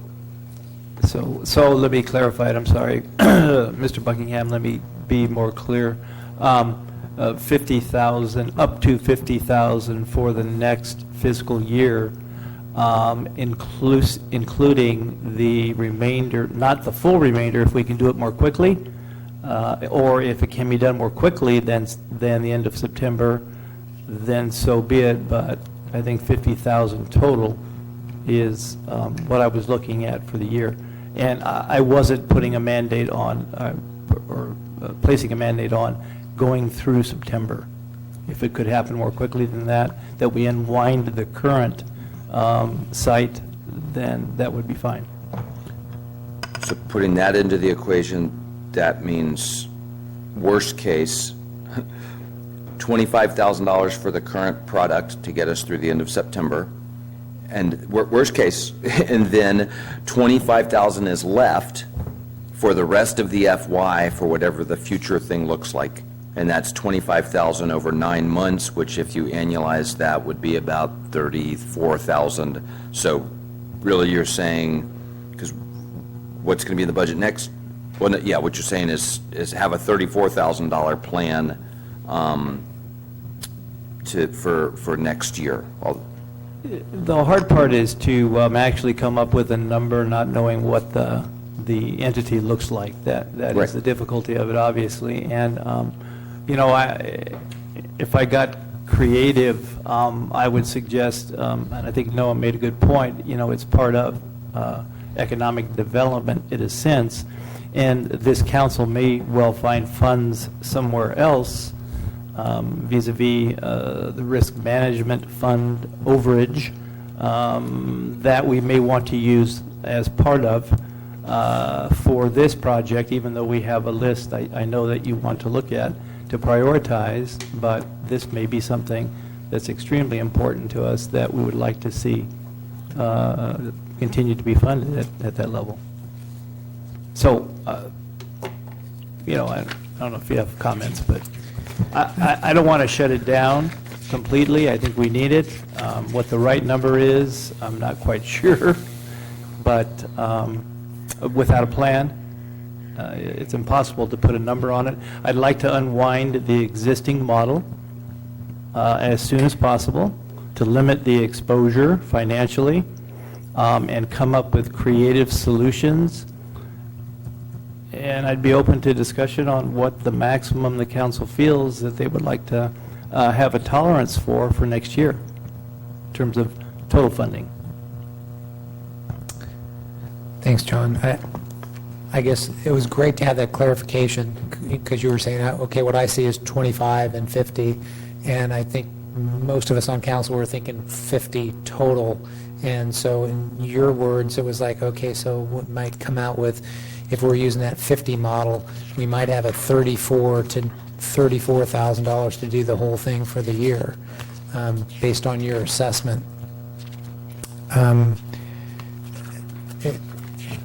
I agree with where we're headed on this as far as not being able to just, pull the plug so quickly.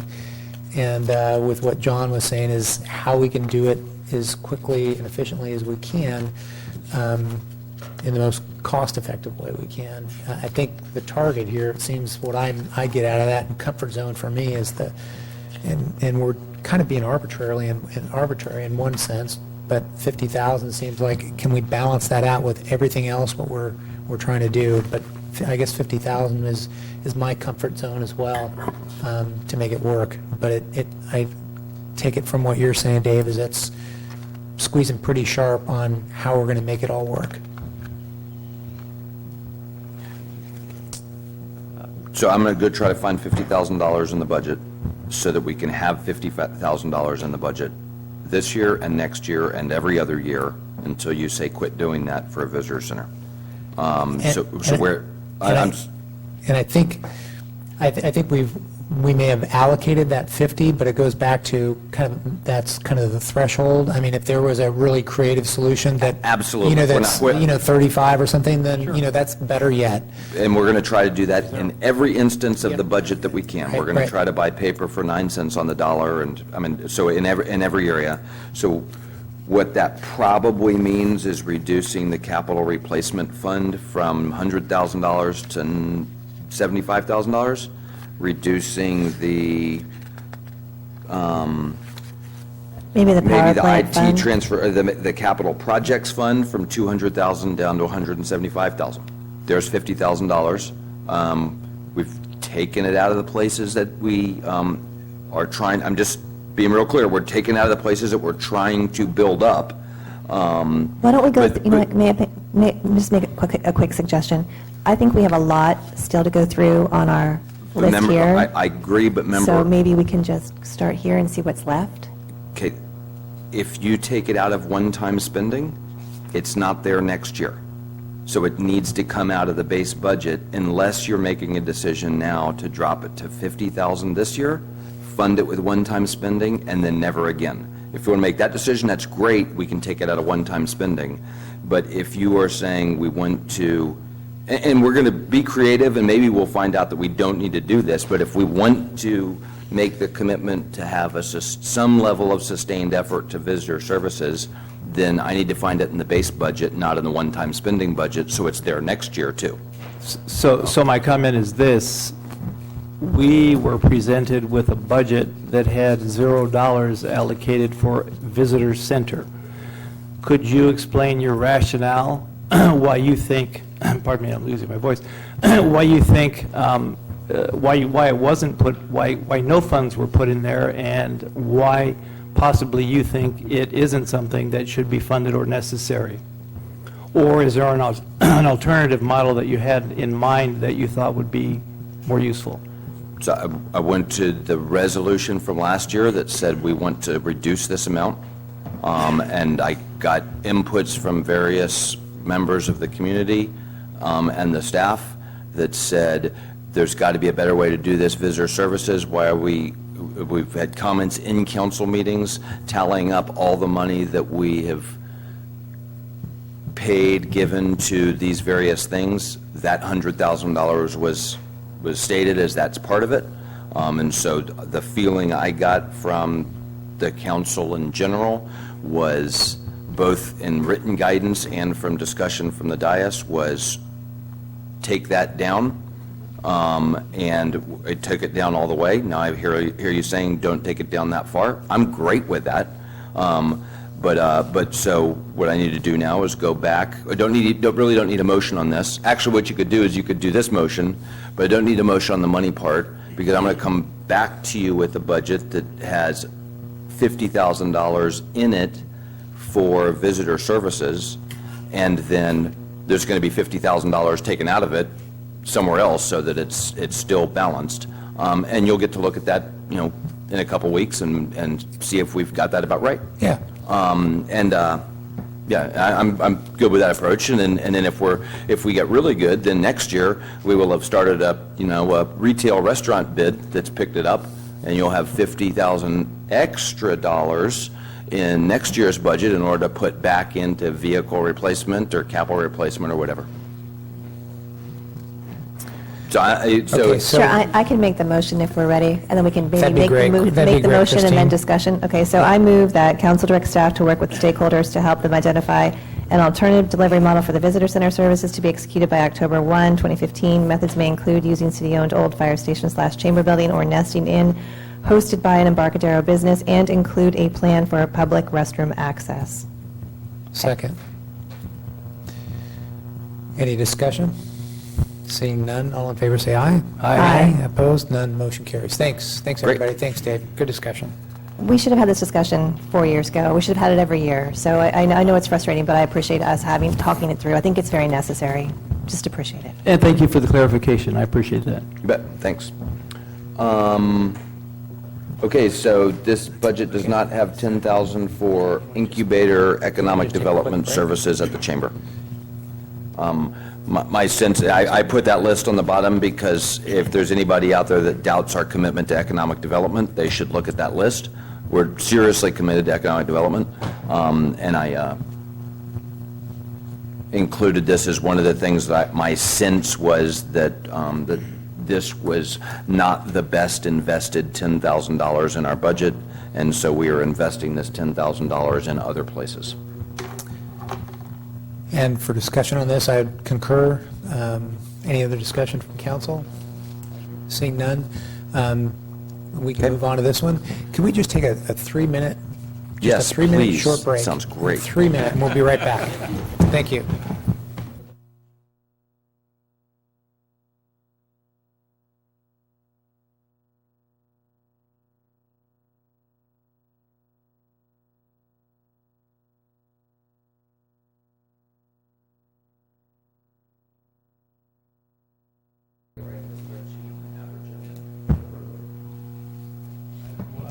That's what that's.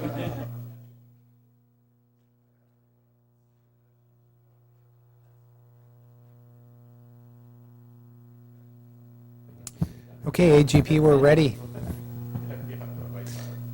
We're ready. Thank you very much. Thanks, folks.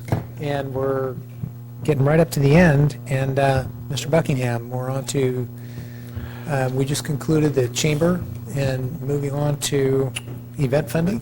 Okay, event funding. So last year you funded $40,000 worth of, you provided $40,000 of general fund funds that went to events. Various events, that money was granted out by the T-bid. They performed that great service for us. You have a couple of objectives this year that are related to events, one of which is to develop a funding policy for exactly this. What is your policy? So I'll skip down. So, for example, Pismo's policy says that they will provide a limited amount of funding to marketing only of new events for 2 years. So they don't even fund the operations of them, but they'll help with marketing for 2 years, and then after that, the event has to run on its own. So that's the approach, the policy approach they've got. You've got another policy that says improve event coordination, and the deputy city manager is going to be the point person to do that. So you've essentially accomplished that, or you will have. Again, most cities use tourism money to fund this sort of events, and probably most of these events could be funded with T-bid money. As we'll go to the list here in a second. And so this budget does not include direct funding for events. It includes the benevolence money that you already identified. It includes deputy city manager to provide synchronization and coordination of events, but does not provide any money for direct funding. Those are the events that received money last year, and I would suggest that, although I'm not on the T-bid, and many of those probably could have legitimately been funded from tourism funds if the T-bid chose to do that. They just have to have a connection to, quote, heads and beds. I'm not going to pass judgment on that. I would say that, for example, the lighted boat parade's probably a no-brainer. You could tie that to heads and beds because most people from Bakersfield aren't going to come here for that and choose to drive home that night. Other ones might be more of a challenge to tie to heads and beds. Although the car show, those folks, all those cars were here for two nights. And so many of these things, many cities accomplish this by using money from their tourism assessment, their lodging assessment, to help fund events like this. And I think we actually heard that when John, whatever his name was, came back in October and gave us a tutorial on bids and those things. So I think that's it. The question is, do you want to find money in the budget in order to give to events this year? Looking at staff recommendation on this, in the slide, staff recommends council approve event funding on a strictly limited case-by-case basis until policy is adopted for this fiscal year is the recommendation. Right. Okay. That's the regular discussion. Or is there any discussion on that, or is there just a regular consensus on that? If that's a motion, I could second it. I don't know if we need a motion, but is there? I agree. No motion required? Yeah. I'm in support. I would ask that we there's some form of outreach to the events that have utilized this in the past, because some of them may build their budgets around this and be assuming that things are status quo, and directing them to Mr. Taylor, which is a new contact person. Good idea. Good. Okay. Okay. onward. This was really just for a review, because any decisions related to this buckets chart have either already been made or are going to be made in the one-time spending. So I don't think there's any decisions that come out of this. So we'll go to the next slide. You've already made your decision here.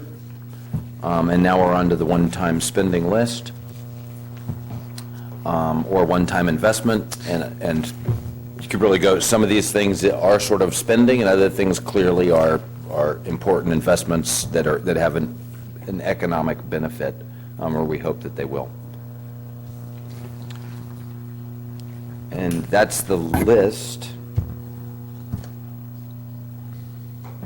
And I've just switched over to an Excel spreadsheet, so if you want to, you can, well, no, I just put numbers in here. So this right here, I gave everybody what the current projection is. But if you would like to, although this includes input from a certain number of you who responded in time that I could get it onto this, and includes the staff recommendation. So I'm not sure that we need to go through this sort of play-by-play here, or a reordering. We're prepared to if you want to, or you can just say, yep, that's the order you want. We have a discussion from Noah? Or did you say? Quick did you say confession, which did you is say not confession? something that should be done usually in budgeting, but catch people off guard, I guess. I did my prioritization late at night and didn't have the chance to speak with Mr. Livick, and I put the update of the pavement management plan as my absolute last item, thinking that we'd just gone through a pretty strong evaluation of that, and since I've been able to talk with Mr. Livick and learn about the need of updating the technology side, that's the item that's listed now with a little more detail. So I think I probably dragged the pavement management plan, or the update, down. I'm going to estimate 2. I didn't do the math, but so I'm just kind of putting that out there so you know that that's maybe the reason it's as low as it is.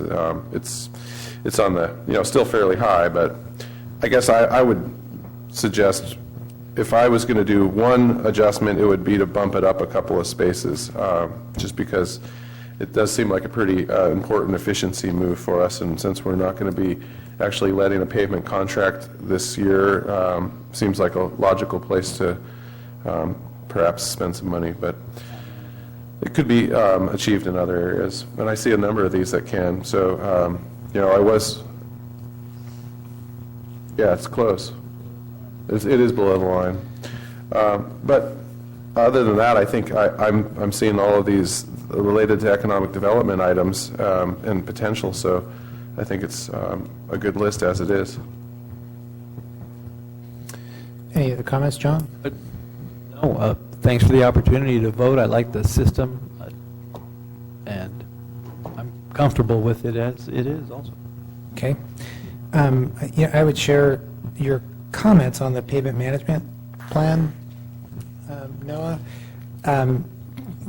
Not fully understanding, it kind of actually was more, I guess, under the understanding that we're already there with a pavement management plan and thinking, okay, well, everything's working pretty well, but, with input and whether or not we need to raise that, I think it's appropriate as well, considering the investment we need. So almost to the point where we just rotate traffic management plan and pavement management plan and just kind of swap those places. But, those are my comments. I think I rated the traffic management plan higher. I'm not really sure, but, I could support moving the pavement management plan up as well. I would, just looking at the goals, I know I rated the Centennial Stairway, which is the Old Town link. That's been an ongoing priority much longer than the Embarcadero came to the table through this goal setting. I know it's only one slot, but I would definitely put the Old Town Link, Centennial Stairway in front of the Embarcadero Promenade, would be my comment. And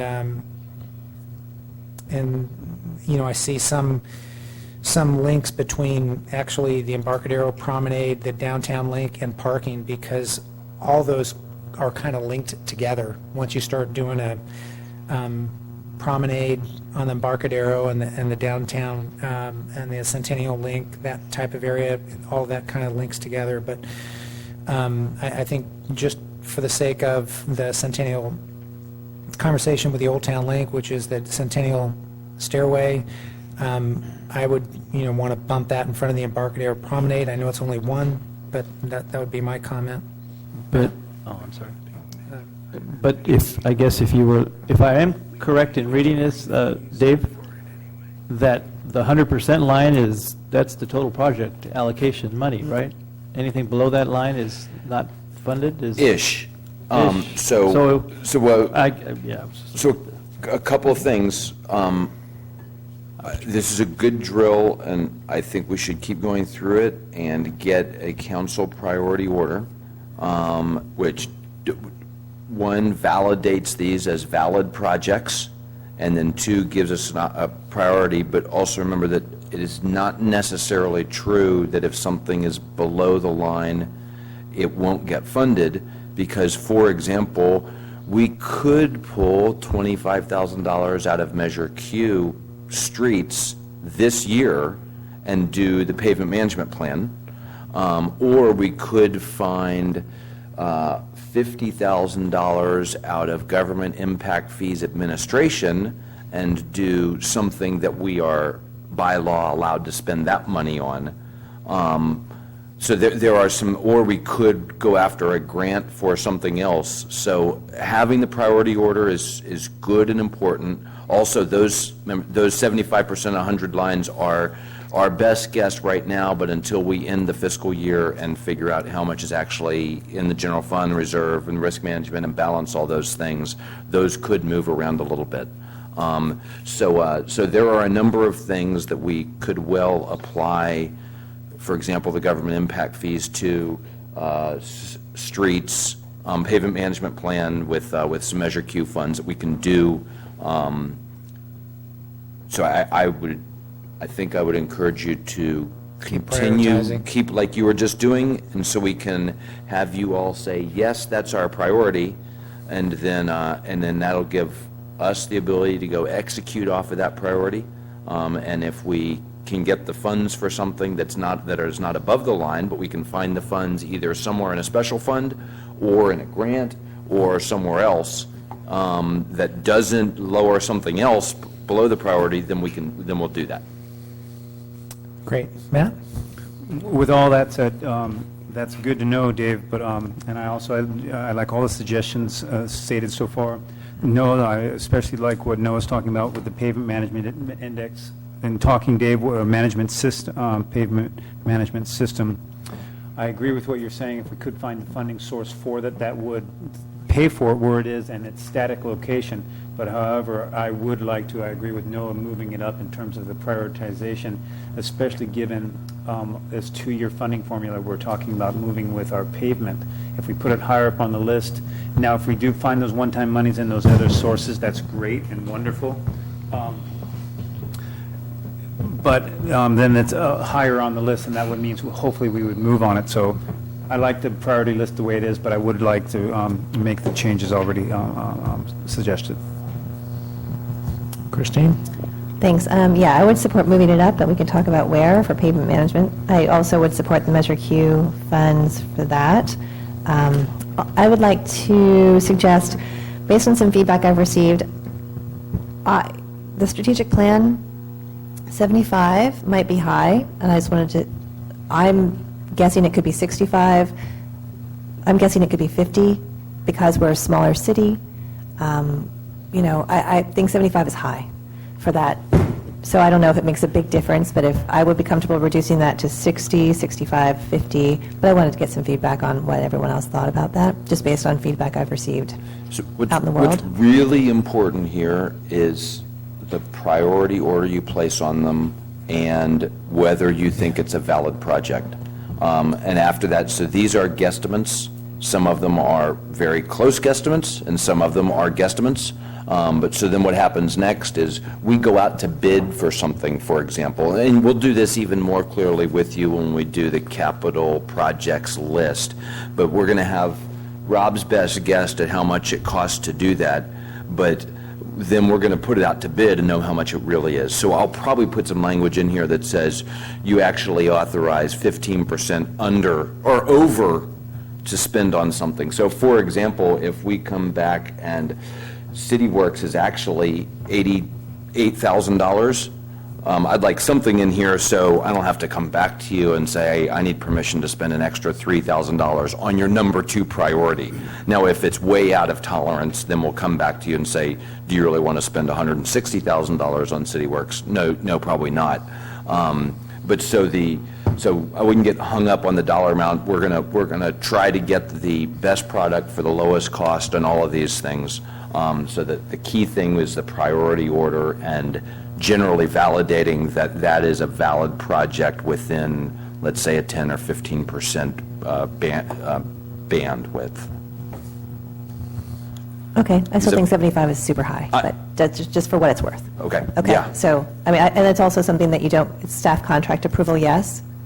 So I'm just cautious, that's all. You know, I know that what other cities have spent, and I've gotten feedback about the cost of what they've spent versus the product of what they've received, now that they're a few years into it, so I just don't want to see us make the same mistake. Sure. And get it, just for this particular one. Kind of like we talked about with the general plan at 800, rather than trying to fund it at the 1.5 estimate. Right. This is a very similar Fair enough, conversation. fair enough. 50 to 70 is going to get us a good plan. Okay, I prefer great. the 50. And then the other, I'd like to just make a respond to some of the neighborhood conversations that are happening around Easter Street. I think we all saw some response from 3 neighbors, 3 households, and you know, I think considering that would be under traffic management, which is a little bit below the 100% line, but I think it would be reasonable to take a look at the evolution of Easter Street as a unique street in the city. You know, it's a passing through street, and I know that we've done our studies, and it doesn't necessarily rank high on the warrants list. However, I would just make a shout out that I think we could take a look at that street in particular. I don't recall the other 2 or 3 intersections. Okay.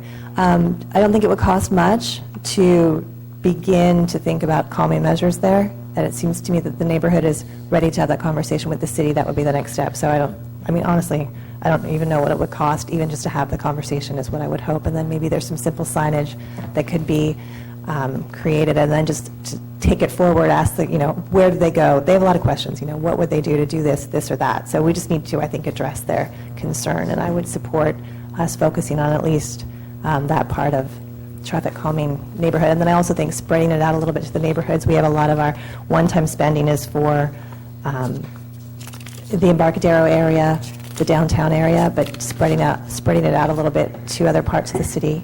So making my pitch for that.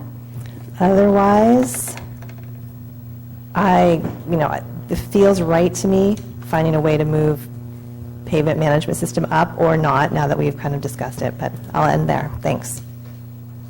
So if I could just hop in, based on what I heard going down the row once, we reordered these slightly, moved Old Town Link above Embarcadero Promenade, and moved pavement management system up 2 spaces, and then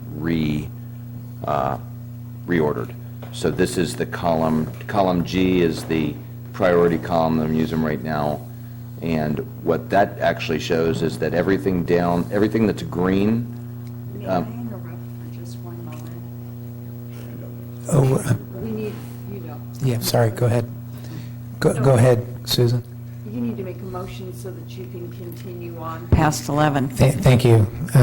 That's what we were nodding back and forth on. So I make a motion that we go back, that we continue the meeting beyond 11 o'clock. We have a motion and a second. All in favor, say aye. Aye. Opposed? None. Motion carries. Thank you. So the way this is laid out is everything, right now, everything that is green is actually under the $600,000 75% line. And then again, these numbers could change, but the 100% $80,000 line is now somewhat halfway through high-speed fiber again, which means that traffic management, pavement management are both below that line. You may well want to move high-speed fiber down below those two, because that is a total guess. We're working with some private vendors, but also if there were a project that was that good that we thought was that important, we could probably find some, and we thought this was the year to do it. You could probably make some one-time spending decisions in some other areas that would help get you there. So maybe what you want to do is move high-speed fiber down a couple, which will put traffic management and pavement management both in the likely to be funded zone. Yeah, I think that's a good idea. Totally support it. And that would not affect ADA compliance in, in the 75% tile, but with our resolution or our motion, ADA compliance is going to be addressed. Yeah. So ADA compliance now, so I've just reordered again. You're still, the green zone is within the 75% line, and then the red line is now still, it's 50 grand into high-speed fiber, which means you are likely going to fund ADA compliance, traffic management, public information, and pavement management. And you're only $100,000 off from the wild guess of what high-speed fiber would cost. And I mean, honestly, it's a project that could, the way it could look is if you choose to spend $150,000 this year, you are going to save $50,000 every year for the next 20 years, which at that point, you may want to go find an extra $150,000, even if you went into your general fund emergency reserve, because the return on investment is so quick. And so we'll know more about that, but I think this is not a bad order because it, puts high-speed fiber right at the cut line where it was before, but gets those other smaller things above the likely cut line. Noah? Thank you. I agree. I think that's good. I made a note to myself to bring up a nagging concern that was raised earlier, and that's the compensable leave fund. at zero, knowing that we have, I think it was 617,000 potential liability there. Oh, go ahead, Mr. Levick. Well, as I pointed out reminded Susan and Dave, it's really truly not at zero, because every year we budget for compensable leave for the folks that we think are retiring for that particular year. It's a guess, because it's not a question that you can really, I mean, if somebody states their retirement, you know that's going to happen, but we do guess a little bit at who we think we're going and budget that amount. So while we have that unfunded, if everybody were to retire tonight, after this meeting. Or during it. Or during it. We would have that liability out there, but like I said, we do budget for what we think are the likely retirements for each individual year. Okay, that makes me feel a lot better. Thank you. So to be clear, I'm not staying in this meeting for another day. Okay, that means we better get done, yeah. So any discussion on the priority? Are we okay on priorities?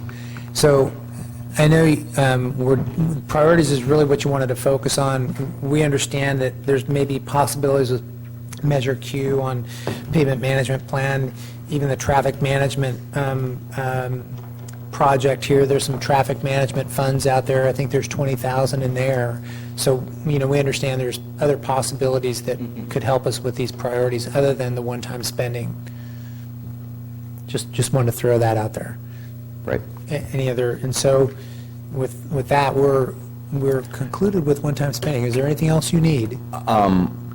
So I would like to consider one last change. It's way down at the bottom, but I just moved the quality of life survey down to the bottom to put the two sign questions sort of together in the same zone. I'm not sure we're going to get there. Yeah. But if our vision, values, mission, and so there's been some discussion, really the issues, there's been some good discussion about, is it time to adopt a city logo? Because as you heard during the city seal discussion, the city logo that we have, the blue thing, is not a officially adopted city logo. It was sort of made, morphed from various bodies and stuff. And so there's been some discussion from the council and from the dais actually, of if you have the opportunity, let's go try to get a crisper city logo, or at least consider that. We're not going to do that without coming back to you, but that could be related. Instead of going and spending money on wayfinding signs based on the current design, we probably want to take a pause and make sure that we like the design before we spend any more money on that.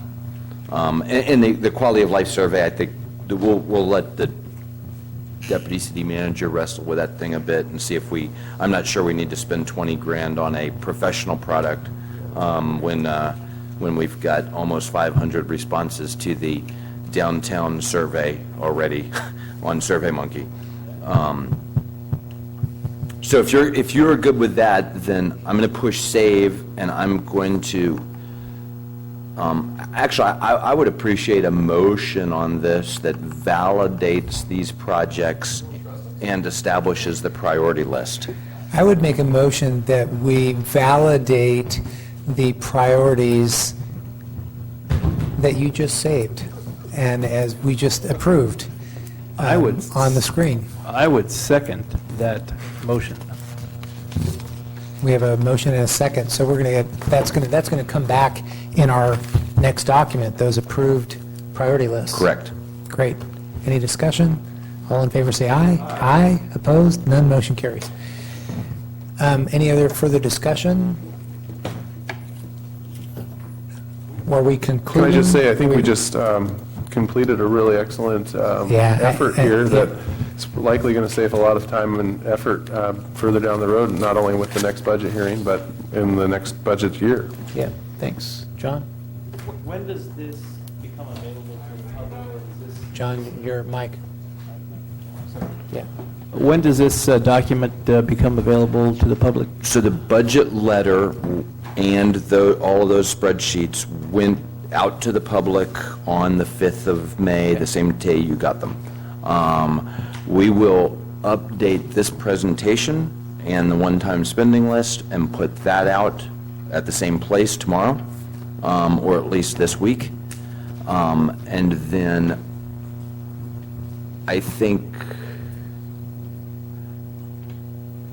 this was great, and we got about everything done, and there's not many significant changes to this.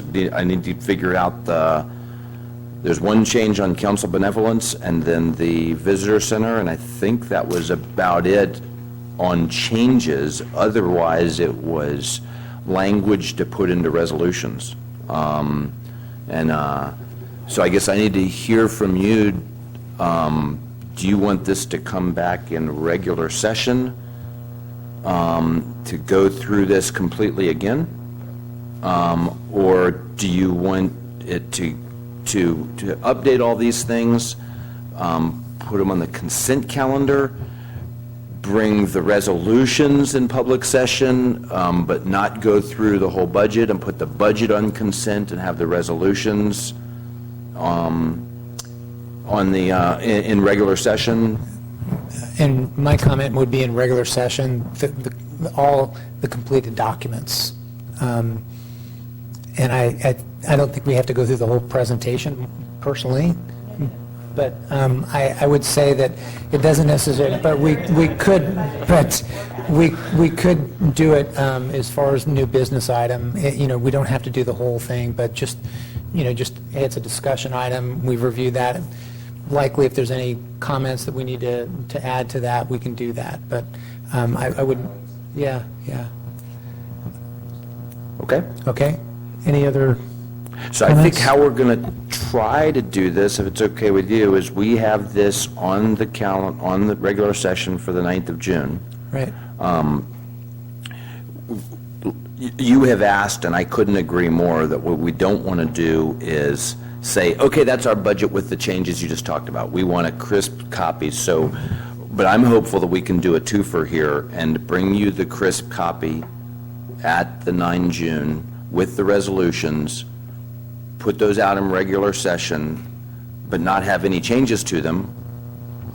Might be changes to the resolution, and we could bring those back, but to the base budget, and then we Yeah. say, that's the base budget, that's good to go, it's approved, because there's very few changes to it.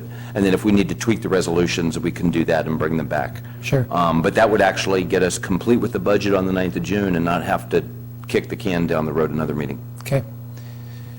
Any other discussion to the left? I would just want to compliment the process and compliment that there have been a lot of changes, and there have been, you're new coming in to the situation, Dave, and I appreciate staff's support of your, leading the budget process this year, and I think it's been amazing that we could get it on the June 9 agenda is just a testament to the, list, just, the process, so I think it's been great. Yeah. It's been fun. Definitely great work by all. I think, the one comment about, hey, let's go back, let's try to get 1%. Obviously that took a lot of work from everyone, and obviously teamwork, so the way it was presented tonight was great. I do have one other, when we come back with this final document, I have 2014-15 document here. I would hope that, electronically, when this comes out and it's approved, that it would be somewhat similar, in which we have the index, we have basically all the notes that says, hey, this is our such and such fund, and here's how we do it, the glossary of terms, because I know the Blue Book may have been a working copy for us, but the final binder really is the nice finished product. So when we come back, we can replicate that finished product. That would be my one request following this. I think we got rid of that paper budget, so I'm not sure. That's right. I'm No, but teasing. electronically. Electronic, all right, just making sure. Electronically, that All we right. have it, Just kidding. just the way, if I want to make my own binder, that's fine, but electronically, we have all those things in there. Okay. Any other comments? Let's get it going then. Thank you very much. Meeting is adjourned. Excellent. Thank you.